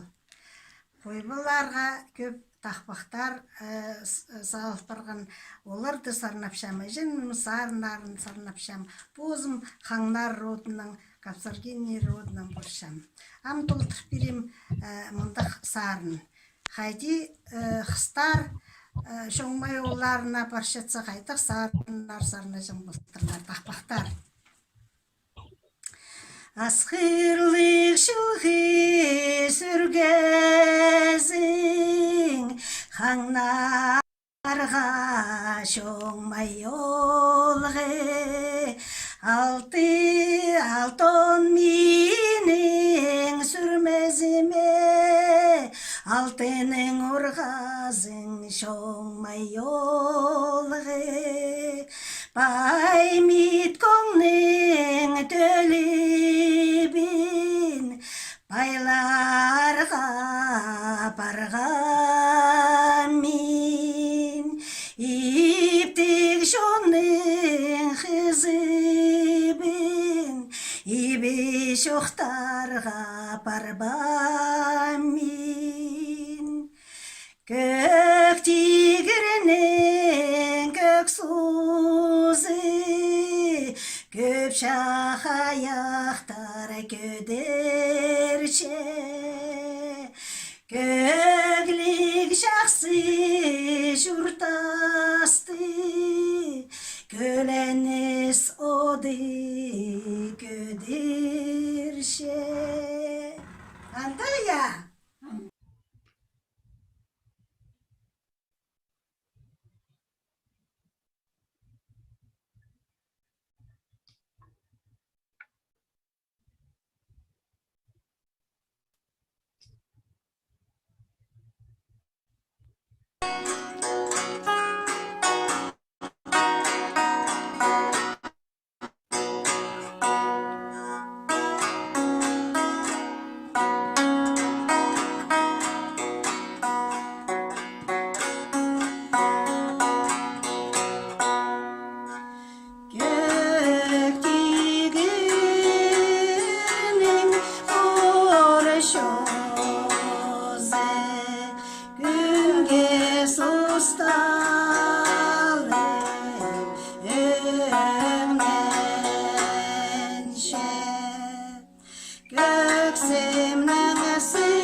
Показала образцы, примеры, какие мы записываем вот на последнее время, во время наших поездок.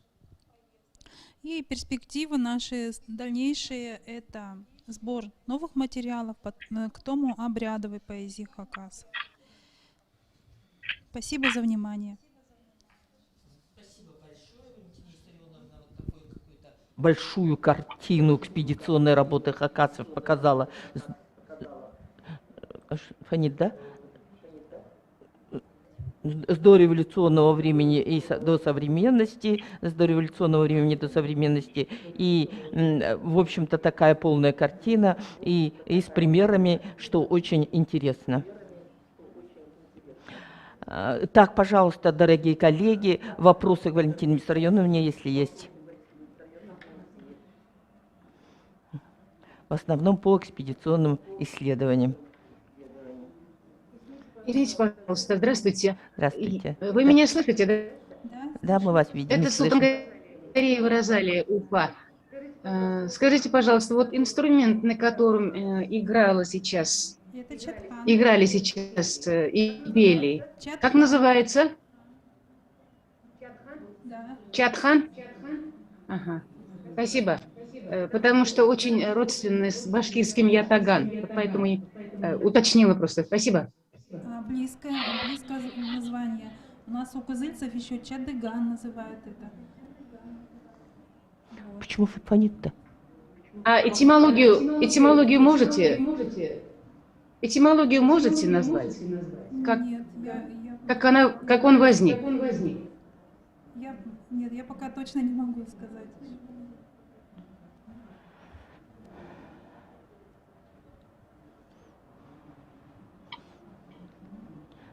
Да, все? Вы ответили на вопросы, да? Ага. Спасибо большое, Валентина Виссарионовна. Так, переходим к следующему нашему докладу. Мы приглашаем Якутск. Лена Борисовна Степанова, кандидат исторических наук, научный сотрудник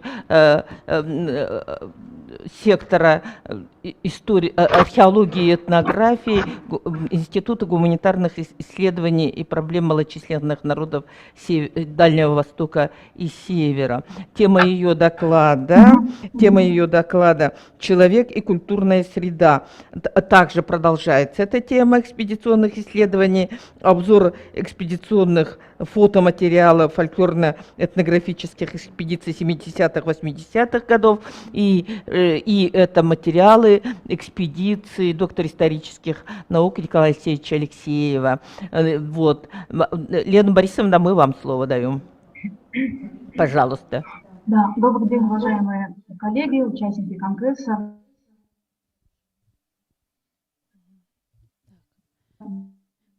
Я прошу прощения, я боюсь, что после видео у меня сорвется. Вот. И, значит, что я хотела бы сказать, да?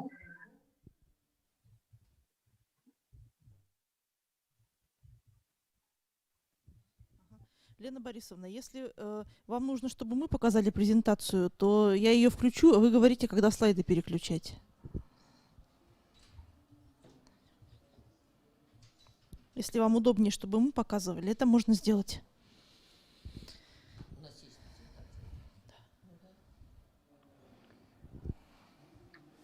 Так будет, наверное, удобнее.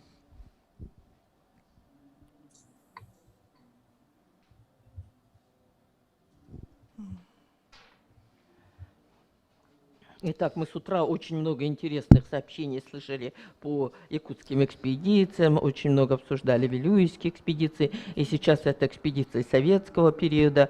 Я думаю, что вообще эти экспедиционные материалы собраны как, вот, конечно, вербальный материал, так и фотоматериалы всегда нас очень радуют. И поэтому, когда вот мы на таких больших форумах наших фольклорных как бы можем еще раз вернуться и посмотреть наш огромный труд, который мы проводим на всем нашем большом пространстве. Мне кажется, это, в общем-то, очень, ну вот, для нас нужная работа.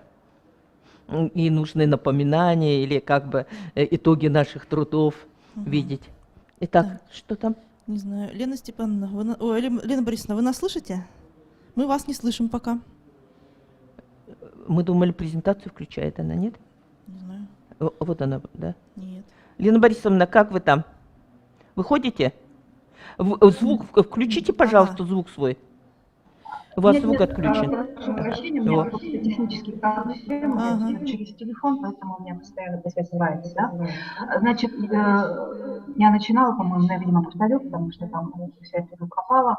Значит, свое выступление на примере научного деятельности нашего ученого, доктора исторических наук Николая Алексеевича Алексеева, журналиста, я рассматриваю его авторский научно-исследовательский инструментарий и визуальные формы фиксации традиции обрядов и ритуалов, на которых основываются культурные отношения между собственным и средой.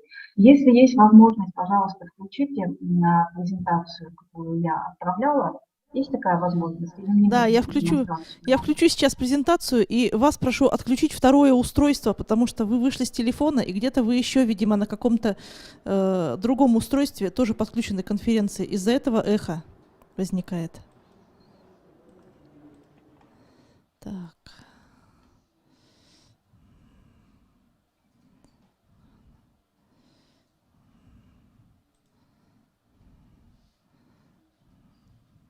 Базовый.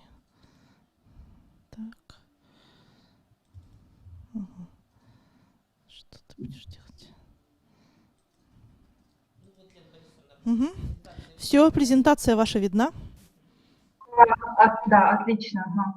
Ага. Значит, следующий слайд, пожалуйста, сразу.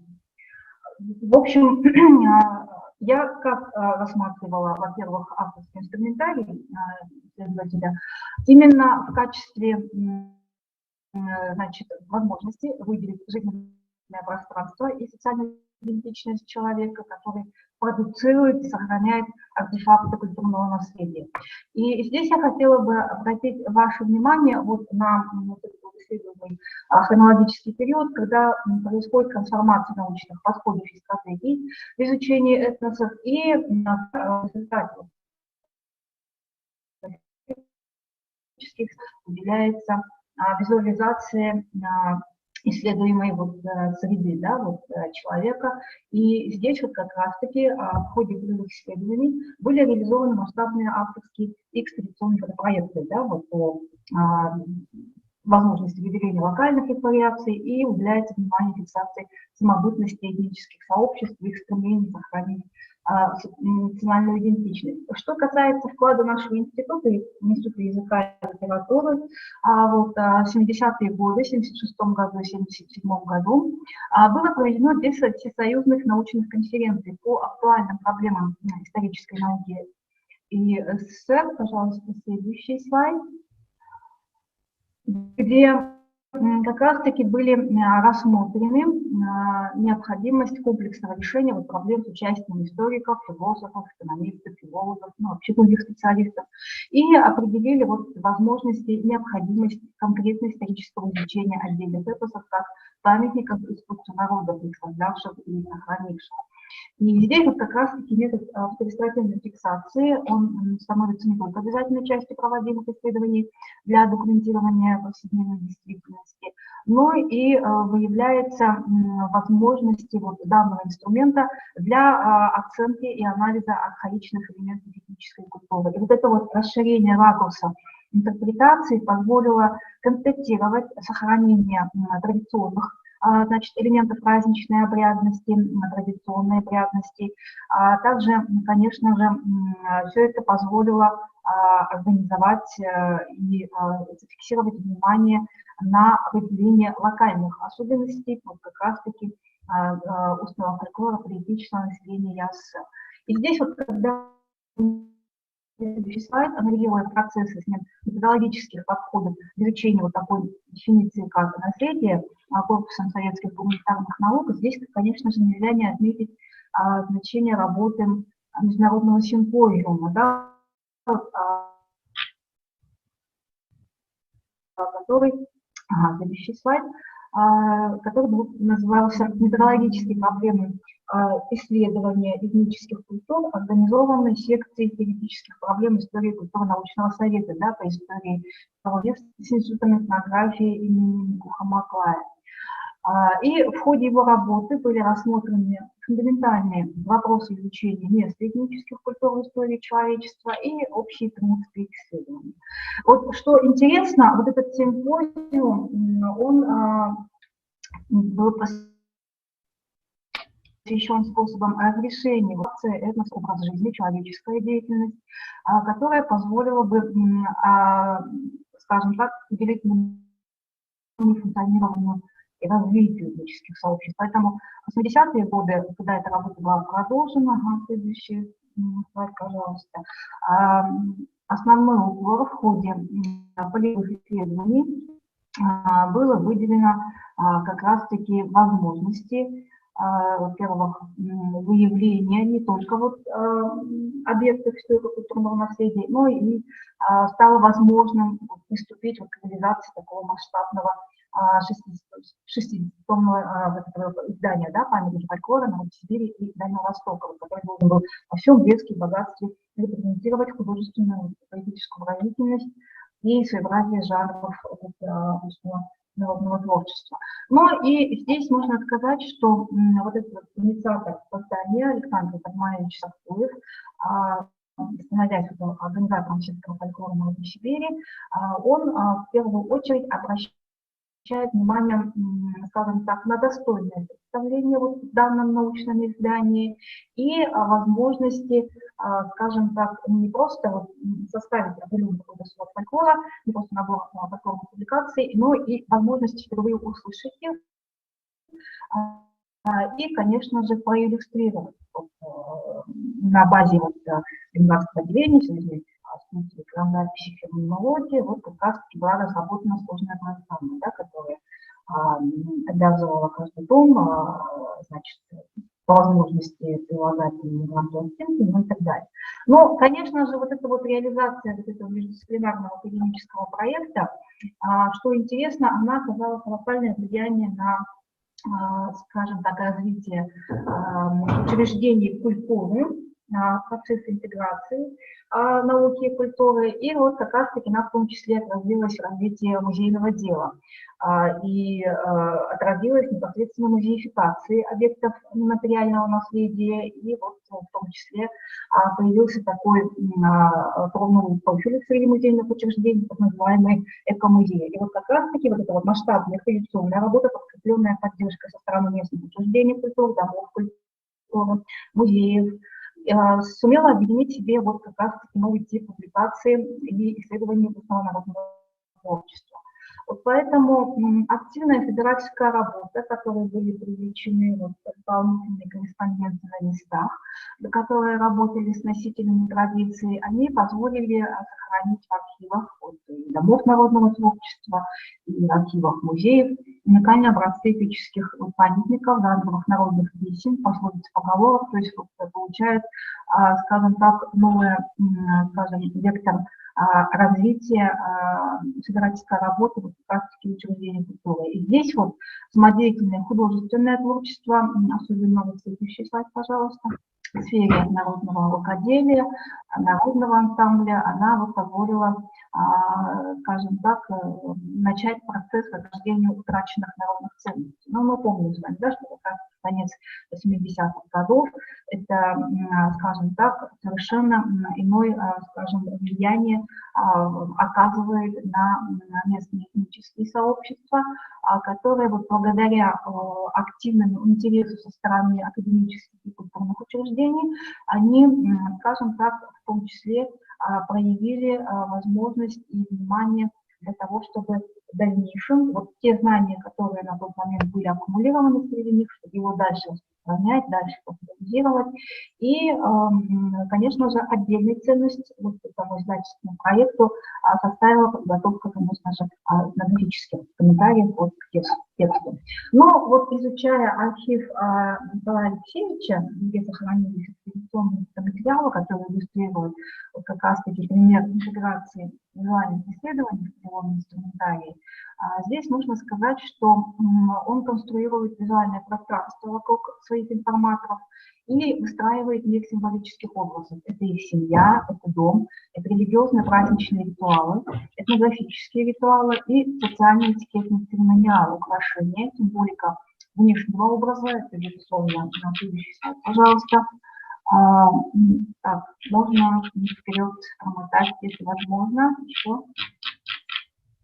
Да, вот здесь пока остановить. Спасибо. Но и здесь вот он как раз-таки обращает внимание вот на элементы прически, одежды, на наличие или отсутствие символических предметов в руках, на фиксацию языка тела в ходе декламации и воспроизведения песен. Он фактически выстраивает такую вот интересную покадровую иллюстрацию, да, вот, процесса декламации и воспроизведения песен, как ведет себя во время исполнения, значит, народного эпоса исполнитель, либо человек, который рассказывает какую-то интересную историческую предание, либо быличку. И вот поэтому сопоставление вот этих вот интересных кадров, которые иллюстрируют вот как раз-таки полевой дневник ученого и возможность оценить состав программы подготовки экспедиции Института языка и литературы, да, Якутского филиала Сибирского отделения Академии наук за 74 и 1982 год, позволили вот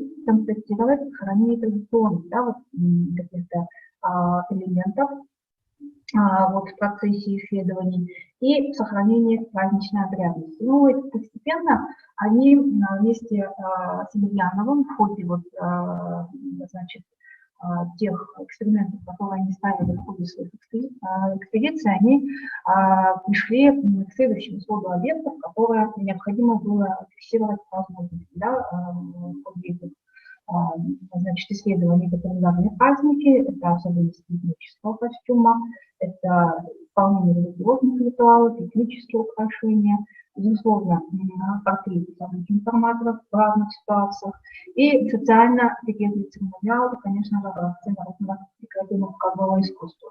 И здесь вот надо отметить, что и Емельянов, и Алексеев, и Вячеслав, пожалуйста, в ходе своих исследований они обращают внимание в том числе на изучение фондов местных музеев, которые не столь, скажем так, известны и распространены, и изучая вот, краевые местные небольшие районные этнические музеи, они, кстати, выстраивают очень интересный предметный иллюстративный ряд, который вот они, в том числе, вот как раз-таки разрабатывая большую тему, которая касалась эпоса народов Якутии, вот та самая тема, которая послужила в дальнейшем вот основой подготовительной работы вот будущих томов академической серии «Памятники фольклора народов Сибири и Дальнего Востока».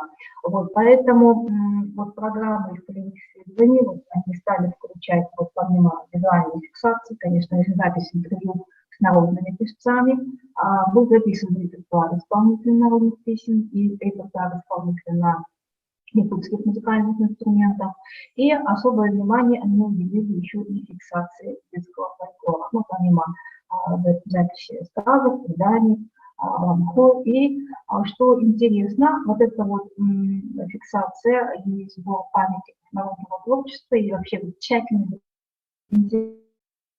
общего символического пространства, которое связывает непосредственно самих носителей, она вот как раз-таки поставила возможность оценить вот те самые контексты культурных изменений этнических сообществ. Ну вот та самая визуальная программа, на которую я обращаю ваше внимание, следующий слайд. Она, во-первых, позволила заметить, что как раз-таки вот этот вот самый интерес со стороны, скажем так, исследующих учреждений, научных, культурных и так далее, она позволила в некоторой степени, скажем так, вопросами создания этнического костюма и элементов повседневной национальной фотографии, собственно, пользования для узкого круга знакомых.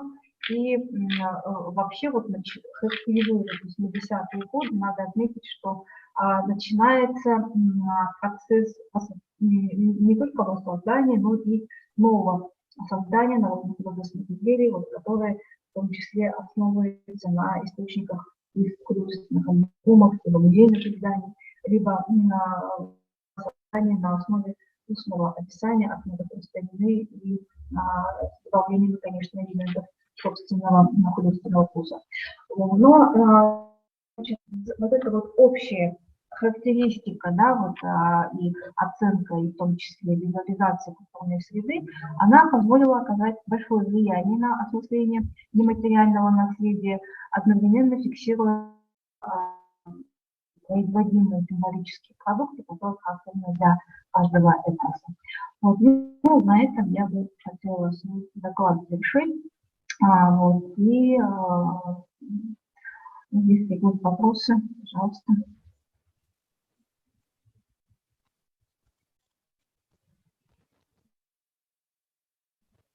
Меня слышно?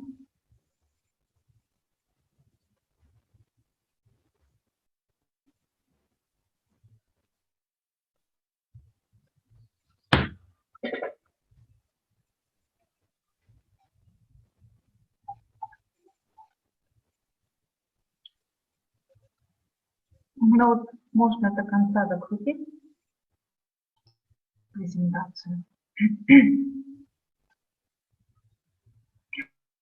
Это вот фотографии, сделанные в ходе экспедиции 1986 года.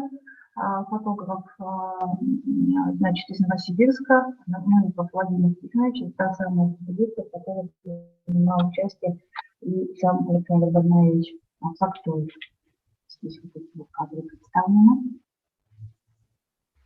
Ну вот и вот те выводы, которые я сделала, которые я уже успела вам озвучить.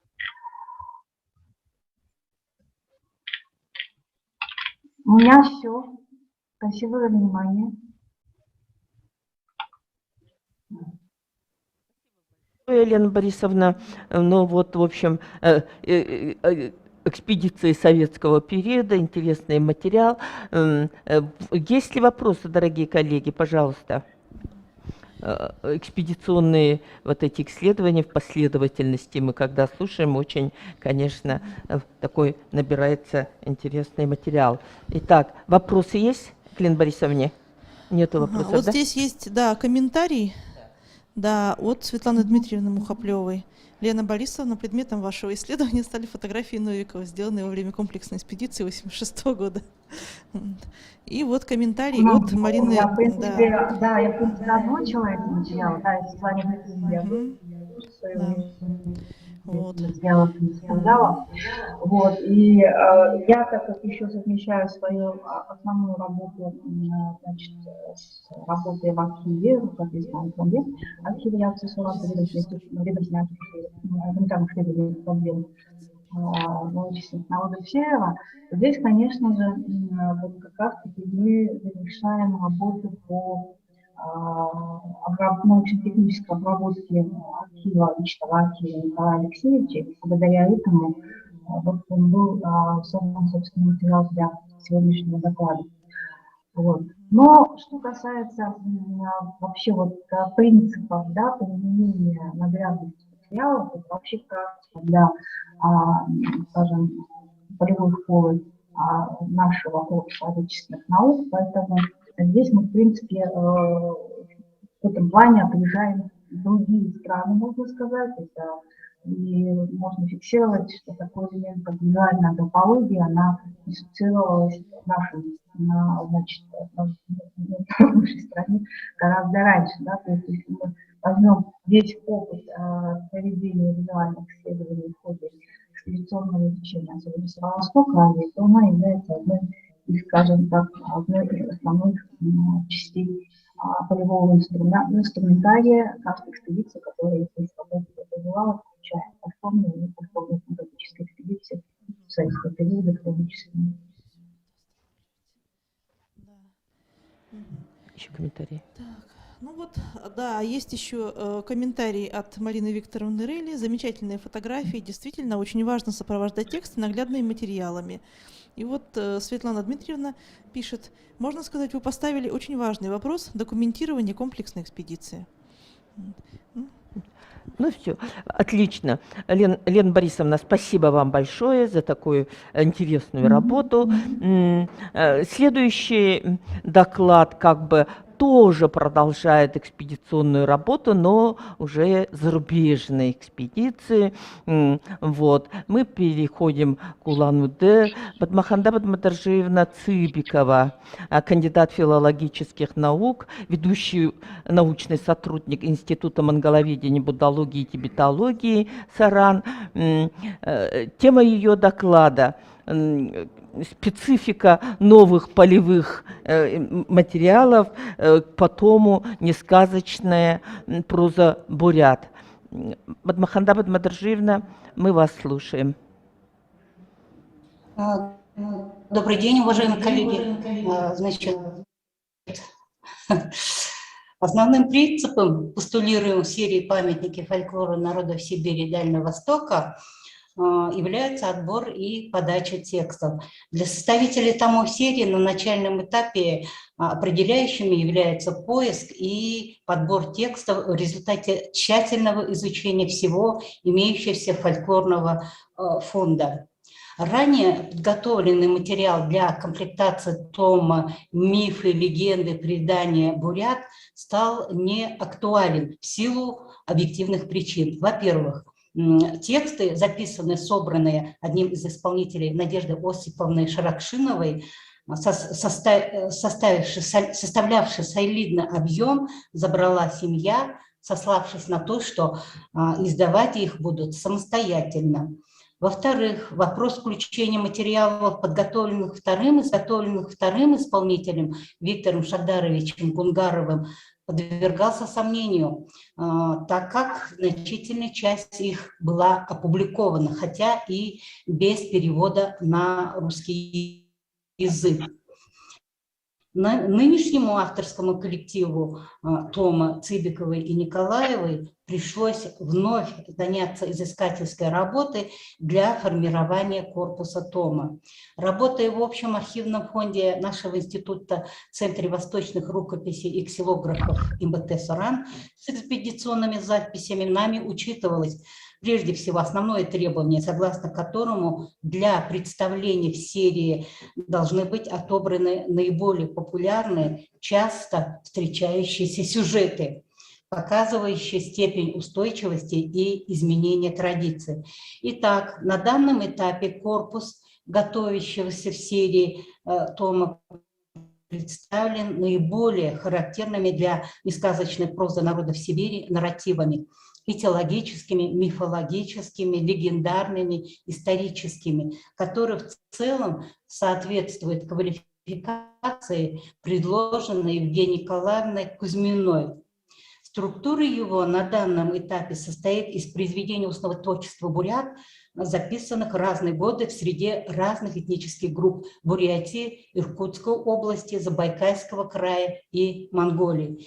И в комплектующийся том привнесен дополнительный новый фольклорный материал, собранный последние несколько лет у бурят, проживающих в Китае. Несмотря на то, что ранее подобранный текстовый материал отражает наиболее характерные тематические сюжеты и мотивы несказочной прозы бурят, недостаточно было, на наш взгляд, произведений мифологического содержания, повествования с мифологической основой. Эту лакуну в определенной степени позволит заполнить экспедиционные записи, сделанные во внутренней Монголии у этнотерриториальной группы бурят, проживающих в местности Шинэхэн, где в основном расселилась бурятская диаспора в Китае, образовавшаяся в результате миграционного движения бурят из России в начале XX века. Прежде всего, наиболее ценными из них представляются тексты, насыщенные мифологическими элементами, содержащие архаические представления носителей традиций, которые на своем уровне интерпретируют окружающий мир и выражает его в примитивных художественных образах. В этом плане примечательные записи мифологических рассказов о том, как появились первые люди, отчего созвездие Большой Медведицы называется «Семь старцев», о том, почему стали гадать по бараньей лопатке. Также будет включено несколько текстов, в которых главным персонажем является высшее божество, имеющее небесное происхождение. Хурмусты-Тынгыри, небо Хурмуста, Хурмустын-Изын, хозяин Хурмуста. Ему приписывается создание небесных светил и смены времени суток. У него есть полномочия распоряжаться, кто чем будет питаться, даровать зверям, животным ценный мех, шкуру и наделить их полезными целительными особенностями. Хурмусты выступает, кроме того, инициатором упорядочения последовательности смены годов При этом, согласно мифологическим нарративам шенехенцев, он решил, чтобы каждый год соответствовал одному из 12 животных. Если у российских бурят группа мифологических рассказов об усыновлении 12-годичного животного цикла ограничивается широко распространенным сюжетом о том, почему мышь возглавляет начало этого цикла, то у бурят внутренней Монголии наряду с рассказом об установлении хурмастой животного календаря записаны тексты о том, каким образом собака и курица попали в него, о том, почему он посчитал, что и верблюд, и кошка не могут быть в списке 12 подходящих животных. Таким образом, можно сказать, что существовавшие не только у монголоязычных народов, но и у других азиатских и тюркских народов устная передача появления 12-годичного календарного цикла в более развернутом виде сохранилась и бытует у бурят Китая. Из экспедиционной записи о том, как почитали огонь и совершали жертвоприношения, в планируемый том войдет текст о почитании бурятами хозяина огня под названием «О духе покровителя огня» Галеза Яшин Тухай. Характерной особенностью древних мифологических повествований является отраженное в них представление о единстве природы и человека, свойственном мировоззрению древних людей, отголоски которого сохранились и до наших дней в фольклоре зарубежных бурят, в том числе поклонение огню. Без огня и воды немыслима жизнедеятельность людей, потому огонь, возведенный в культ почитания, бурятами воспринимается как покровитель одновременно и конкретного человека, и семьи в целом. Шенехенские буряты сравнивают его с чистым, в то же время гневным божеством. Задабривая хозяина очага и прося благополучия, они до сих пор поддерживают древнюю традицию угощения огня первинками чая с молоком, белой пищей, лучшим куском мяса, жиром. Не менее примечательные, на наш взгляд, записаны у шенехенцев устные рассказы с мифологической основой о древних знаниях людей, сфокусированные на пояснении этноособенностей быта бурят. Таковы тексты о том, почему буряты стали почитать степную траву аяганга, богородскую траву, о сакральности цифры 9, о значении войлока в жизнедеятельности кочевника, о появлении ритуала, связанного с бараньей лопаткой и так далее. Подобные объясняющие рассказы, в которых смыслообразующим звеном оказывается их мифопоэтическая направленность, расширить тематическое разнообразие представляемых в томе материала, усилит его познавательную ценность. Еще один оригинальный текст с названием «Легенда о том, как у одной шаманки появился сын от сивого быка» соответствует широко бытующему в Предбайкалье генеалогическому преданию о происхождении ихиритов и булагатов. Несмотря на совпадающую общую мифологическую составляющую о появлении мальчиков, один с участием быка, а другой вышел из волн Байкала, ключевое звено сюжета о прародителях вышеназванных двух этнических групп бурят в записанном в шенехене тексте трансформируется в иную плоскость. О том, как бездетная женщина, обретя статус матери, избежала смерти. Несмотря на близость к преданиям о генеалогии двух западно-бурятских родов, этот текст интересен тем, как трансформируется известный сюжет, отражая характер модификации традиционной сюжетной матрицы в соответствии с особенностями локальной этнической истории китайских бурят. Популярный у российских бурят сюжет о тотеме бурятских родов в устах исполнителей другой этнической принадлежности утратил смыслообразующий элемент истории происхождения ихиритов и булагатов и получил совершенно иное развитие сюжетной линии.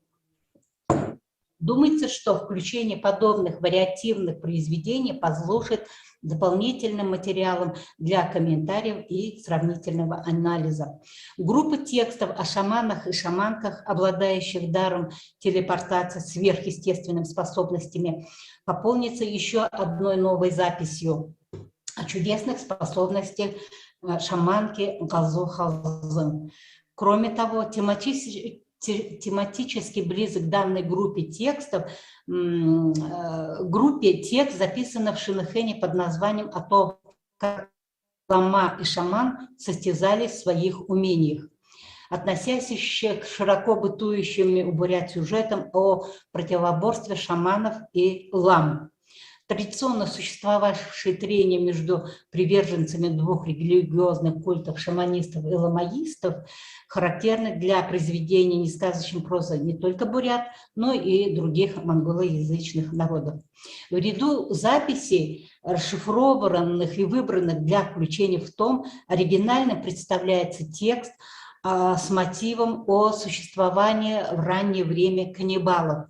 Согласно шинэхэнскому произведению, одной из версий, объясняющих, почему некоторые древние люди ели мясо человека, является потребление печени верблюда. А она, как поясняет исполнитель, очень похожа на печень человека. Если человек однажды попробует печень верблюда, то у него появляется потребность постоянно употреблять человеческое мясо.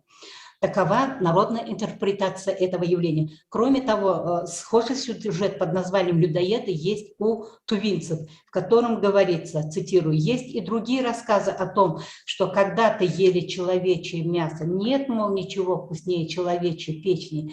Кто хоть раз попробовал ее, тот всегда будет есть людей».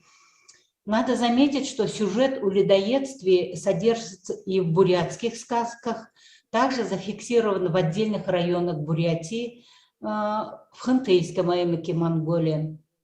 Еще один текст, как мне показалось, требует согласования с членами редколлегии серии «Памятники» относительно его аутентичности. Я имею в виду легенду об озере Байкал. Сюжетная канва его в основном совпадает с известным либретто нашего известного писателя Болданов балету «Красавица Ангара», за исключением того, что в шинэхэнском варианте отсутствует персонаж черного вихря, и Байкал-старец не дает согласия на брак Ангары с Енисеем. Напротив, он, разгневанный строптивости дочери, бросил вдогонку скалу, чтобы воспрепятствовать ее побегу. Когда мы спросили у исполнителя, где и от кого он услышал это произведение, то исполнитель Эрдени сказал, что прочитал его в сборнике монгольских легенд, составленном историком-писателем из Халха Монголии. Этот момент может вызвать вопрос по поводу подлинности народного происхождения этого текста, но я склоняюсь к тому, чтобы включить его в том, потому что он записан нами так, как усвоил и исполнил его Эрдени. То есть устная передача письменного произведения превалирует, мне кажется, в данном случае. Итак, специфика новых экспедиционных записей по традиционному фольклору бурятского этнического локуса в Китае, отобранных для включения в том несказочную прозу бурят, заключается в мифологичности сюжетов, в которых ярко выражено мифопоэтическое восприятие окружающей действительности носителей традиции.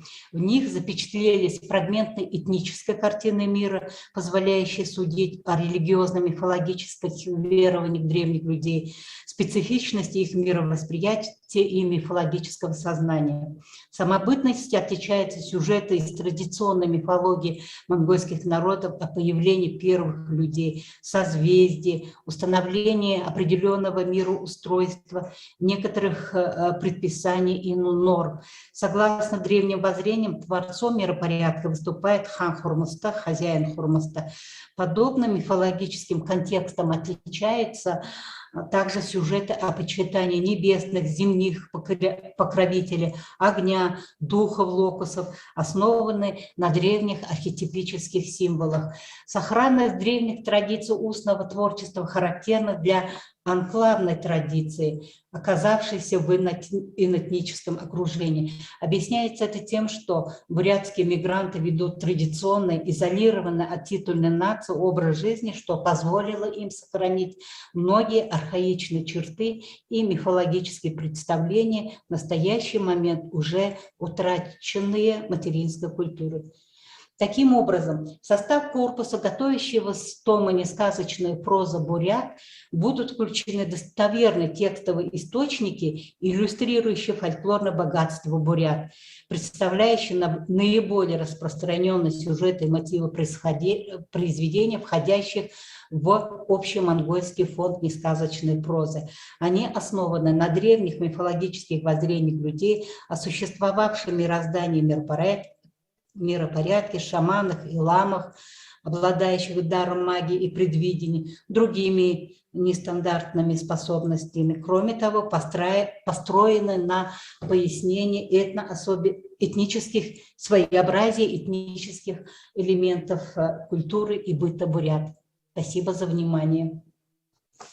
Большое спасибо, Батмаханда Батмадаршевна, за такой полный и такой фактически богатый, очень интересный, ну вот как подготовленный почти том, как прямо радует, что когда вот именно на такой конференции, который, в общем-то, посвящен юбилею Александра Батмаевича Сактоева, что буряты продолжают готовить этот том. И, конечно, я просто радуюсь, что нам удалось в Китае собрать столь богатый материал, и это, в общем-то, нам удалось, как бы удастся этот том собрать только, не только конечно, да, благодаря тому, что именно там сохранился такой материал. Больше нигде записать в России, у российских бурят, конечно, уже нереально. Такое чувство, когда к ним приезжаешь, что ты попадаешь в какие-то 50-е годы. Вот настолько. Спасибо вам большое-большое. Пожалуйста, вопросы, дорогие коллеги.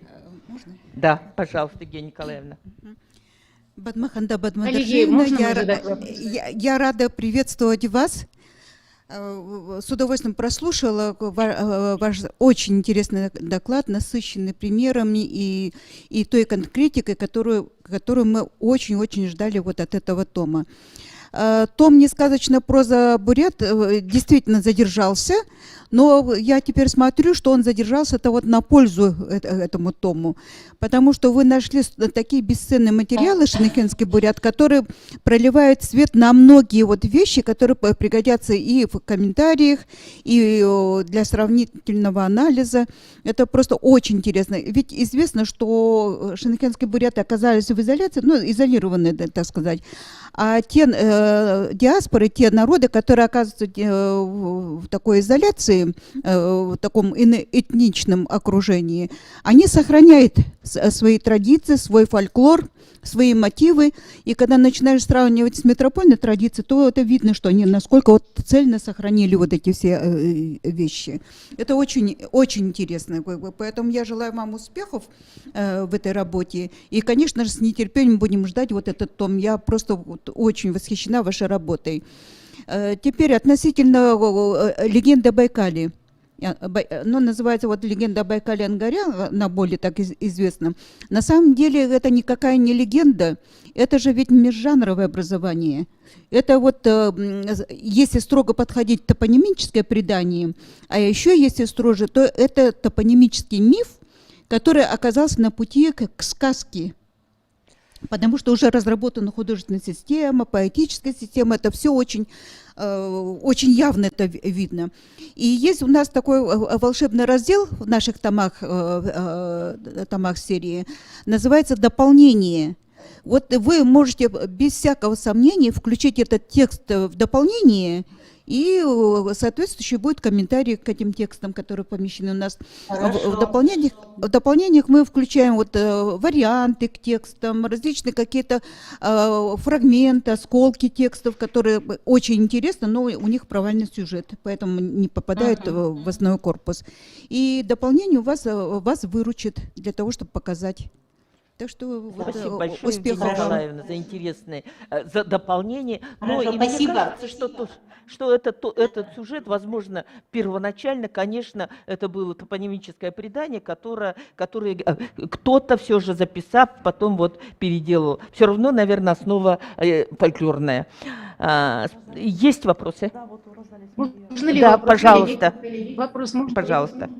Мы вас слышим. Здравствуйте.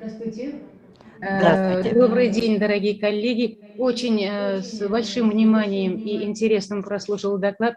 Величайший действительно интерес вызывает и огромный материал систематизирован. Огромное вам спасибо, Бадма Ханум Ханда. Вот здесь как написано, я так говорю. И очень интересно было слушать. Ценнейший материал. Вот по поводу и несколько вопросов к вам.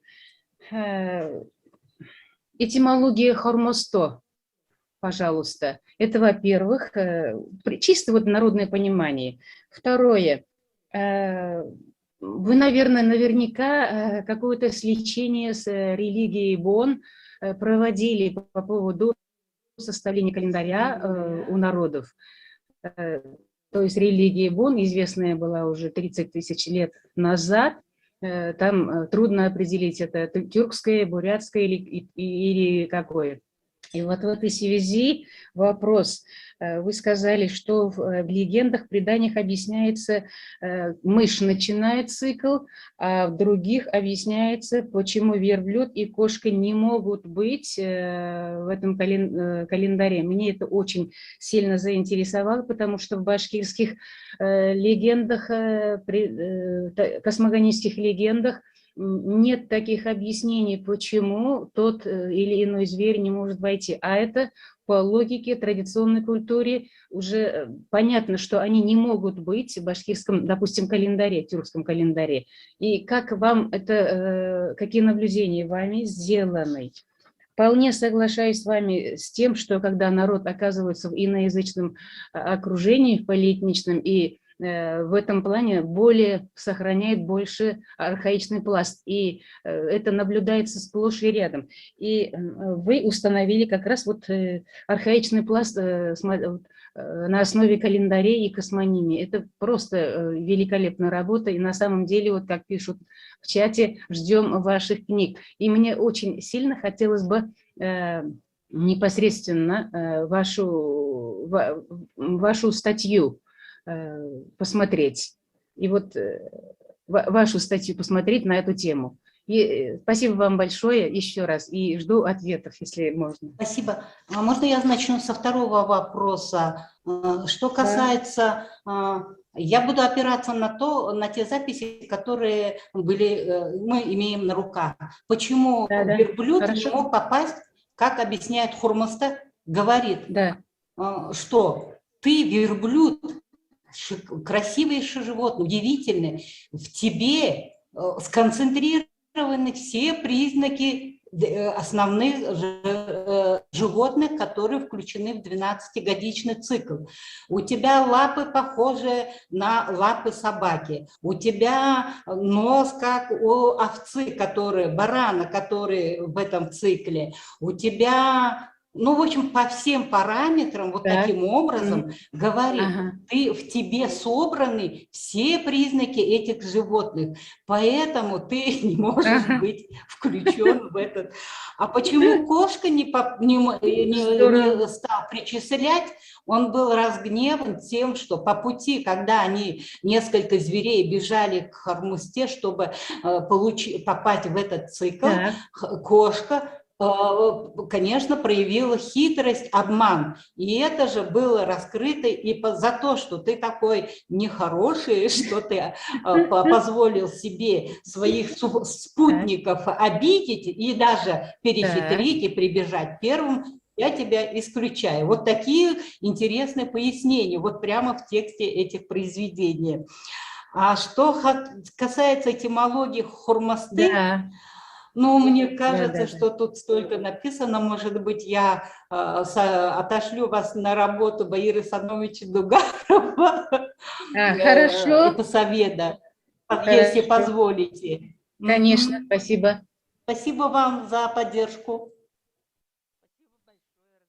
Именно за столь интересные вопросы. Итак, еще вопросов нет? Вопросы еще есть? Больше вопросов нет. Спасибо большое, Батмаханда Батмадаржиевна, что всех так заинтересовали своим докладом. Итак, переходим вот, от бурят к родным калмыкам. Кажется, следующая тема. Итак, дорогие коллеги, слово предоставляется Басха Халгаевне Бурликовой и Бадме Викторовичу Миняеву. Доклад об экспедиции к сарт-калмыкам Киргизии. Тоже очень интересная тема. И так, забыла сказать, кто у нас откуда. Так, Басха Калгаевна у нас кандидат филологических наук, специалист Калмыцкого государственного университета. А Бадма Викторович и Басангова Тамара Владимировна, вот они... это еще другой доклад у них, видать. Да, ну, все понятно. Вот да, продолжаем. Слово предоставляется... Вам, да? Кто говорит? Здравствуйте. Здравствуйте, уважаемые организаторы форума да. и участники конференции. Спасибо за интересные и содержательные доклады. Вот, мы сегодня хотели бы рассказать об экспедиции с сарт-калмыком Киргизии. В Киргизии, вблизи озера Исыкуль, в Аксуйском районе Исыкульской области, в городе Каракол, в селах Чельпек, Бурмасу, Ташкия и Бирюбаш, расположенных к западу от Бишкека, живут сарт-калмыки, известные в русской литературе также как каракольские и исыкульские калмыки. Сарт-калмыки – это относительно небольшая монголоязычная народность айратского происхождения, проживающая в долине реки Каракол, ныне это Аксуйский район Исыкульской области Республики Кыргызстан. До Октябрьской революции сарт-калмыки были выделены в отдельную административную единицу Сарт-Калмыцкая волость Пржевальского уезда Семиреченской области Туркестанского края. По письменным и устным источникам сарт-калмыки являются частью алетов, предки которых являются представителем Джунгарского ханства. Здесь вот представлена карта партикулярная калмыцкого кчей-кунтайши владения, составленная Унковским в 1887 году. Рос Курбанкулов, учащийся с калмыцкой советской партийной школы города Астрахани, в письме за 1926 год пишет: когда распался союз 4 айратов Джунгарии, Улан-Хушуда, то есть джунгары-ойраты, образовав 6 самонов, стали подданными китайского хана и остались жить в Текесе на берегу реки Или. В 1860 году в Гулде, то есть Кульдже, Таранчи Хатоны, это сарты, начали войну с китайским ханом. В результате этой войны калмыки, проживавшие в Гулде, попали в плен и оказались в Караколе. В 1861 году русский царь, собрав калмыков, проживавших среди казахов и киргизов, наделил их землей близ Каракола, где они живут и сейчас. Рос Курбанкулов пишет дальше: раньше нас называли сарт-калмыками Пржевальского уезда Семиреченской области Туркестанского края, сейчас же сарт-калмыками Каракольского округа Каракиргизской области. Когда нас русский царь собрал, было нас 240 семей. Сейчас 570 семей. Проживаем в 2 селах, есть 1 аймачный исполком. В сарт-калмыцком фольклоре сохранились песни, отражающие драматические события, связанные с падением Джунгарского ханства. Это песня «Мюнгын тахта джора бор» — «Серый иноходец с серебряной подковой». Мюнгын тахта джора бор мөсін давағар давыдгын, ғунын хойына ғурун хавсын, ғурун сөйгін хоның болла. Серый иноходец с серебряной подковой переходит перевал мөсін дава. 3 ребра 3-летнего барана стали пищей 3 ночей. Песня «Серые находят серебряные подковы» — это песня о Найоне Цевандаши, Мюкышноин его называли в народе.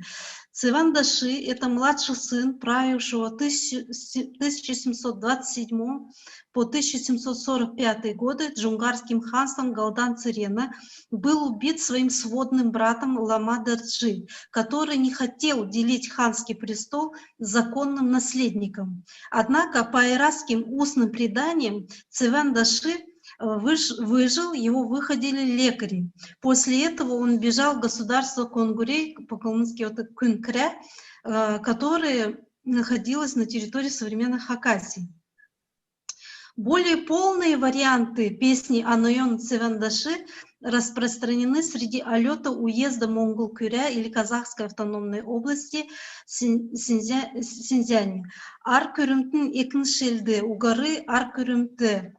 На вершине горы Хан-Ула серые находят серебряные подковы, крупный соловый конь. И также вот интересно, вариант этой песни был записан в XIX веке среди калмыков России. Ныне эта песня «Серые находят серебряные подковы» хранится в архиве в Санкт-Петербурге. Вот на экране вы видите камень с текстом мантры «Ом мани падме хум». Мы предполагаем, вот, что это относится к тому периоду, именно к джунгарскому периоду. Это в селе Тамга в июле в этом году мы были там. В песнях описываются трудности пути Цевандаши. Это внешность Найона, мелюркан хамырта, с тупым носом, с красными крыльями нос, с белыми крыльями нос. Указывается возраст Мюкыш Найона, не вечный юный возраст. Герой именуется при помощи уважительных формульных конструкций. Гульджин Тюрксын Мюкыш Найон, своенравным Мюкыш Найон. Улахын самсырта Мюкыш Таниган мартык булхын, насындан гемта булду. Вас, Мукуш, с красными крыльями носа, если позабуду, то буду виноват. Песня по мелодии, вот вариант этой песни нам также удалось записать в Синьцзяне. Мелодия, протяжная мелодия. И также мы подняли варианты записи, которые были сделаны Анатолием Шалхаковичем Кичковым в 1964 году среди сарткалмыков. Мелодия вот этой песни, сарткалмыцкого варианта песни и синьцзянских алётов, она практически идентична.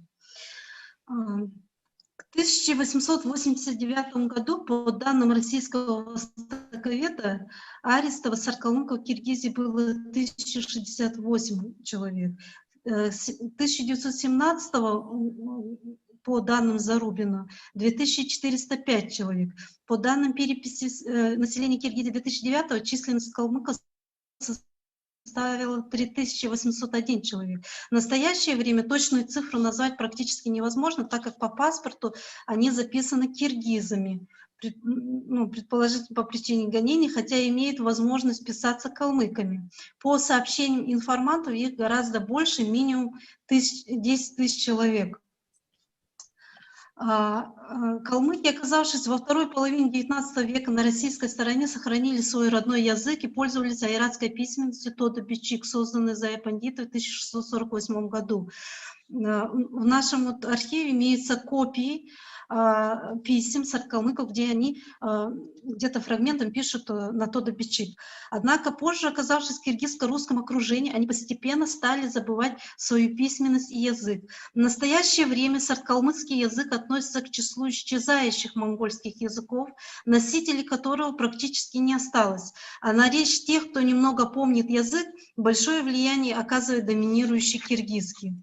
До революции сарткалмыки редко становились объектом внимания российских ученых.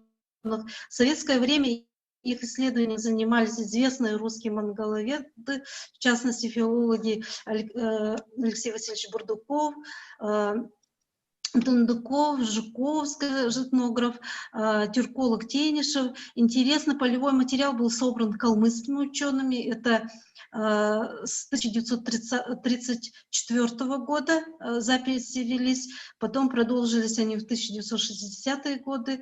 Это Эренженов, Кичков, Бадмаева, Аконов, Павлов, Бушаев и другие.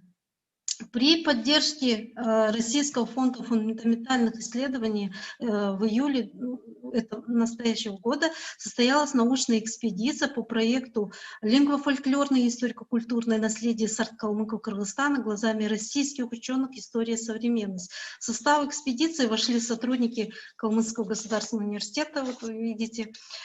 Целью экспедиции было получение новых данных по истории, этнографии, языку и фольклору сарт-калмыков. Сарт-Калмыки — это маршрут экспедиции пролегал вот по Аксуйскому району. Это город Каракол, села Чельпек, Бирубаш, Ташкия, Бурмасу, село Аксу и Джитиагузскому району, село Джиниш, село Тамга из Кульской области Киргизии. Вот, можно посмотреть фрагменты нашей экспедиции. Вот перед вами информант Мелис Ташпаевич Исламов. Его отец Ташпай Исламов пытался вот составил генеалогическое древо. Также в их личном архиве сохранились письма от Таисии Васильевны Бурдуковой, от Натальи Жуковской. Здесь у нас встреча была со заслуженным деятелем культуры Киргизии Ильязовым. Он нам много исполнил образцов сарт-калмыцких песен. Также он знает и наши калмыцкие песни калмыков. Так как нас интересовал не только фольклор, мы записывали их быт настоящий. Вот у нас состоялась здесь встреча с главой Мансурова, Тото Эджи.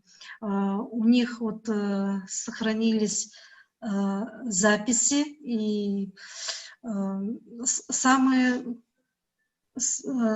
замечательное то, что мы в экспедиции смогли найти самозапись словаря сарт-калмыцкого языка. То есть в настоящее время из письменных источников сохранились только рукописи Алексея Васильевича Бурдукова. Ну, еще аудиозаписи имеются в Калмыцком научном центре. Это записи Анатолия Шалхаковича Кичкова, даже Антоновича Павлова. То, что мы нашли словарь, это очень замечательно. По словарю можно вот судить уже о языке сарт-калмыков. Запись велась в 90-е годы Насымбатовым Султаном Сенбагировичем, 1925 года рождения. Как-то вот старейшины пытались сохранить что-то, вот хотя бы какие-то слова записывали. Так. Вот фотографии. В ходе экспедиции было записано свыше 100 информатов, возраст которых от 8 до 83 лет. Опрос велся на калмыцком, русском и киргизском языках. В записанных материалах значительную часть занимают устные рассказы. Это история, топонимика, быт, этнический состав сарт-калмыков, религия, народная медицина и другое. Были записаны также легенды, песни, благопожелания, пословицы.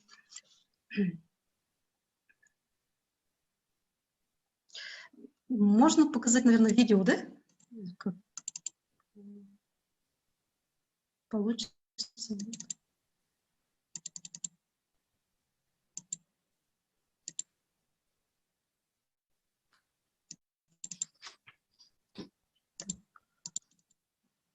Видимо, нет, да? И что что вот примечательно, мы записали еще приметы и гадания на бараньей лопатке. Важным продуктом рациона сарт-калмыков является баранина. Существует этикет правильной подачи кускового мяса почетным гостям в соответствии с их статусом, полом, возрастом. У сарт-калмыков, как и у других монгольских народов, самой почетной долей считается мясо с бараньей лопатки. Во время свадьбы и народных праздников самому пожилому из гостей подают сваренную баранью лопатку. Гость, поев и тщательно очистив кость от остатков мяса, начинает ковать значение видимых внешних особенностей лопатки – далын шинджи. Буквально приметы лопатки, по которым, согласно поверьям калмыков-кочевников, можно составить представление о хозяине дома, загоне для скота, богатстве хозяина, о его гостеприимстве, щедрости и другом. В принципе, на этом все. Большое спасибо. Это действительно такой уникальный материал. И у меня сразу один такой, наверное, дилетантский вопрос. Вот говорят, вот еще говорят, калмаки, это они же или это другие калмаки? Не только называют их не только калмыками, а вот еще калмаками называют киргизских какой-то народности. Сами киргизы называют калмаками. Ну все понятно. Спасибо большое. Вот, действительно уникальный материал вами собран и продолжается это. Вот, очень приятно было слышать все это. Так, пожалуйста, Евгения Николаевна, можно, вопрос? Да, я немножечко встряну. Добрый день, Басхай, я очень рада вас видеть, приветствую вас. Скажите, пожалуйста, я знаю, вот у вас идет очень большая работа, да, и полевая исследовательская работа. Возможно, я пропустила тут между дел. Скажите, пожалуйста, вот обещанная база данных и электронный, наверное, каталог, он создается, да, уже будет создан в итоге? Как он, в каком виде он будет представлен? Да, он создается. Значит, в эту базу данных у нас вошли архивные материалы, которые хранятся в архиве востоковедов Института восточных рукописей, материалы из архива научного центра, ранее Калмыцкий институт гуманитарных исследований, АРАН. Также полевые записи сюда вошли, полевые записи с 2009 года, полдня, день-два, говоришь, они вспоминают из своего детства какие-то пословицы, поговорки. В нашу базу данных вот вошли вот новые материалы вот этого года. И еще, что замечательно, вошли еще материалы, записаны среди алетов синьцзяна. Ныне проживает в Текесе. Алеты — это самые ближайшие их родственники. И у нас имеется сейчас возможность, благодаря новым техническим информационным технологиям, соцсети, да, WeChat, где-то, если сарт-калмыки скажут вариант пословицы, если у них в настоящее время среди алетов. Поэтому база данных наша пополнилась в этом году современными вот настоящими этого года записями. Спасибо. Спасибо за ответ. Спасибо, коллеги. Я могу задать вопрос? Нет вопросов в чате, да? Да, пожалуйста. Я могу задать вопрос? Да, конечно. Пожалуйста. Спасибо. Спасибо большое, Босха. Очень приятно было слушать, и очень интересные материалы даете, и интерпретации. Я могу, прошу прощения, если я прослушала, вот камень, какой вы сказали, что относится к джунгарской эпохе. Как этот камень вообще называется? Как называется она вообще? И какие проводятся возле них ритуалы? И второй вопрос по поводу бараньей лопатки. У нас в Башкирии тоже есть гадания, были гадания по лопатке, называются они юртинцы, то есть гадатель по лопатке. Хотя бы 2-3 примера могли бы назвать, какие расшифровки есть. Вот эта трещина означает вот то-то, то-то, или вот такой означает, какие линии что означают. Хотелось бы услышать. И еще очень интересный момент. У нас есть древняя легенда, последние сорта его рода, Узак и Тузак. Узак хан Тузак, Хунга Хартай. Очень печальная история о погибели этого рода вообще. Вообще это для сравнительного материала предоставит вам, наверное, очень интересный материал. Вот по поводу 2 первых вопросов, пожалуйста, Восха. Мы вообще по проекту планировали только обследовать Аксуйский район из Кульской области, но в ходе экспедиции нам сообщили, что в селе Тамга имеются вот такие интересные камни, и им неизвестно, что там написано. Мы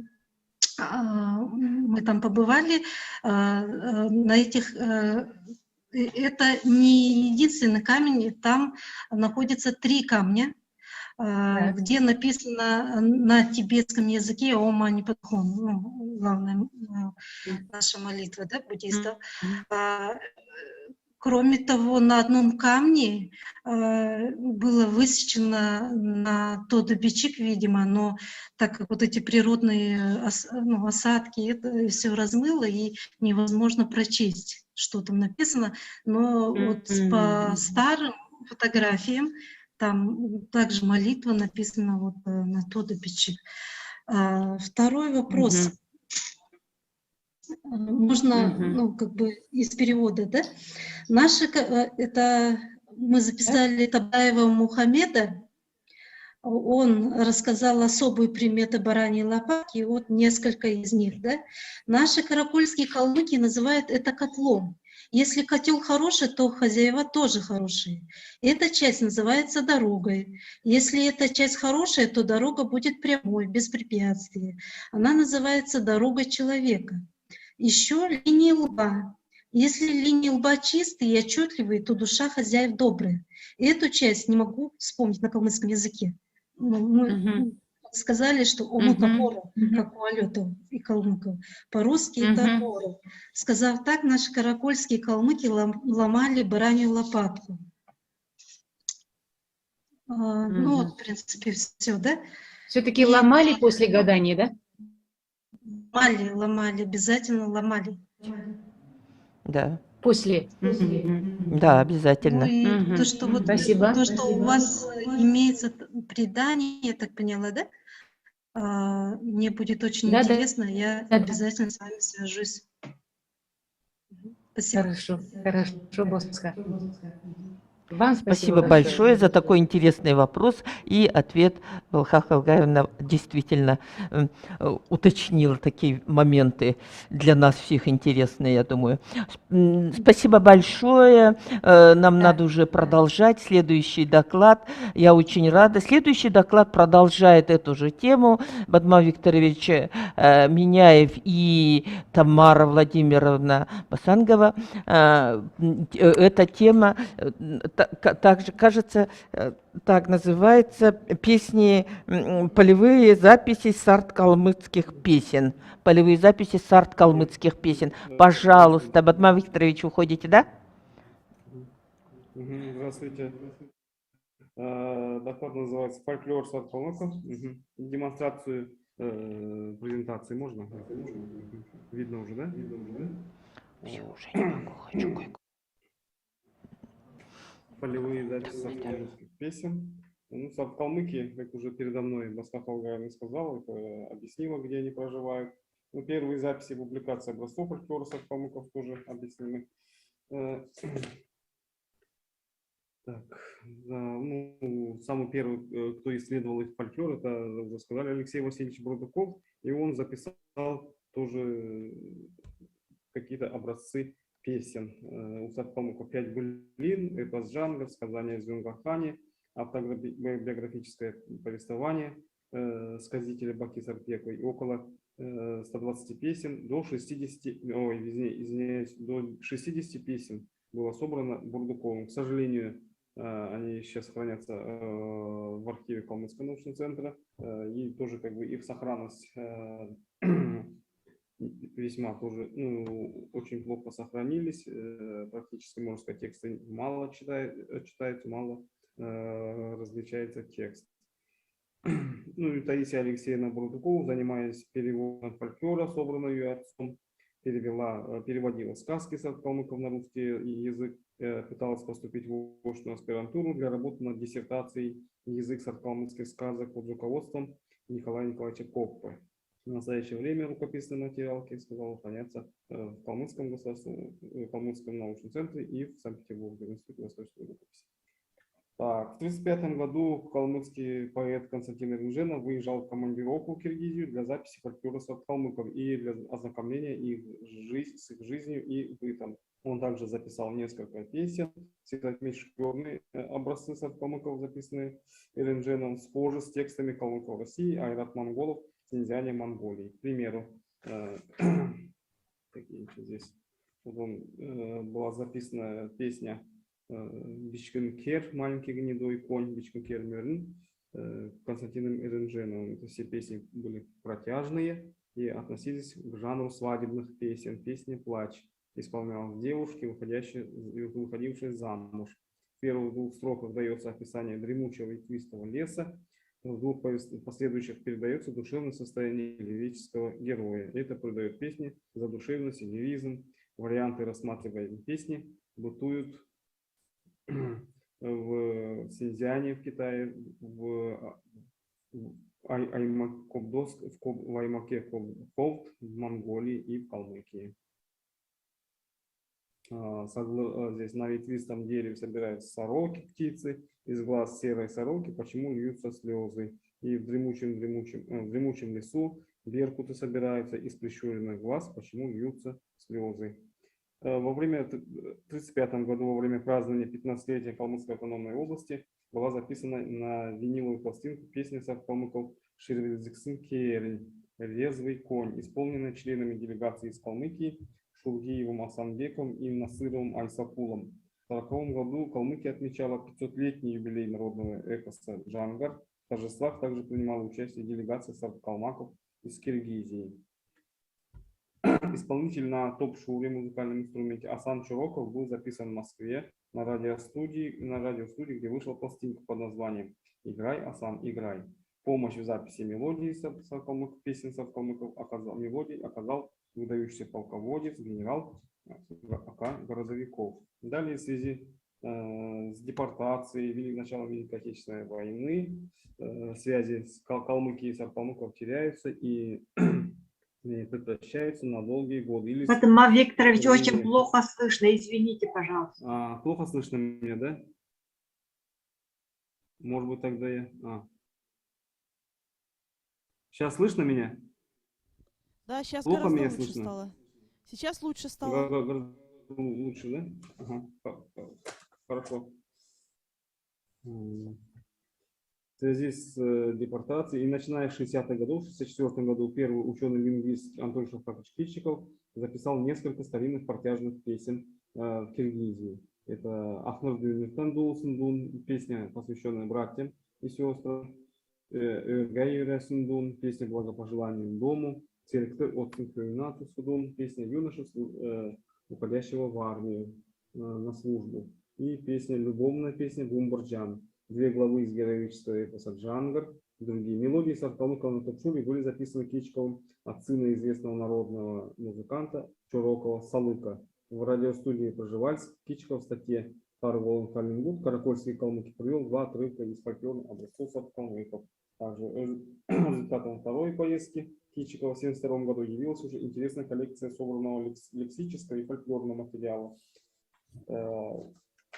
В качестве информанта выступили сказители Джангара, Сертенов Гафар, аудиозаписи Кичикова оцифрованы и хранятся ныне в научном архиве КалМНЦ-РАН. В 1979 году Кичиков опубликована была монография «Югимское слово о словах», посвященная архаической лексике калмыцкого языка. В нее вошли слова, сохраненные и употребляемые саркалмыками Киргизии, но исчезнувшие в языке калмыков в России.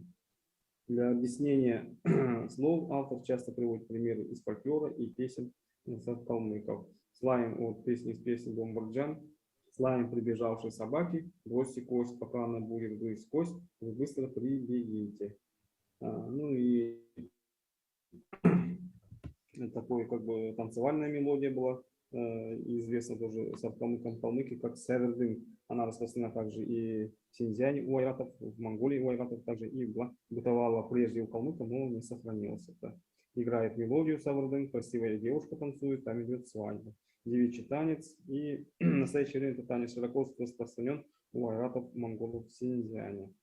Ученый-фольклорист Борис Басманович Аконов в июле 1979 года выезжал в Киргизию с целью записи саркалмыкских песен. Также хранится его научный отчет, написанный им по результатам командировки. Он записал на магнитофон большое количество протяжных песен. Так, и одна сказка, и в основном танцевальные мелодии. Информантами Аконова были жители села Чельпек, такие уже их, к сожалению, нет, и Аконов собранный им фольклорный материал саркалмыков издать не успел. Записанные аудиозаписи на катушках также хранятся в архиве.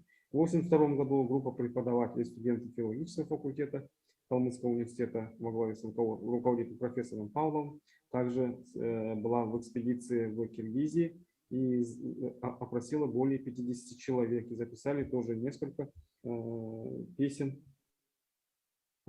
как образцы песен фольклор в Киргизии. Основным информантом был Насынбатов Султан Сенбагирович, 25 года рождения, тоже, который превосходно знал калмыцкий язык, родной язык, и знал фольклор. И все. Таким образом, материалы собраны в разные годы Бурдуковым, Эрендженовым и нашими предшественниками, те, кто изучали киргизских калмыков. Современные исследования являются ценнейшим материалом не только для изучения развития фольклора и угасания фольклора саркалмыков, но и для исследования языка, культуры в целом для монголоязычных и тюркских народов. В дальнейшем предстоит более полное и всестороннее исследование народного поэтического творчества саркалмыков. Благодарю за внимание. Слышно меня было? Вы завершили, да? Спасибо большое. Спасибо большое, Бадман Викторович, за дополнение и уточнение предыдущего доклада. Как я понимаю, это у вас такие единые экспедиционные записи. Спасибо большое. Итак, пожалуйста, дорогие коллеги, вопросы есть? Ну, в общем, вопросы, видать, исчерпали на первом обсуждении. Спасибо большое за ваше сообщение. Итак. Планируется запись какого-то фольклорного материала, то преимущественно ожидается, что это будет моноязычный материал, относящийся к какой-то определенной этнической традиции. Здесь же мы столкнулись сразу с ситуацией, когда нам начали исполнять то, что не могли исполнить наши информанты. В общем, как могли, так и исполняли. Кто-то говорил по-ивенски с трудом, так неуверенно, ну, видимо, потому что бытовой язык отличается от языка, на котором они исполняли вот эти фольклорные образцы, предания, какие-то рассказы об охоте. И на якутском они говорили намного увереннее, свободно. На русском нередко тоже. И поэтому у нас регулярно получалась такая довольно краткая запись венского текста, а потом при просьбе кратко рассказать, о чем был этот текст, мы получали иногда не краткий пересказ, а самостоятельный текст, исполненный, например, на русском языке с гораздо большим числом подробностей, художественный по своей природе и по объему намного больше, чем то, что мы, собственно, на ивенском-то записали. При прослушивании записи я обратила внимание, что свободно, это просто когда пишешь в полевой ситуации, то на это не обращаешь внимания на другие вещи. А когда сидишь спокойно, в спокойной обстановке и слушаешь, то ты понимаешь, что вот здесь исполнительница что-то говорит на ивенском, говорит, потом говорит, это по-русски значит то-то. Ну, это по-русски вот так у нас называют снежного человека.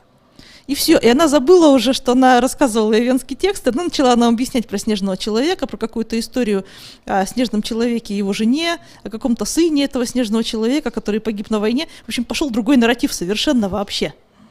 Причем он очень интересный и очень ценный. И этот рассказ художественный, очень живой, красивый, на хорошем русском языке, что особенно приятно и удивительно.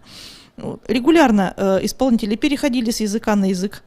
Был такой у нас замечательный исполнитель, который начал повесть о своей жизни на эвенском, но по ходу дела переключился на якутский, и 2/3 текста у него якутское, поэтому он еще не расшифрован у нас лежит. То есть это само по себе, помимо того, что это дает очень своеобразный материал, это само по себе интересное явление. Но возникает вопрос, а что с этим потом вообще делать-то, с этими материалами? Мы-то ожидаем, ну, например, для томов серии, экспедиция это у нас была в рамках подготовки эвенских томов, в рамках сбора материала, что мы сможем с этими материалами вообще сделать? И вот я пытаюсь понять, что с этим делать можно и что с этим делать нужно. Я провела такой небольшой опыт. В прошлом году я опубликовала в журнальном варианте, как журнальную публикацию, русскоязычные, исполненные на русском языке, тексты 2 исторических преданий, которые записаны нами были от Эвена, свободно говорившего на якутском, но не говорившим на эвенском вообще. От него же записано еще одно предание на якутском, оно еще не расшифровано. Во-первых, независимо от языка, на котором исполнен текст, запись его может быть источником сведений о сюжетике повествовательного фольклора. То есть сюжет все равно мы можем извлечь. Что бы там нам ни рассказывали, что бы нам ни комментировали, сказку, предание, легенду, меморат, описание обряда, случаи из жизни, все что угодно, мы можем анализировать этот иноязычный материал и извлечь из него сюжетные элементы, проанализировать на мотивы, даже на формулы. Потому что формулы, в общем-то, пересказываются и переводятся более или менее. Пополнение числа вариантов сюжетов таких вот повествовательных жанров – это очень важно для исследования сюжетики, составления указателей, словарей, для комментирования изданий. У нас, к примеру, вот в томе «Несказочная проза алтайца» в серии «Памятники фольклора» есть, наверное, сотня, если не больше, вариантов текстов, опубликованных Потаниным, очерки Северо-Западной Монголии. Они записаны изначально на русском языке, зафиксированы как краткие сжатые пересказы. Но это пересказы чрезвычайно ценные. Там отжата вода и оставились только сюжеты. Конечно, это тексты не художественные, но они для сюжетологических исследований очень важны. И вот таких текстов мы можем получить из записей экспедиционных очень большое количество. Причем, поскольку исполнители не всегда следуют нашему предложенному ими плану, про что мы говорим сейчас, у них мысль свободно течет, и вдруг неожиданно мы можем вместо краткого пересказа того, что они нам исполняли, получить совершенно новый нарратив. Вот. Причем этот нарратив переходит в описание обряда, он же потом переходит в какую-то песню, которую они напевают, какую-то детскую считалку, которую они исполняют наперебой. И все это на смеси языков, что звучит совершенно удивительно. И отмахиваться от этого явления, конечно, нет никакого смысла и никакой необходимости. Что мы еще имеем из этого материала? Мы можем исследовать речь билингвов. Для лингвистических исследований это просто же сокровищница, это находка. Вот. Тем более, что для наших исполнителей языки, на которых они говорят, примерно одинаково родные. Это ж не то, что они учат их в взрослом возрасте, они их осваивают с детства. И то, что они переходят легко с одного языка на другой, это особенность психики, это очень важно. А сейчас таких билингвов, если начать их искать специально, и то с трудом найдешь. А здесь вот они во множестве, ну действительно полностью двуязычный наслег, вот простор для исследований. Вот. Изучение вообще процесса такого исполнения текстов важно для социо- и психолингвистических исследований. И характерные языковые формы, которые мы можем извлечь из этих текстов, представляют собой материал для изучения локальных вариантов языков и диалектов, в том числе для изучения локальных русских диалектов. Потому что язык билингвов, сибирских вот этих вот территорий, которые не русские по национальности, это совсем другой язык, чем язык русских, проживающих на этой территории. У него есть свои особенности. Когда я публиковала вот эти два предания, я на это обратила внимание, это невозможно было не заметить. Поэтому если их читать глазами, эти предания, текст кажется очень странным. А когда слушаешь, нормально воспринимается, ну, такой русский язык, да, вот особый. Прошу прощения. Ну и, наконец, такие тексты дают нам замечательную возможность комментирования текстов на титульном языке. При подготовке к публикации текста, записанного на том языке, то есть на нужном, сравнение его с русским или другим иноязычным пересказом может внезапно показывать существенные различия. Беседа с исполнителем на русском языке непосредственно после исполнения позволяет раскрыть некоторые содержательные особенности произведения и побуждает рассказчика вспоминать подробности, упущенные в основном тексте. А этими подробностями может быть до трети текста, а то и больше. Вспоминаются вдруг повторяющиеся сюжетные ходы, какие-то реплики персонажей, какие-то забытые сюжетные элементы. А, там же еще такое было, а он тогда говорит. Это все мы по-русски уже записываем, потому что уже текст на титульном языке исполнен. Это дополнение. Эти дополнения важны, потому что эти пояснения, фрагменты пересказа на русском могут служить ценным дополнением к основному тексту, потому что если то, что мы записали на разных языках, отличается, если это действительно разные варианты, то вместе они нам дают важную вещь, они нам дают инвариант сюжета. Опять-таки, это важно для сюжетологических исследований, это важно для подготовки публикаций, и это важно для исследования сейчас довольно актуального в современности исследования способа функционирования устной традиции.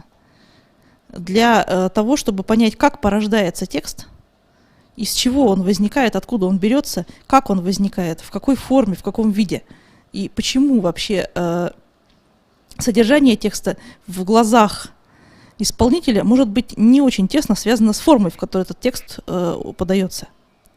Вот такие у меня возникли соображения. Тема, разумеется, еще требует дальнейших исследований. Просто это вещь, на которую мне очень хотелось бы обратить внимание, потому что большой массив материала, записанный вот таким вот способом, на нетитульных языках, может оказаться очень полезен. Мы же пишем все подряд, мы же не просто выключаем диктофон. И если это покажется кому-то интересным и полезным, то я думаю, что эту тему еще можно развивать и развивать. Вот. Спасибо вам большое за внимание. Если есть какие-то вопросы и комментарии. Спасибо большое, Юлия Викторовна. Вот видите, каждая экспедиция – это целый мир. А потом еще, мне кажется, Юлии Викторовны работа – это потому, что носители языка, когда сами у себя записывают, это как-то все естественно видно, а когда уже другой приезжает и совершенно как бы посторонним взглядом смотрит на всю эту работу, создается уже совершенно другая картина. И в этом отношении экспедиционные, да и вообще все вот такие взгляд со стороны и взгляд изнутри – это два разных тоже мира. И в этом отношении, мне кажется, очень интересные замечания Юлии Викторовны. И сам носитель мог бы и не заметить даже каких-то явлений, переходя с языка на язык, даже не обращает внимания некоторые, а когда вот так вот человек приходит со стороны, он вот замечает все тонкости. Вот. Спасибо большое, Юлия Викторовна, за такой интересный ракурс видения и ракурс исследования, и плюс еще доклада, конечно. И, пожалуйста, дорогие коллеги, вопросы. Там в чате ничего нет, да? Вопросы не возникают. Ага. Вопросов нет, дорогие коллеги, да? Тогда продолжаем работу. Ну, в общем-то, ну ладно, не буду задавать. Потом в личной беседе, а то мы затянемся. Очень интересный доклад. Ага, отлично. Наталья Михайловна Кондратьева появились, значит. Итак, слово предоставляется кандидату искусствоведения, доценту Новосибирской государственной консерватории Наталье Михайловне Кондратьевой. Тема ее доклада – некоторые актуальные вопросы представления музыкально-фольклорных материалов в научных публикациях. Итак, переходим к научным публикациям, значит. И этномузыковед. Вам слово, пожалуйста. Здравствуйте, глубоко уважаемые коллеги. Свое выступление я хочу посвятить обсуждению двух совершенно разных вопросов, которые объединяют только то, что они непременно встают перед исследователями, публикующими музыкально-фольклорные материалы. Оба эти вопроса являются базовыми, они известны каждому фольклористу, буквально начиная со студенческой скамьи. Кажется, что ответы на них давно найдены, но на самом деле это не совсем так. Первый вопрос, который я сегодня хочу обсудить, касается полноты и достоверности научной паспортизации публикуемых архивных материалов. Всем нам, безусловно, понятна важность первичного описания фольклорных феноменов, без которого они не могут ни становиться основным материалом научного изучения, ни публиковаться в сколько-нибудь приличных изданиях. Никаких сомнений ни у кого не вызывает и необходимость соблюдения научной этики.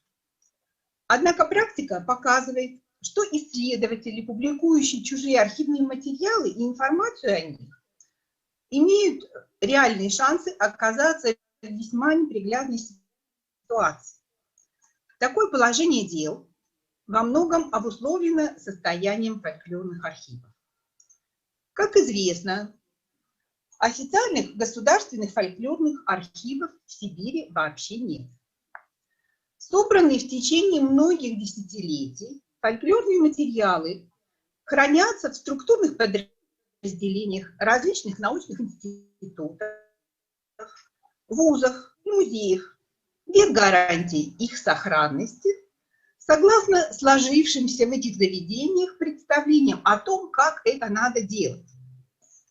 Можно подчеркнуть и то, что, как правило, у вышеназванных учреждений нет финансовых возможностей содержать необходимый для нормального функционирования архива штат квалифицированных сотрудников.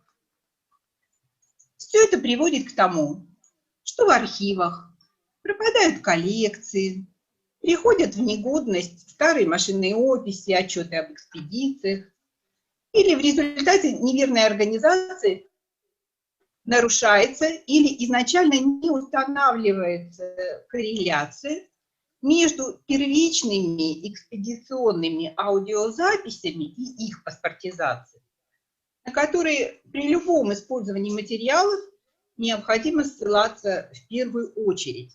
И мы, конечно, понимаем, что если какой-то фольклорный феномен зафиксирован, сделана аудио или видеозапись, то это есть. А вот если это не сделано, то и взять негде будет. Да? Так вот, значит, нарушается корреляция между вот этими первичными записями и вторичной документированной расшифровкой вербальных текстов, которая делается уже на этапе камеральной обработки и вовсе не обязательно самим собирателем. И вот очень похоже, что обозначенная выше проблема нарушения корреляции имеет место в архиве Горно-Алтайского научно-исследовательского института истории языка и литературы, ныне это Институт алтаистики имени Сазона Самировича Суразакова. Возникла эта проблема, по-видимому, в последние десятилетия XX века в связи с тем, что началась очень интенсивная собирательская работа, совместная собирательская работа филологов-фольклористов и этномузыковедов Новосибирской государственной консерватории, в результате которой была собрана гигантская коллекция, просто возник огромный фонд аудиозаписей, к которым, ну, по-видимому, как-то были не очень готовы коллеги, да? И получается так, что где-то, наверное, на ранних этапах, ну, вот на это не обратили внимания, да? И получается, что вот этот огромный фонд записей, которые были сделаны, он репрезентирует фольклорные традиции всех 6 алтайских этносов, хранится одновременно в архивах обоих учреждений, то есть Института алтаистики имени Сазон Самича Суразакова и Новосибирской государственной консерватории. Кстати, отмечу, что упомянутый выше замечательный проект, вот этот совместный, он возник в связи с организацией серии «Памятники фольклора народов Сибири и Дальнего Востока», в связи с перспективой публикации в Сирии 4 алтайских томов и во многом благодаря содействию Александра Бадмаевича Сактоева. Так вот, в результате, с одной стороны, как я полагаю, несовершенной организации хранения материалов, именно вот аудиоматериалов, с другой стороны, исторически сложившейся у филологов практики опираться прежде всего на рукописные фонды и использовать уже расшифрованные вербальные архивные тексты без их обязательной сверки со звучанием оригинала, в исследованиях горно-алтайских коллег-фольклористов возникло довольно много фактологических неточностей и ошибок. И вот мне, вот буквально до слез обидно, что заложницей сложившейся ситуации стала даже глубоко почитаемая и мной, и вообще, наверное, всеми нами Зоя Сергеевна Казагачева, которая была виднейшим ученым, задававшим уровень горно-алтайской фольклористики, а также, и вот это я хочу подчеркнуть, инициатором и одним из ответственных исполнителей этого проекта. То есть она присутствовала на всех отчетах, через нее проходил весь материал, она была в курсе. То есть, понимаете, это не просто человек, который вообще ничего не знает и пришел в архив, да? А это человек, который стоял у истоков этой работы и ее проводил, в общем-то, вот в течение всех этих 9 лет. И получается, что даже она через несколько лет, обращаясь к материалам архива, значит, вот, опубликовала не вполне достоверную информацию. И вот чтобы не быть голословной, я приведу, вот буквально из одной ее монографии, вот этой замечательной, совершенно замечательного исследования, вот эта монография, прекрасная, «Алтайские героические сказания Ачибала, Каналтын, аспекты текстологии и перевода». Монография издана в Горно-Алтайске в 2002 году. Так вот, в разделе «Из истории собирания и публикации героического эпоса алтайцев» с одной стороны, да, с одной стороны, вовсе не упоминаются в полном объеме записанные на студийный магнитофон от, в то время это был уже последний величайший качи, Алексея Григорьевича Калкина в 1985 году сказание «Эскусу» и «Кан Ковчекай». Одно сказание 4 часа, хронометраж чистый, да? Другое сказание, это вот прямо как и положено, недельное было. Да?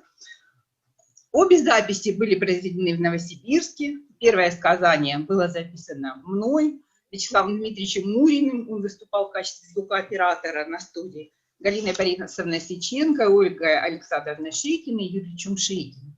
Второе мной, Галиной Борисовной Сеченко.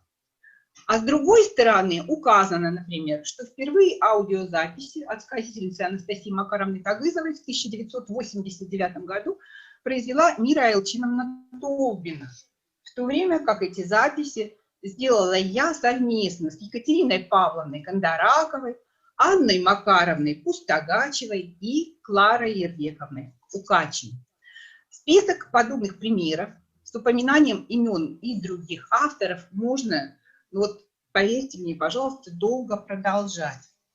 И самое неприятное то, что ошибки распространяются не только на собирателей, то есть это в конце концов мелочь, но как бы никому, наверное, было бы неприятно, если бы вот так вот, тебя так в течение нескольких десятилетий все время забывали, да, это не совсем приятно, но самое плохое, что они распространяются и на исполнителей, и на места записи, и в результате, понимаете, возникает такое очень неприятное сомнение в достоверности материала, да?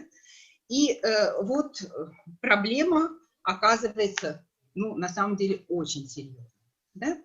И, собственно, именно для этого я и привела пример, да, именно для этого я об этом решила поговорить, что, собственно, что из этого следует. Да? А следует, на мой взгляд, из этого то, что именно учитывая вот эту реалии, имеющиеся в нашей жизни, да, и в работе архива, все фольклористы должны в полной мере осознать, что обязательным этапом подготовки архивных текстов к научной публикации является проведение серьезнейшей текстологической работы и сверки между собой всех имеющихся записей, и в том числе аудио и видео. Ну, видео стали возникать, конечно, на очень поздних этапах, да, то есть, поэтому не всегда они есть, но во всяком случае аудиозаписи существуют уже начиная, ну, в Сибири, во всяком случае, с 1901 года. И, соответственно, всех научных паспортов, которые относятся и к вторичным расшифровкам, и к первичным записям. Ну и, собственно, только при таком условии выступления, подобные моему сегодняшнему, да, перестанут появляться. Второй важный вопрос связан с фольклористическим требованием фиксации в публикуемом тексте всех диалектных и индивидуальных исполнительских особенностей произношения. Фольклористы, как правило, пытаются осуществить эту программу, да, и отразить эти особенности, но используют при этом средства орфографического уровня. В результате возникает запись, изобилующая грамматическими ошибками, и при этом, что наиболее печально, все равно не передающая реальное звучание.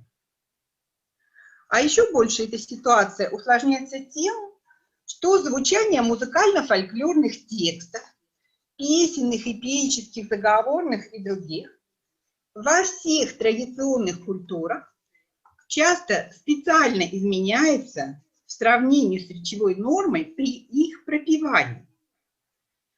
И эти изменения имеют закономерный характер, образуя, по-видимому, весьма важный самостоятельный внутренний грамматический контекст, исследование которого представляет собой совершенно новую, еще не решенную научную задачу, ну, точно этномузыковедение, ну, возможно, что и лингвисты могут к этой проблеме подключиться.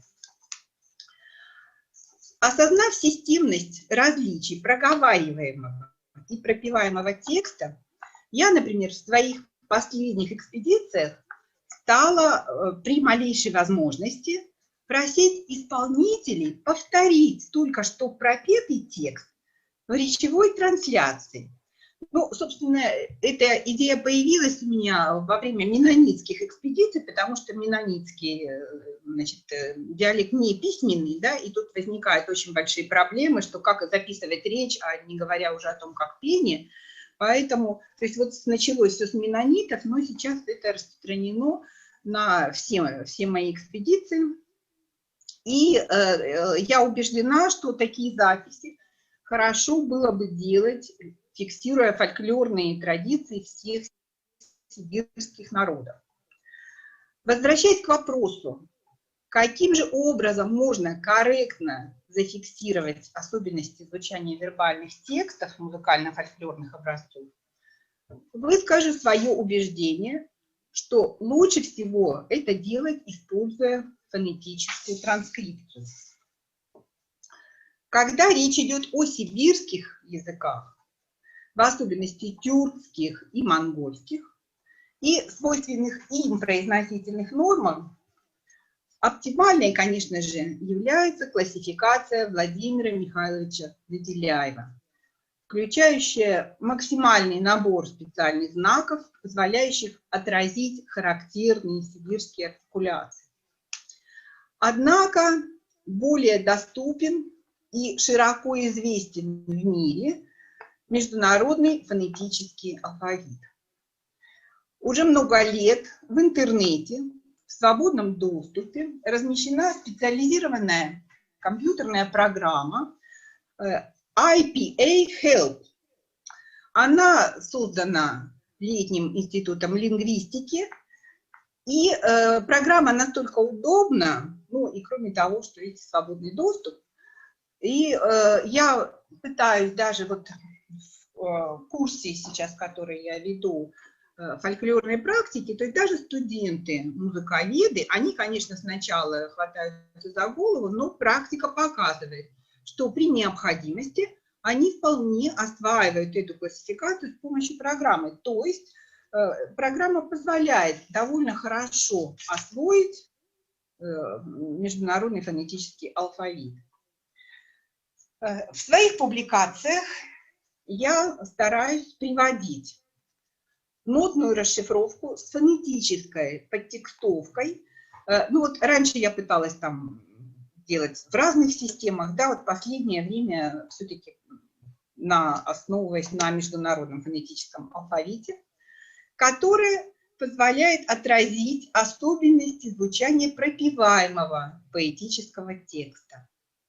Под датировкой помещается нормативная запись этого же текста, сделанная без нарушения орфографических правил, установленных для данного языка, в которой с помощью круглых и квадратных скобок отмечены вставные частицы. Вот если это дополнительные гласные, то я их не фиксирую, потому что это возникает ощущение, что это такое-то слово неправильное, да, написано. А вот если это частица, то она включается, да, и редуцированные слоги соответственно. Сравнение подтекстовки с нормативным текстом дает возможность увидеть, изменяет ли исполнитель текст. В случае изменения определить, какие именно звуковые замены он производит регулярно. Кроме того, ну, иногда удается сделать хороший перевод на русский язык, который даже передает поэтическую ритмику оригинала. И в качестве примера, просто показать, да, я хочу вам показать вот такой фрагмент публикации. Это фрагмент, одна строфа Телиутского погребального плача «Сыгыт». Сейчас, одну секундочку, я попробую этот фрагмент включить. Угу. Вот, появилась на экране, да? Вот, то есть это нотная строчка, и вот так вот выглядит текст. Значит, это «Сыгыт» в исполнении Натальи Никитичны Маниной, 1927 года рождения. Аудиозапись и расшифровка вербального текста этого плача были сделаны в 1999 году Николаем Сергеевичем Устигешевым. Ну а вот фонетическая транскрипция, значит, нотировка и перевод на русский язык сделала я. И вот, если видно, да, то вот давайте посмотрим.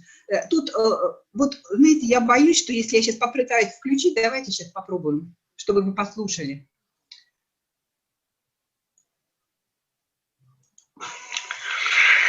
Sargaya pastu usarılım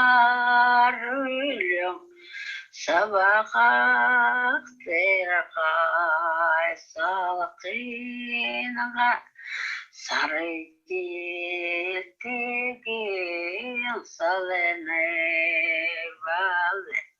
selana direr sayşivil. Угу. Так, ну вот, получается, что... так, а где у нас...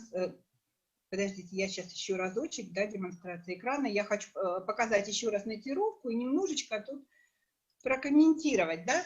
То есть получается, что вот этот текст, нам показывает, что изменения, вот некоторые стихи, да, пропиваются, вот, например, первый стих, да, то есть практически совершенно точно, следуя нормальному произношению. Получается, что вот в третьем стихе тут начинаются изменения, ну и они, в общем-то, не слишком большие изменения, но вот третья строка, то есть даже вот в архитектонике почему-то вдруг возникают изменения. И очень интересный, на мой взгляд, момент в первой строке содержится, вот обратите внимание, тут получается, что вот эта вот частица «уй», да, это вставная частица, то есть она стиху, ну вот как бы совершенно не нужна. И вот исполнительница зачем-то вставляет вот этот вставной слог, да, частицу отдельную, но при этом редуцирует первый слог в «солёлён». То есть получается, что все равно количество слогов остается неизменным, но вот зачем-то такая рокировка происходит, да, между вставной частицей и убиранием из слова первого слога. Да? То есть вот. Ну, а в переводе, видите, удалось даже, получается, сохранить в стихосложении, да, то есть это силлабика, таким чередованием регулярным 9-8 сложника и постоянный пятисложник начальный, да, ну и вот удалось в переводе, собственно, это передать. И вот получается, что, несмотря на то, что очень грустно, такой красивый получился текст. Ну и кажется, конечно, что может быть, ну, фонетическая транскрипция, что это очень сложно. Это на самом деле, ну не так скажем, что прямо очень просто, но все это возможно, и вот получается, что все-таки мы более точно, то есть мы приближаемся к фиксации вот реального звучания лучше, чем если мы используем, ну, такие орфографические средства. Ну и тем более, ну вот я приведу просто конкретный пример. Например, вот в томе «Алтайские героические сказания» весь основной текст слова «бала», то есть ребенок, да, написали через глухой звук, да, то есть везде «пала» стоит. Хотя орфографическая норма «бала», да. И вот если внимательно послушать, и там даже, насколько я понимаю, сектор собирался, голосовали, и вот так вот приняли коллегиальное решение, да, что вот именно так публиковать. А если послушать внимательно, то там и не «б» звук, да, не звонкий, и не «п», не глухой, то есть там полузвонкий используется практически, ну, в большинстве произнесений, да, этого слова.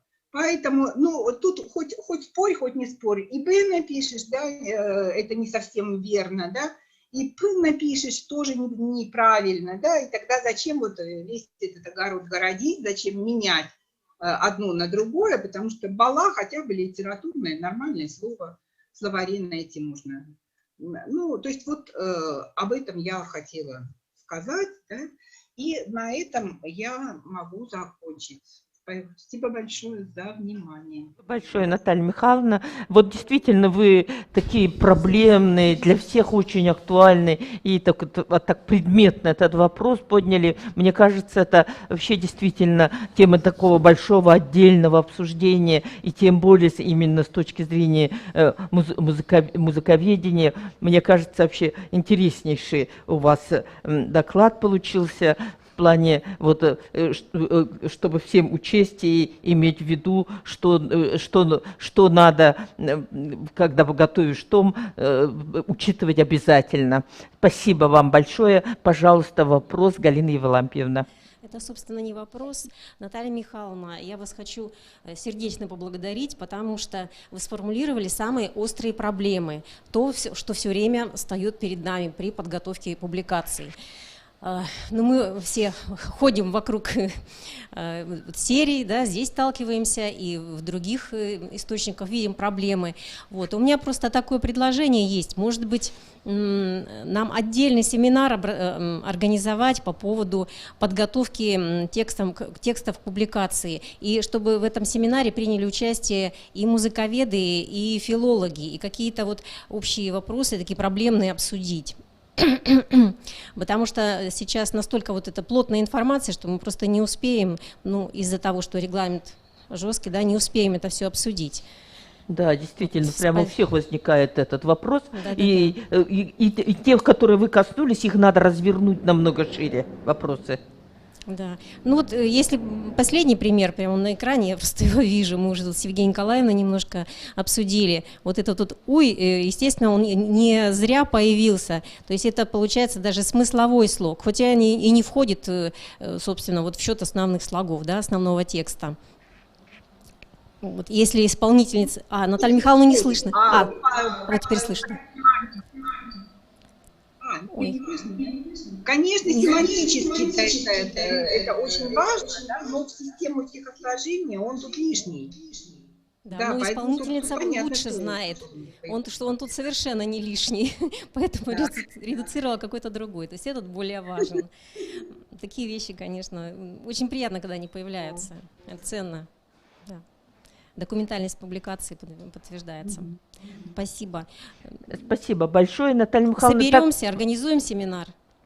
Как? Потому что сейчас... Может быть, в проект резолюции запишем? Может быть, в резолюцию, в решение форума запишем, да? Да. Организовать семинар. Вы, Наталья Михайловна, поддерживаете? Конечно. Это очень актуально, это актуально для всех.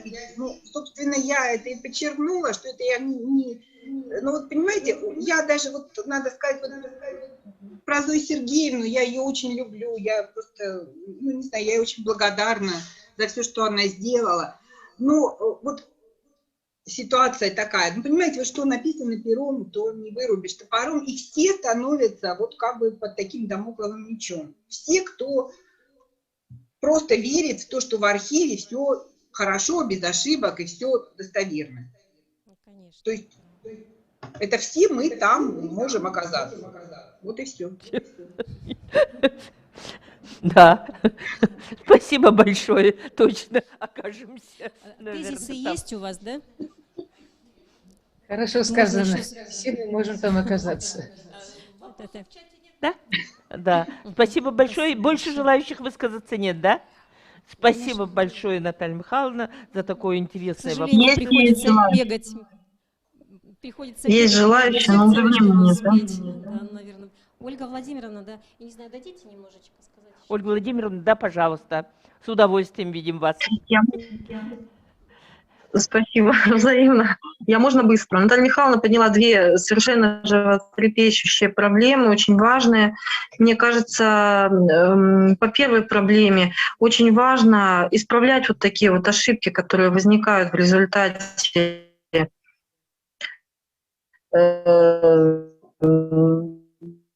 низов в архивах и публикатора. Может быть, в каких-то последующих публикациях очень важно, мне кажется, их исправлять. Вот, это первое. И второе, по второй проблеме, для меня она тоже совершенно больной вопрос. Я когда делала текстовку к бурятскому эпосу Буры Барнакова, к Тахане Гансатолы, я вот перед ней совершенно была поставлена, так сказать, непосредственно, и, честно говоря, сильно растерялась. Я не смогла сделать транскрипцию с помощью международного фонетического алфавита, потому что я не смогла свести к каким-то инвариантам многообразие реально наблюдаемых звуков, реально слышимых звуков. То есть мне не хватило, может быть, какой-то лингвистической подготовки. Допустим, многообразие тонем, многообразие высот я могу свести к одной ступени, да? Но многообразие аллофонов к одному варианту я не могу свести. Многообразие фонем, извините. Вот. То есть, может быть, даже не про семинар надо говорить, который, конечно, хотелось бы организовать, а может быть, надо говорить про мастер-класс. Вот Наталья Михайловна учит на музыкологов в консерватории под текст протекстовывать с помощью международного фонетического алфавита. Может быть, и нам тоже что-то такое организовать в рамках следующего сибирского форума, именно мастер-класс, чтобы это на реальных примерах было продемонстрировано, показано, как можно подтекстовывать. Спасибо. Интересное предложение, но, наверное, можно и семинар, а мастер-класс уже для тех, кто готовит тома и кто вообще вплотную этим занят, для желающих. Можно, конечно, это предложить. Хорошее предложение. Спасибо большое.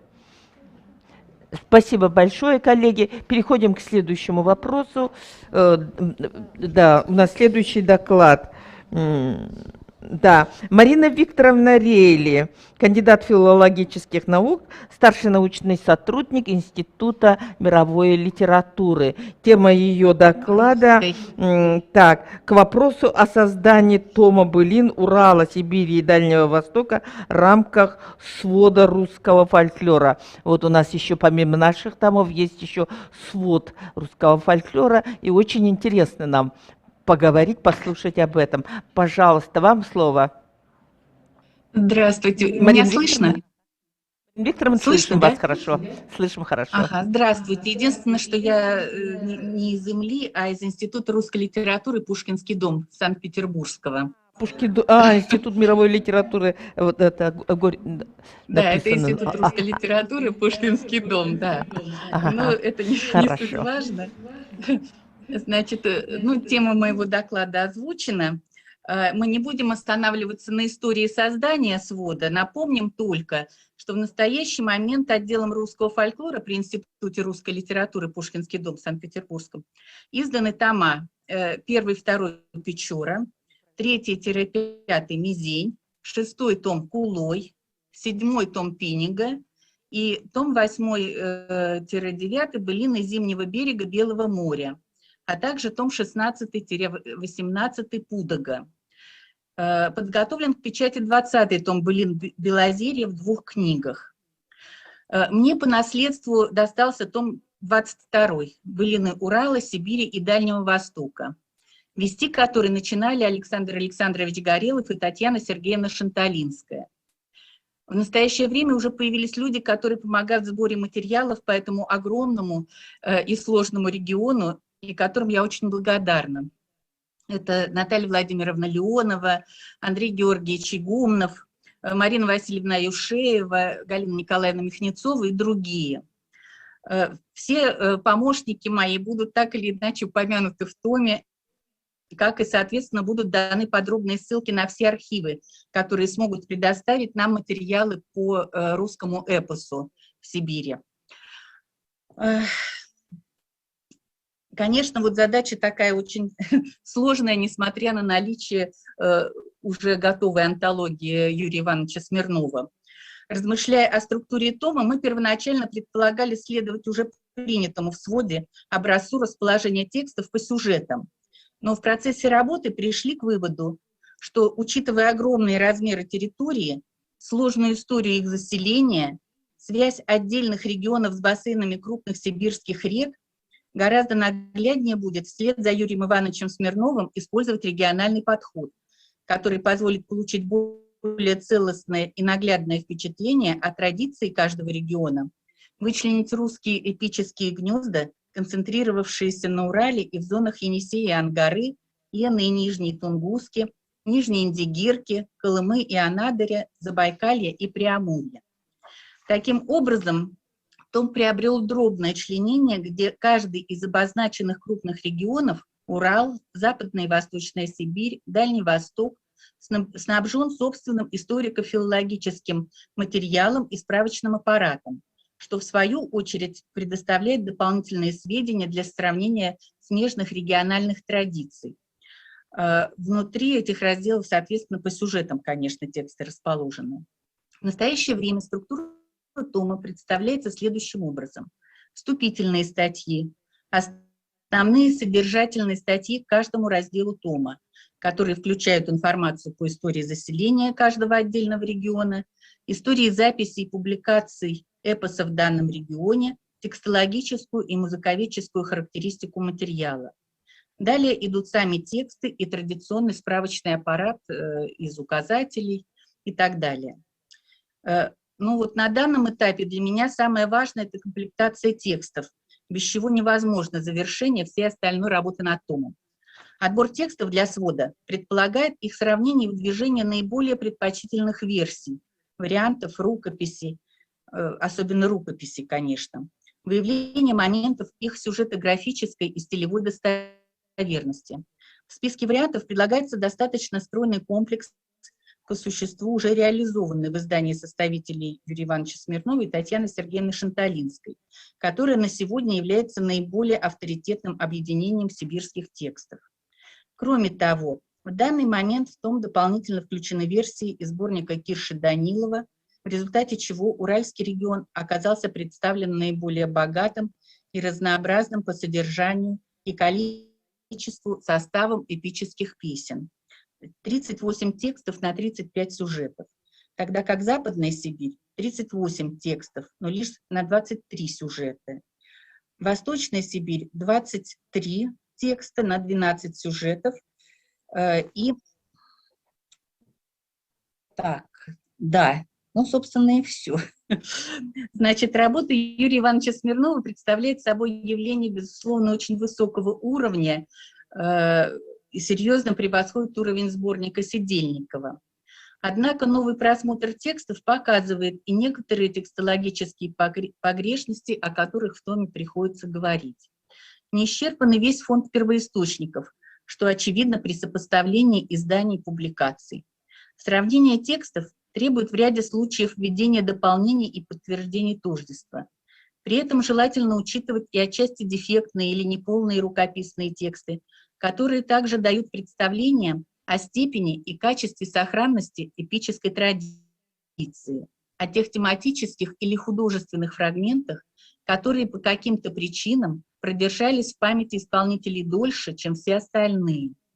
Также в том, помимо былин, включены образцы так называемого комического эпоса «Усы», «Гость Терентища», «Вавилы и скоморохи» и другие.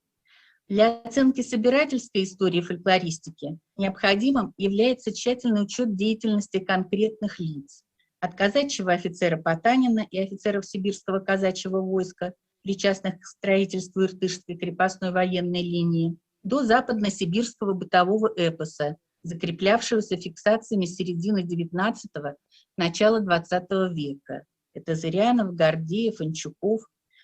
С этой поры отмечается постоянство записей и общемасштабной собирательской работы со стороны университетских собирателей в районах Аби, Иртыша, Тобола. Чрезвычайно важно, что в комплекс памятников фольклора вбирался материал, приносимый старообрядческими кругами поселенцев. Огромную роль для Алтая XIX века сыграла деятельность Степана Ивановича Гуляева, сибирского энтузиаста-собирателя и его ближайшего окружения, результатом которой стало становление групп записей, в частности эпических произведений, схожего типа, принесенных из среды родни и любителей фольклора названной местности. Сплоченные по сюжетности, стилистике, родственные по содержанию, они выступили как местно значимое, яркое былинно-песенное образование. При обозрении материалов сибирского фольклора выдающееся место отводится также оценке сборника Кирши Данилова, Виктором Ивановичем Байденом и Александром Александровичем Гореловым, рассмотревшими некоторые сложные моменты трактовки сборника. Проводится дополнительная работа по оценке синтеза эпической культуры, которая имела живое распространение на территории Урало-Сибирского комплекса записей. В большой степени именно эпос был фактором духовного порыва русской нации, заражавшим готовностью идти на подвиг и на смену области своего этнического существования с северо-запада на восток.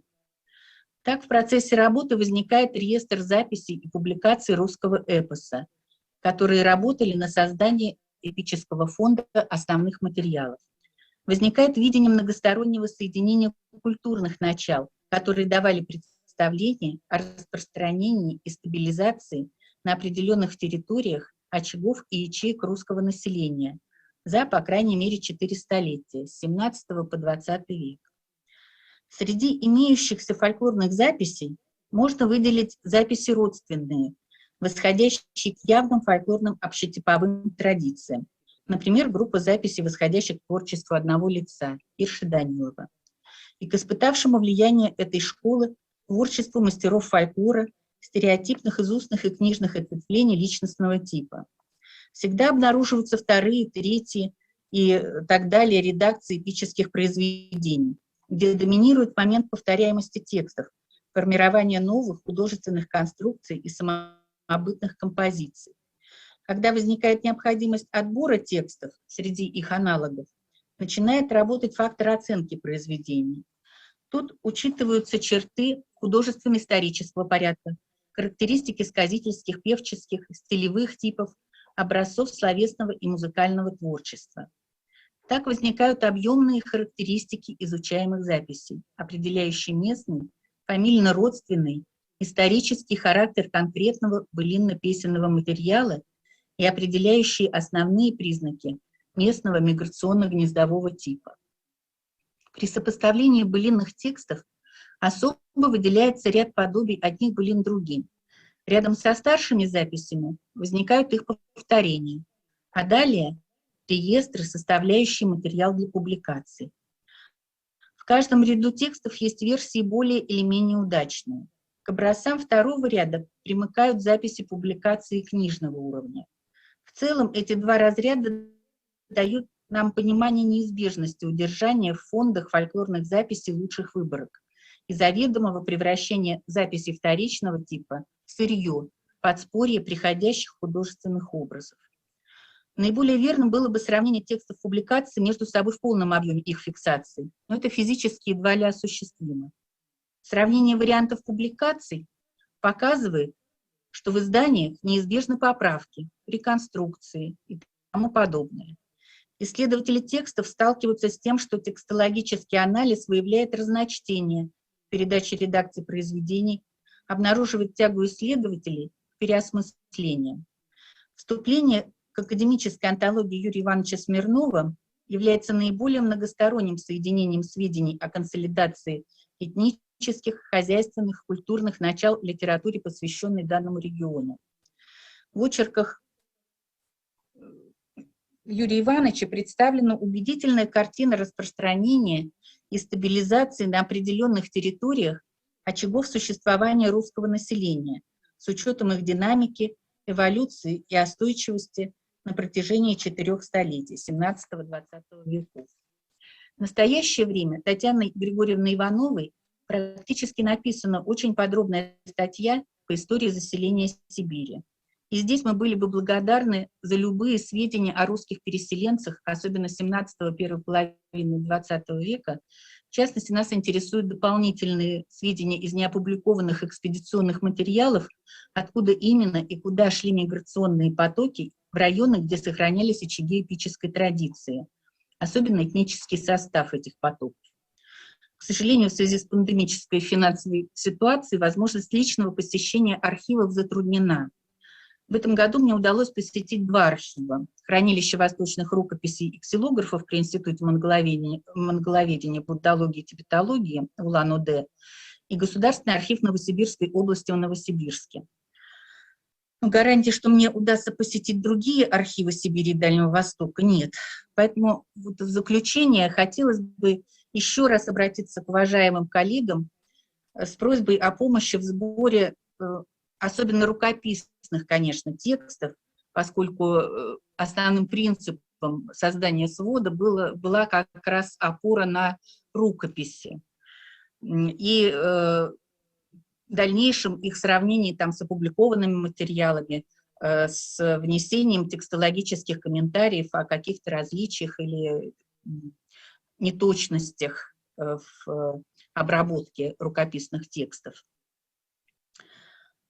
И вот, значит, еще раз обращаясь к коллегам, с помощью в сборе рукописных текстов сведения об исполнителях и собирателях русского эпоса, которые могут просто не попасть в сферу моего внимания, поскольку мне приходится очень с большим напряжением осмыслять вот всю эту огромную картину, и чтобы воспринять ее как-то целостно для себя. И отдельная конкретная просьба. Мы ищем специалиста для написания в том очень важной статьи по текстологической характеристике материала. К сожалению, вот петербургский ученый, который мог бы это сделать, Алексей Алексеевич Бурыкин, скончался, поэтому мы ищем добровольца для написания этой статьи. Или, в крайнем случае, подсказки, к кому именно можно обратиться с данной просьбой. Ну, вот контакт у организаторов конференции. Ну, и вот на этом откланиваюсь, благодарю за внимание всех. Спасибо большое, Марина Викторовна. Послушав вас, я прямо пришла в ужас. Какая большая работа предстоит, и какой у вас материал. И когда вы к нам в Улан-Удэ летели, и мы обсуждали это, что для вас можно в нашем архиве найти, кажется, вообще действительно, и материал очень трудно собрать весь этот. Так что я вам желаю от всей души творческих успехов в таком огромном труде. Огромном. Ну и приезжайте еще, с чем можно. Стараюсь. Ага. Мы будем вам помогать, как сможем обязательно. Так, Марина Викторовна, вопрос. Одну не справить.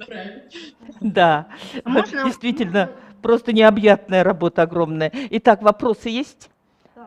Можно мне устно? Пожалуйста. Можно? Да, пожалуйста. Нет?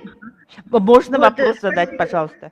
Да, спасибо большое, Марина Викторовна. Скажите, пожалуйста, а будет ли вот в томе там вступительной статьи должная оценка тома Юрия Ивановича Смирнова? Потому что мы все знаем вот пасквиль на его том, который был напечатан в свое время в живой старине, и, ну, знаем нехорошую историю с этим связанную. Так вот, будет ли действительно дана должная оценка труду Юрия Ивановича Смирнова в вашем труде?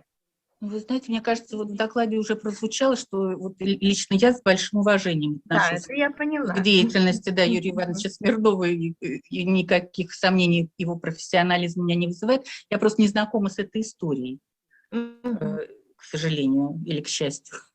Вот, поэтому, конечно, его, да, если мы опираемся на его материалы, конечно, мы будем отсылать к его статьям, то есть не будем присваивать его достижения в этой области, да, и, конечно, вот мы пока что, да, мы вот пока с глубоким уважением относимся к его деятельности. Другое дело, что у любых исследователей, вот кто работал в архивах, вы знаете, что у каждого возникает даже со временем. Ты смотришь материалы сейчас, да, через несколько лет ты видишь их совершенно по-другому и обнаруживаешь вот какие-то детали. Поэтому у нас всегда есть, вот, ну, вы знаете, что в нашем томе есть текстологический комментарий, который вот как раз какие-то неточности он комментирует каким-то образом. Или там вот наша трактовка, или трактовка Юрия Ивановича, или трактовка опубликованного уже произведения. Мы стараемся вот эти разночтения учитывать по возможности. Может быть, не все, но вот самые авторитетные, конечно, сборник Юрия Ивановича никак не пропадет в общей массе других материалов. Дело не в том, что он не пропадет, и я нисколько не сомневаюсь, что да, то есть вы к нему очень паритетно относитесь, но просто та некрасивая история, она вот как-то так вот прошла и замолчала. И тут кто к живой старине обратится, допустим, из молодых исследователей, и прочитает эту рецензию на сборник, он будет в недоумении. И поэтому мне кажется, что все равно вот в таком печатном издании тогда, наверное, мы вот видим... фраза должна быть. Ну, тогда подскажите, пожалуйста, в каком это было номере, чтобы я посмотрела, просто чтобы знала наш... Если вы напишите свой электронный адрес, я вам... Хорошо, Наталья, хорошо, обязательно. Спасибо. Спасибо большое. Спасибо большое. У нас время исчерпано, там у нас еще много работы. Спасибо вам большое, Марина Викторовна, удачи вам. Больше ничего не могу сказать. Большое. Она мне понадобится. Удача тут нужна обязательно в такой работе. Итак, продолжаем работу. У нас осталось 2 доклада. Завершает нашу, можно сказать, рабочую, секционные все доклады завершаются. И последние 2 доклада делают наши коллеги из Уфы. Рузия Фигимовна Софиулина, Казань. Переводы татарского фольклора на русский язык. Проблемы и решения. Так, значит, кандидат филологических наук, старший научный сотрудник отдела народного творчества Института языка, литературы и искусства Академии наук Республики Татарстан. Пожалуйста. Вы в чате, Рузия Фагимовна? Рузия Фагимовна, она здесь? Ага, мы вас слушаем. Пожалуйста. Звука нет. Включите, пожалуйста, ваш микрофон. Мы вас не слышим. Вот. Теперь слышно? Да, спасибо большое. Все слышим. Да. Переводы татарского фольклора на русский язык, проблемы и решения. На самом деле с этим вопросом, я уверена, встречался каждый из присутствующих здесь на форуме коллег. Вероятно, ничего нового, может быть, и не добавлю. Тем не менее, первые художественные переводы татарского фольклора на русский язык начали осуществляться и публиковаться в 20-е годы 20 века. Так, начиная с 1921 года в связи с созданием в городе Казань Академического центра Народного комиссариата просвещения получает определенный размах работа по переводу образцов татарского фольклора на другие языки с целью ознакомления ими иных народов. Первым сборником татарского фольклора, вышедшим в советское время на русском языке, как следует из аннотированного указателя сборников произведений татарского фольклора с 20 по 69 годы, стала книга Васильева «Памятники татарской народной словесности. Сказки и легенды». Небольшой по объему данный сборник издан в Казани в 1924 году. В книгу включены всего 53 татарские народные сказки и 7 легенд. В конце 30-х годов было положено начало переводу татарских дастанов, эпосов. В переводе московского поэта Семена Липкина был подготовлен к печати татарский народный дастан Идыгей. Однако в силу идеологических причин перевод и публикация знаменитого дастана Идыгей были приостановлены на несколько десятилетий. В целом складывается впечатление, что в советское время к переводам национального эпоса татарские фольклористы относились настороженно. Причина, вероятно, могла заключаться в некорректном отношении к Идыгею. Некоторый застой в переводе фольклорных произведений на русский язык наблюдался и в таком популярном и идеологически благополучном жанре, как сказки. За период 1920 по 1970 годы вышло несколько сборников татарских сказок и песен на русском языке, в среднем не больше одного издания за десятилетие. Перевод на русский язык национального фольклора автоматически означал и переводы, и переиздание его на языки союзных республик СССР, а также языки дружественных стран. Так, сборник татарских сказок, изданный в 1952 году в Москве, был опубликован на китайском, венгерском, славянском, армянском, литовском, молдовском, украинском, узбекском, туркменском, казахском, монгольском, болгарском и других языках мира. Немногочисленность переводов татарского языка на русский язык объяснялась и тем, что в советский период не имели первостепенного значения переводы с языков автономных республик на русский язык. Следовательно, ресурсы для переводов национального фольклора на русский язык для переводов национального фольклора на русский язык распределялись по остаточному принципу. Как следствие, среди книг, изданных, например, Институтом языка, литературы и искусства имени Галимджана Ибрахимова, вплоть до конца 1980-х годов не было ни одного перевода на русский язык баитов, мунаджатов, дастанов и других произведений поэтических жанров татарского фольклора. Переводы фольклора начали выходить в перестроечный и постперестроечный период в татарском книжном издательстве. Дефицит качественных переводов в советское время татарского фольклора на русский язык необходимо связывать и с дефицитом квалифицированных переводчиков фольклора, отсутствием переводческой школы, неразработанностью теоретических вопросов перевода. Переводы на любой язык, особенно поэтические, требуют, как известно, профессиональной подготовки, опыта и особых способностей переводчика. Сложна переводческая работа, заключающаяся в постоянных поисках языковых средств для выражения того единства содержания и формы, какое представляет подлинник, и в выборе между несколькими возможностями передачи. Эти поиски и этот выбор предполагают творческий характер, требуют активной работы сознания. Что же касается художественной литературы и произведений фольклора, извиняюсь, то перевод их разрешает художественные творческие задачи, требует литературного мастерства и относится к области искусства. Не имелось не только наработанной переводческой школы местного татарстанского масштаба, но и общесоюзного центра по подготовке переводчиков и переводов с языков народов СССР. Лишь с середины 20-го столетия переводческая деятельность во всех своих разновидностях приобрела невиданный ранее размах, пишет об этом Федоров в своей книге «Основы общей теории перевода». В целом, теоретическая база переводов и переводоведения как наука были систематизированы только к 60-м годам 20 века. По переводам татарского фольклора дела продвигались и того медленнее.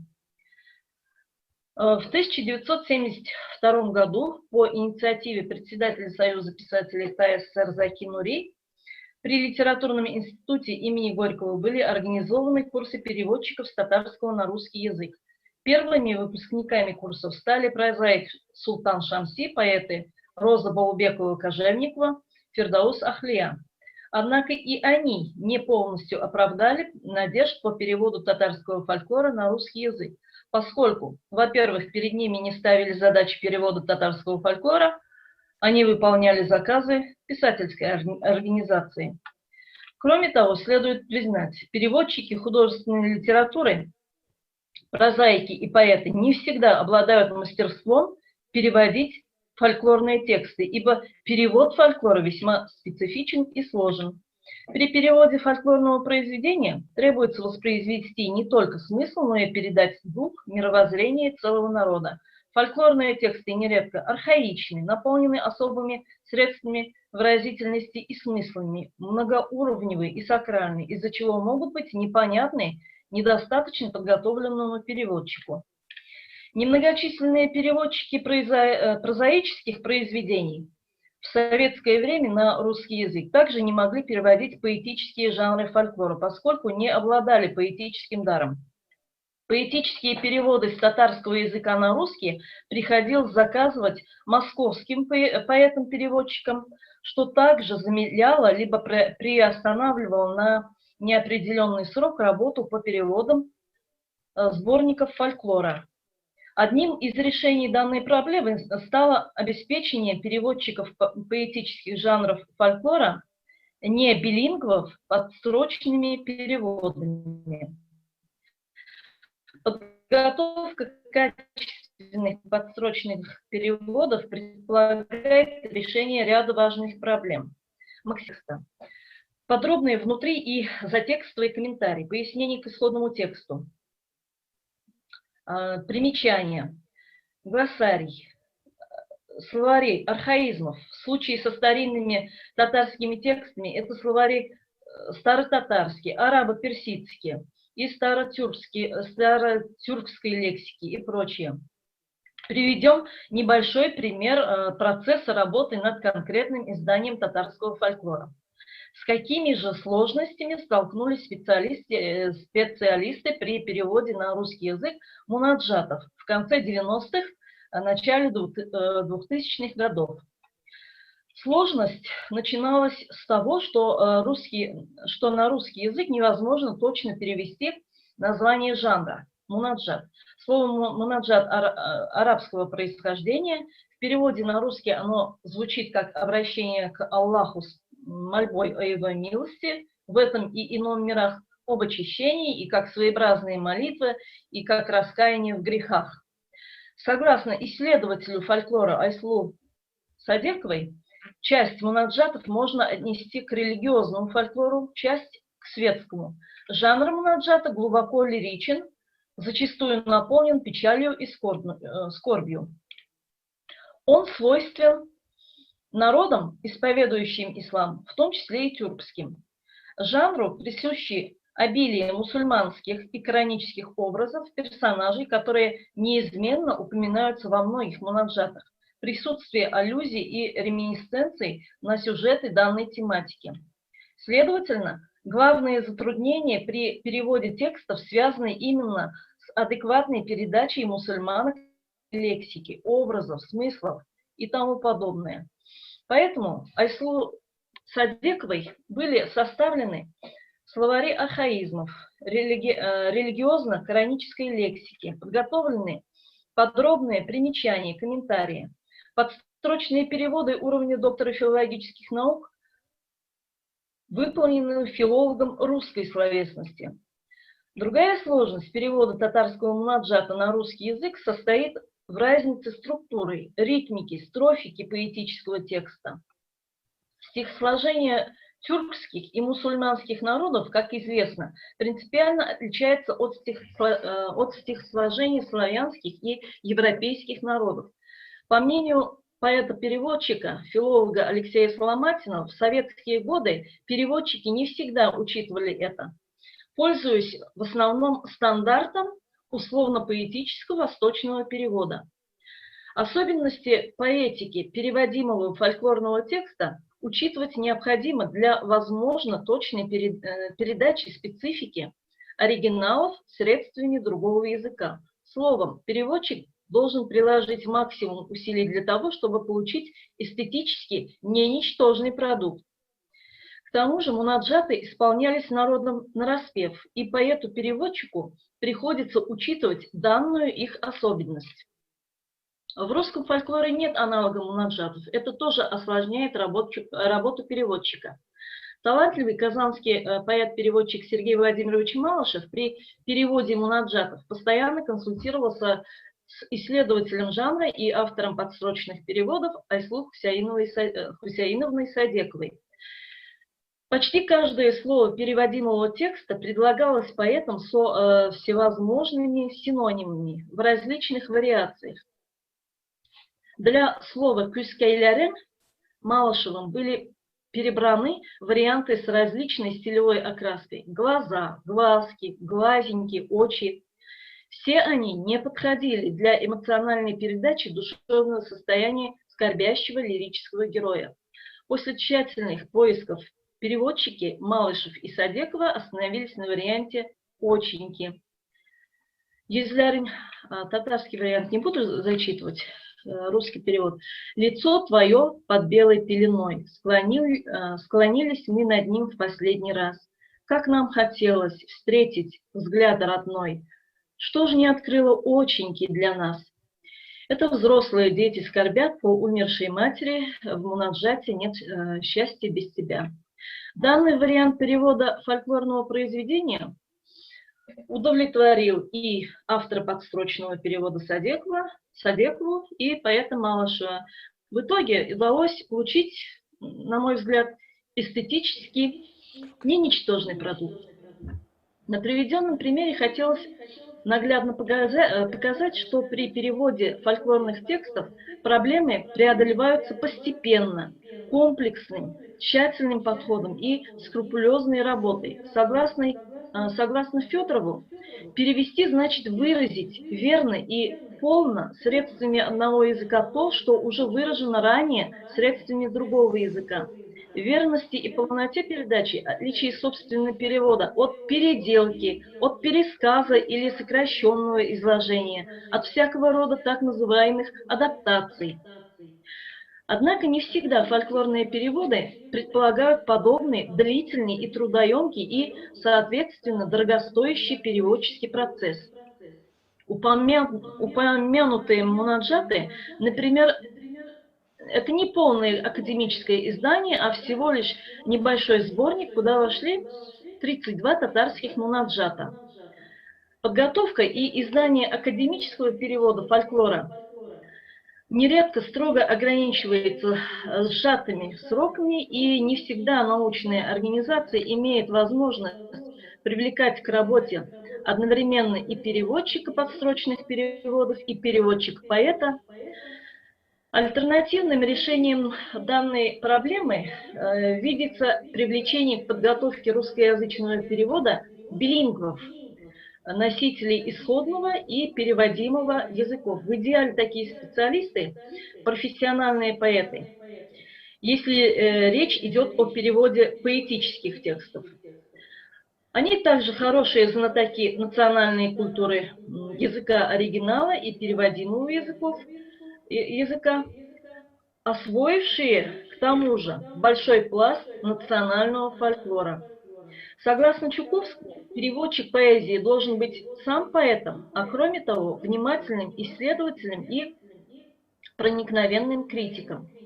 Однако таких специалистов единицы, они востребованы на вес золота во все времена. Заметим, все вышеназванное не гарантирует, во-первых, отражение в языке так называемого народного или национального духа, и, во-вторых, неповторимости художественного вдохновения. Можно надеяться, что наметившийся в последние годы интерес к вопросам сравнительной культурологии, все больше настойчиво звучащие призывы переводить не тексты, а культуры, позволят, если не раскрыть полностью тайны национального духа, то хотя бы приблизиться к их пониманию. В конце 80-х, начале 90-х годов 20-го года появилась фактическая база и реальная возможность серьезно заняться выпуском сборников татарского фольклора на русском языке. Во-первых,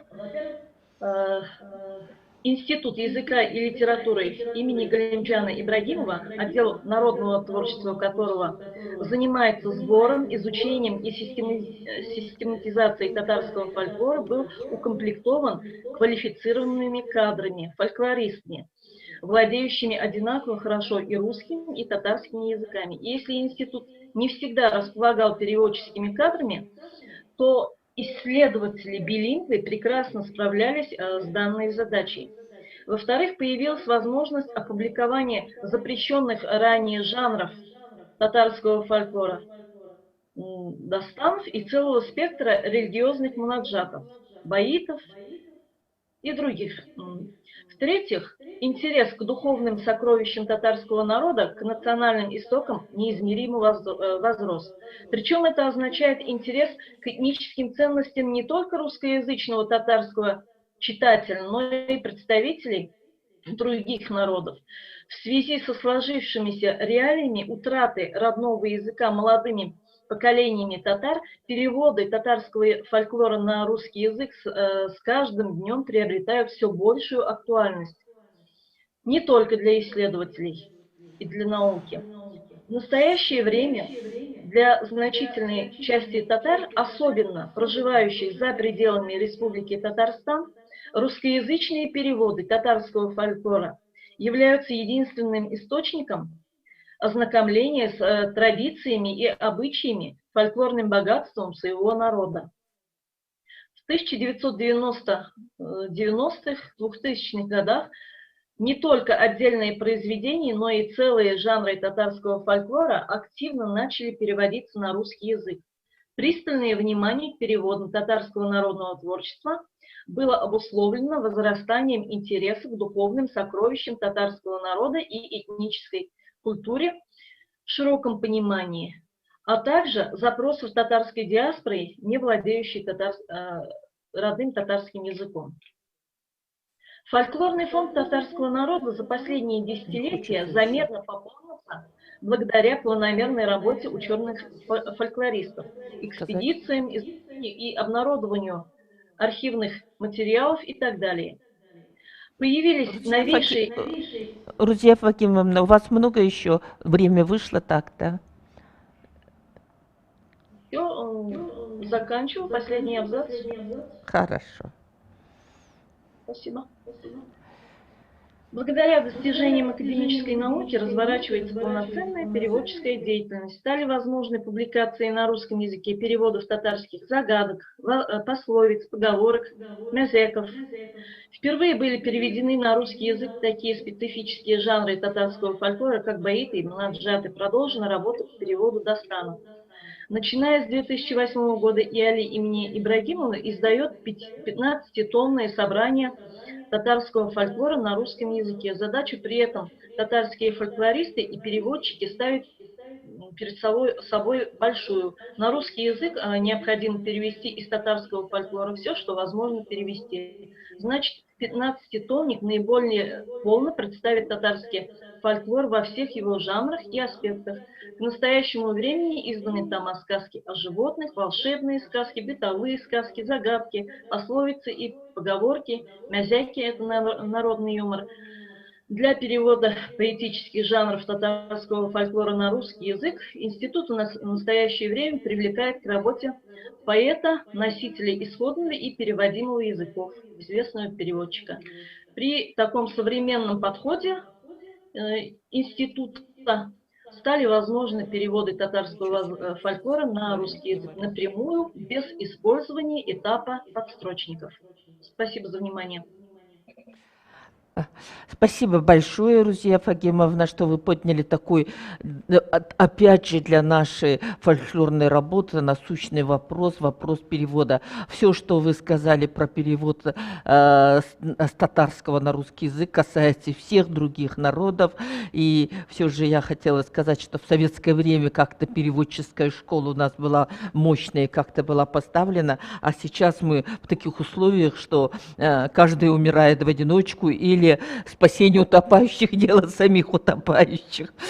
И поэтому я думаю, что этот вопрос, было бы время, можно было бы обсудить очень долго. Если, дорогие коллеги, есть вопросы, пожалуйста, в чате. И перейдем, наверное, к заключительному нашему докладу. Я очень рада увидеть и услышать Гульнур Равиловна Хусаинова, доктор филологических наук, заведующий отделом фольклористики Института истории языка и литературы Уфимского исследовательского центра РАН.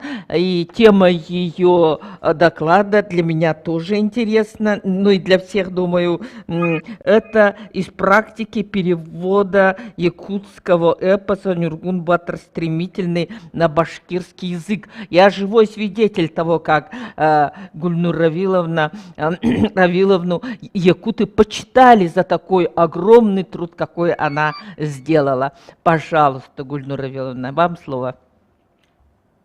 Спасибо большое, Людмила Сандыбаевна. Добрый вечер, уважаемый президиум, дорогие участники конференции. Мне выпала честь завершить второй Сибирский форум фольклористов. Да, я очень рада. Но я буду очень кратко, потому что вот Людмила Сандыбаевна знает, и она правильно сказала, что теперь нас даже к этой работе привлекли. В советское время была мощная переводческая школа, профессиональные переводчики занимались, а теперь вот второй раз нас, не умеющих плавать, как бы бросают в океан, я бы сказала. По поручению правительства мы сначала переводили кыргызский эпос на нас, а теперь вот Олонко. Но проблемы были прежде всего с переводчиками, потому что объем большой, фольклористов всего 3-4 человека. Мы сначала были в трансе, а потом вышли из положения с помощью руководства таким образом, что привлекли всех филологов института. Но вы понимаете, что из этого получилось примерно. Литераторы, языковеды, даже археографы участвовали. Нужно было к определенному времени за 3 месяца положить подстрочник на стол правительству. И вот поэтому была поставлена задача сделать перевод. И работа с тех пор продолжается над редактированием. Многие песни пришлось по новой переводить. Ну, вы знаете, когда Якутский геройский эпос Олонхо в 2005 году был признан ЮНЕСКО шедевром устного нематериального наследия человечества, и эпос Неургон Батыр Стремительный вот за 15 лет был переведен на 7 языков мира, и по другим направлениям они очень активизировались, как в научном, так и в популяризаторском. И вот одним из последних направлений были взаимопереводы, которые вот по инициативе якутских коллег начали работать. Первыми туда подключились кыргызские, алтайские, башкирские фольклористы. Ну и, как я знаю, в других республиках тоже работа продолжается по переводу. Но на сегодня пока увидели свет эпические памятники Манас, Маадайкара, Урал-Батыр на якутском, а Нюргун Батыр Стремительный на кыргызском, алтайском языках. На башкирском языке Нюргун Батыр хоть и переведен, но еще редакторская работа до конца не завершена. И поэтому еще определенная работа предстоит. Так. Несмотря на то, что и якутский, и башкирский относятся к тюркским языкам, их фонетико-морфологический и лексический состав довольно далеки друг от друга. Якутский язык входит в якутскую подгруппу уйгуро-агульской по классификации Баскакова группы или относится к условно выделяемой северо-восточной группе, а башкирский язык к кыпчакской группе тюркских языков. В связи с этим затрудняется непосредственный перевод с одного языка на другой. И именно поэтому в качестве оригинала был взят текст издания на русском языке Нюргун Батыр Стремительный, Якутский геройский эпос Олонхо, Якутск, 1982 год. Хотя кыргызский манас мы переводили из оригинала. Данный вариант Олонхо состоит из 9 песен, написан полностью стихотворным текстом, свыше 36 тысяч строк, но и перевод с одного тюркского языка на другой через посредство русского языка сделал процесс перевода эпического произведения не менее легким. К основным переводческим проблемам относятся перевод ономастических материалов, проблема перевода этнографического материала, безэквивалентной лексики, перевод общих мест, особенно передачи рифмы и стихотворного метра при переводе. Конечно, мы очень постарались сохранить размер стиха якутского, потому что без этого никак нельзя было. Проблему адаптации текста при переводе можно рассматривать с разных точек зрения. Каждый язык отражает особенности национальной культуры, истории, менталитета того народа, который на нем говорит. А каждый литературный текст создается в рамках определенной культуры. И элементы этой культуры могут быть совершенно незнакомы и непонятны носителям других языков. Поэтому нужно было текст адаптировать, чтобы он был понятен читателю перевода. В связи с этим переводчики якутского Олонхо с русского на башкирский язык старались дать точный перевод. Если для широкой аудитории и для цели популяризации фольклора проблема научной точности перевода не стоит, то для исследователей это вопрос ключевой и принципиальный. Сложности возникали при переводе фольклорного текста, когда необходимо было передать его важные элементы, связанные с мировоззрением народа, труднее поддающиеся пониманию человека не якутской национальности.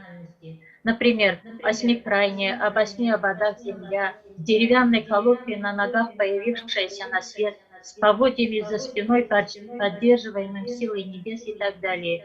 Даже название якутского эпоса Олонхо Нюргун Батыр Стремительный при переводе на башкирский язык стал проблемным.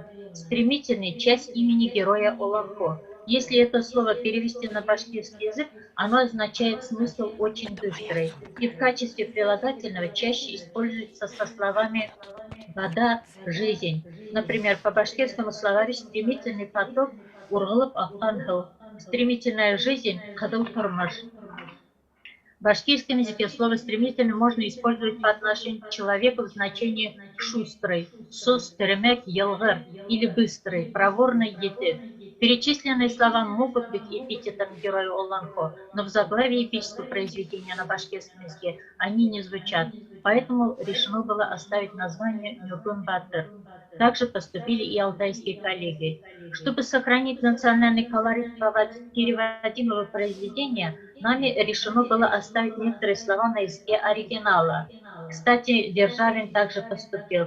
И при переводе «Манас» мы пытались обашкирить некоторые слова, и профессиональные переводчики нам сказали: так вы ничего не оставили от кыргызского эпоса, поэтому на этот раз мы были поосторожнее с этим.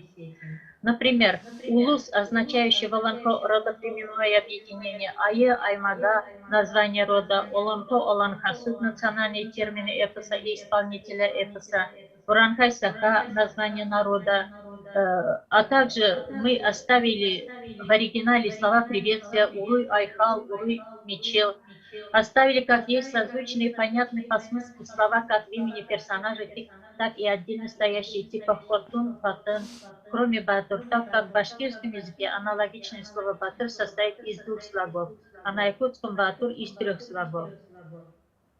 Естественно, в лексике языков родственных народов близко по звучанию и идентичных по смыслу слов было бы намного больше при переводе с языка оригинала.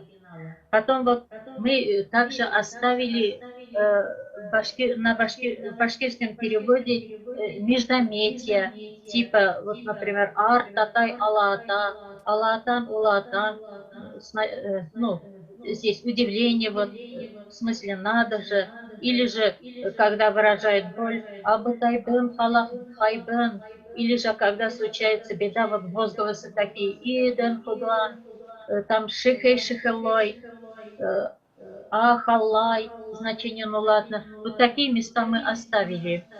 Ну, относительно легко поддавались переводу описательной формулы, в частности, красоты жены царя неба. Ну, вот по-русски это вот по Державину. Подобное сиянию дня, подобное блистанию огня, солнце, затмевающее лицом, с планетами светлее серебра, играющими румянцем живым, как рассветы и вечера, Аденга Сиер Хатун. По-башкирски это звучит вот так. Күндәй балкыган, уттай йылкылдаган, йөненән кояш оялган, көмештән ак бит алмаларында, иртәнге таң менән кистәй, алһыл нурдар уйнаган, Аденга Сиер Хатун. То есть, мне кажется, вот звучит очень так ровно, гладко и красиво в переводе на башкирский язык.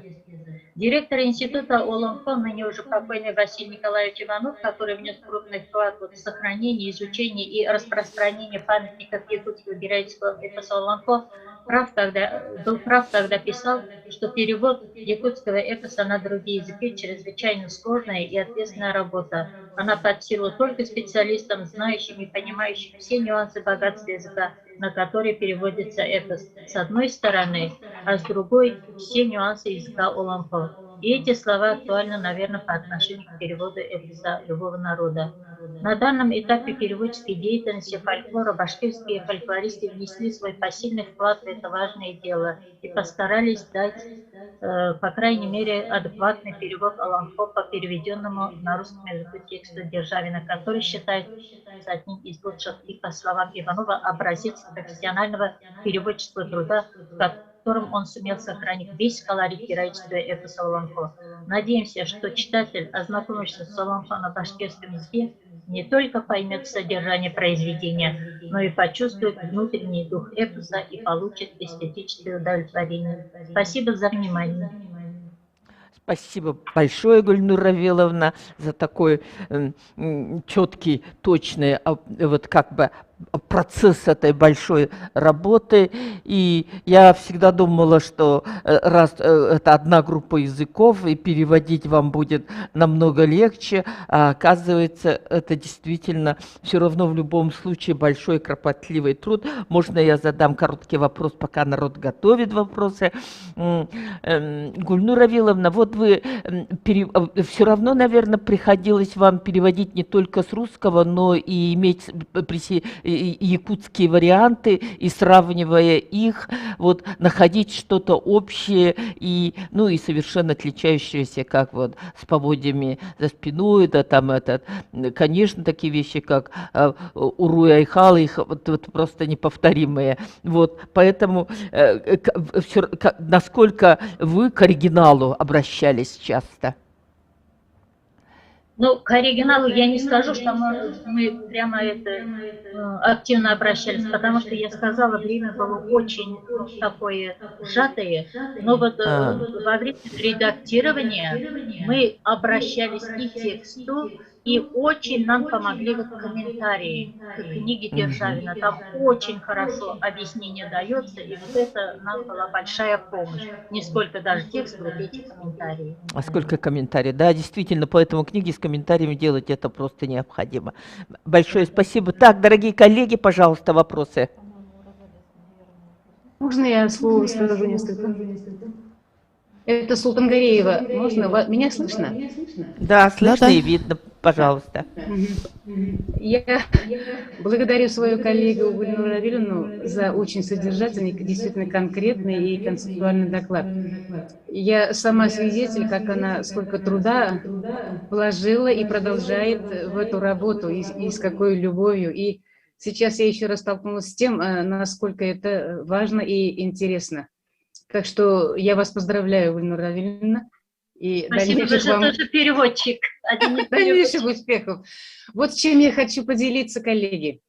Вот когда, вообще, я даже Гульнура Равильевна сказала, такое доверие, когда текст дают переводить, узнаешь очень многое, и опыт увеличиваешь свой. И когда знакомилась с текстом, вот переводишь текст, сначала строчки, а потом главный смысл оказывается где-то под 8, 7, 9 строчкой, как и в башкирских кубаирах. То есть вначале идет перечисление природы, перечисление эпитетов, описание этого зрелища, и только потом дается смысл, к чему все это было. И меня вот это поразило, не поразило, а для меня это было приятно, что якутское мышление – это древнее тюркское мышление. Оно очень долго запрягает свою лошадь и в конце концов только говорит главную мысль.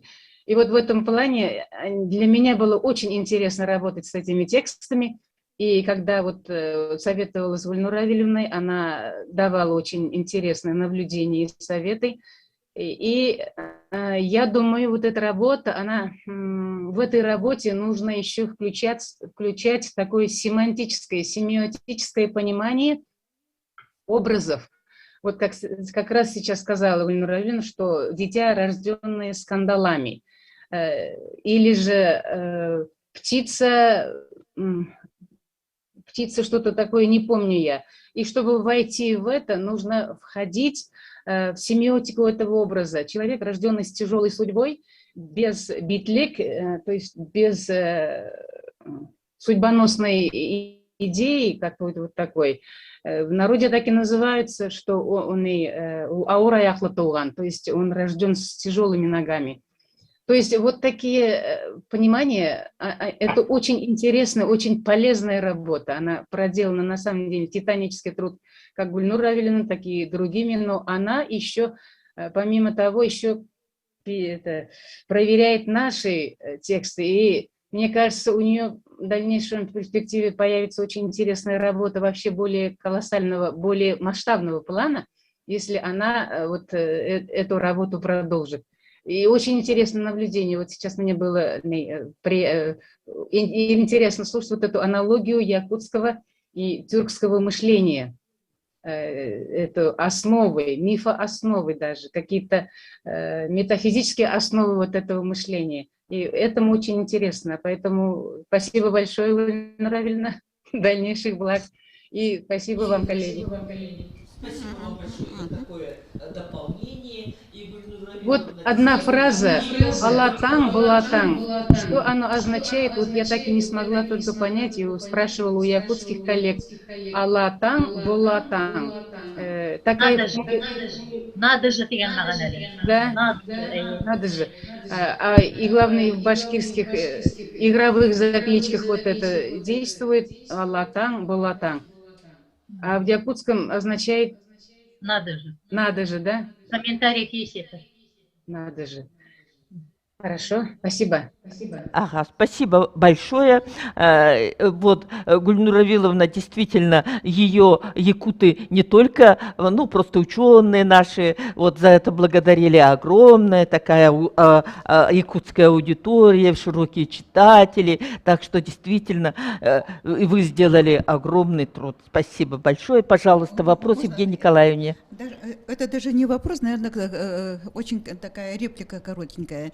Спасибо вам большое, Гульнура Виловна, вот за такую огромную работу. Просто по опыту я знаю, что вот переводить из одной языковой системы в другую систему, это просто действительно подвиг. Да еще за такой короткий срок. Да, это очень сложная работа.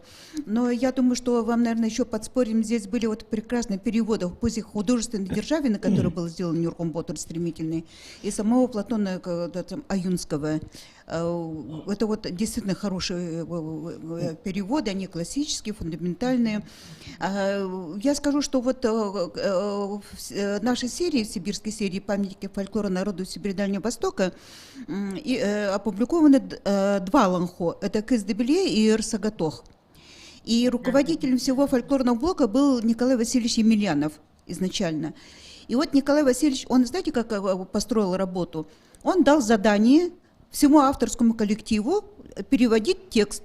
Каждый переводил отдельно. То есть как он понял, как он это самое, со своим опытом, со своими знаниями, каждый приступал к переводу вот таким образом. А там Сардана Платоновна Аюнская, это дочь Платона Аюнского, она очень хорошо переводила. Она вот обладала таким опытом. Она переводила, Ефремов переводил, Николай Васильевич сам переводил, там Василий Васильевич переводил, были литературоведы подключены. И когда сделали перевод, каждый сделал перевод, потом они сели и соединяли воедино все эти переводы, искали вот у кого какой адекват, у кого какой перевод получился. И таким образом вот эти два сказания, вот это коллективные усилия переводчиков, представляете, всего авторского коллектива. Вот я думаю, это прям такой прекрасный опыт вот, консолидации усилий в переводе, потому что это самый сложный этап работы, переводческой работы. Вот, и я думаю, что этот опыт надо нам всем перенять и работать вот таким образом. Каждый имеет право переводить, как он понимает, а потом, когда начинается общая работа по сведению какой-то в один текст, вот тогда уже выбирается самый лучший вариант выражения, оборота, понимания. И вот я думаю, и потом это сплачивает между собой людей. Не каждый в своем уголке делает работу, а уже это единый какой-то коллектив. Вот в этом объединительная функция, наверное, вот нашей серии. И я думаю, всех фольклористов. Спасибо большое, Гульнура Виловна. Да, Гульнура Виловна, Да, Юлии Викторовне слово. Гульнура Виловна, спасибо вам большое, пребольшое. И так рада я вас видеть.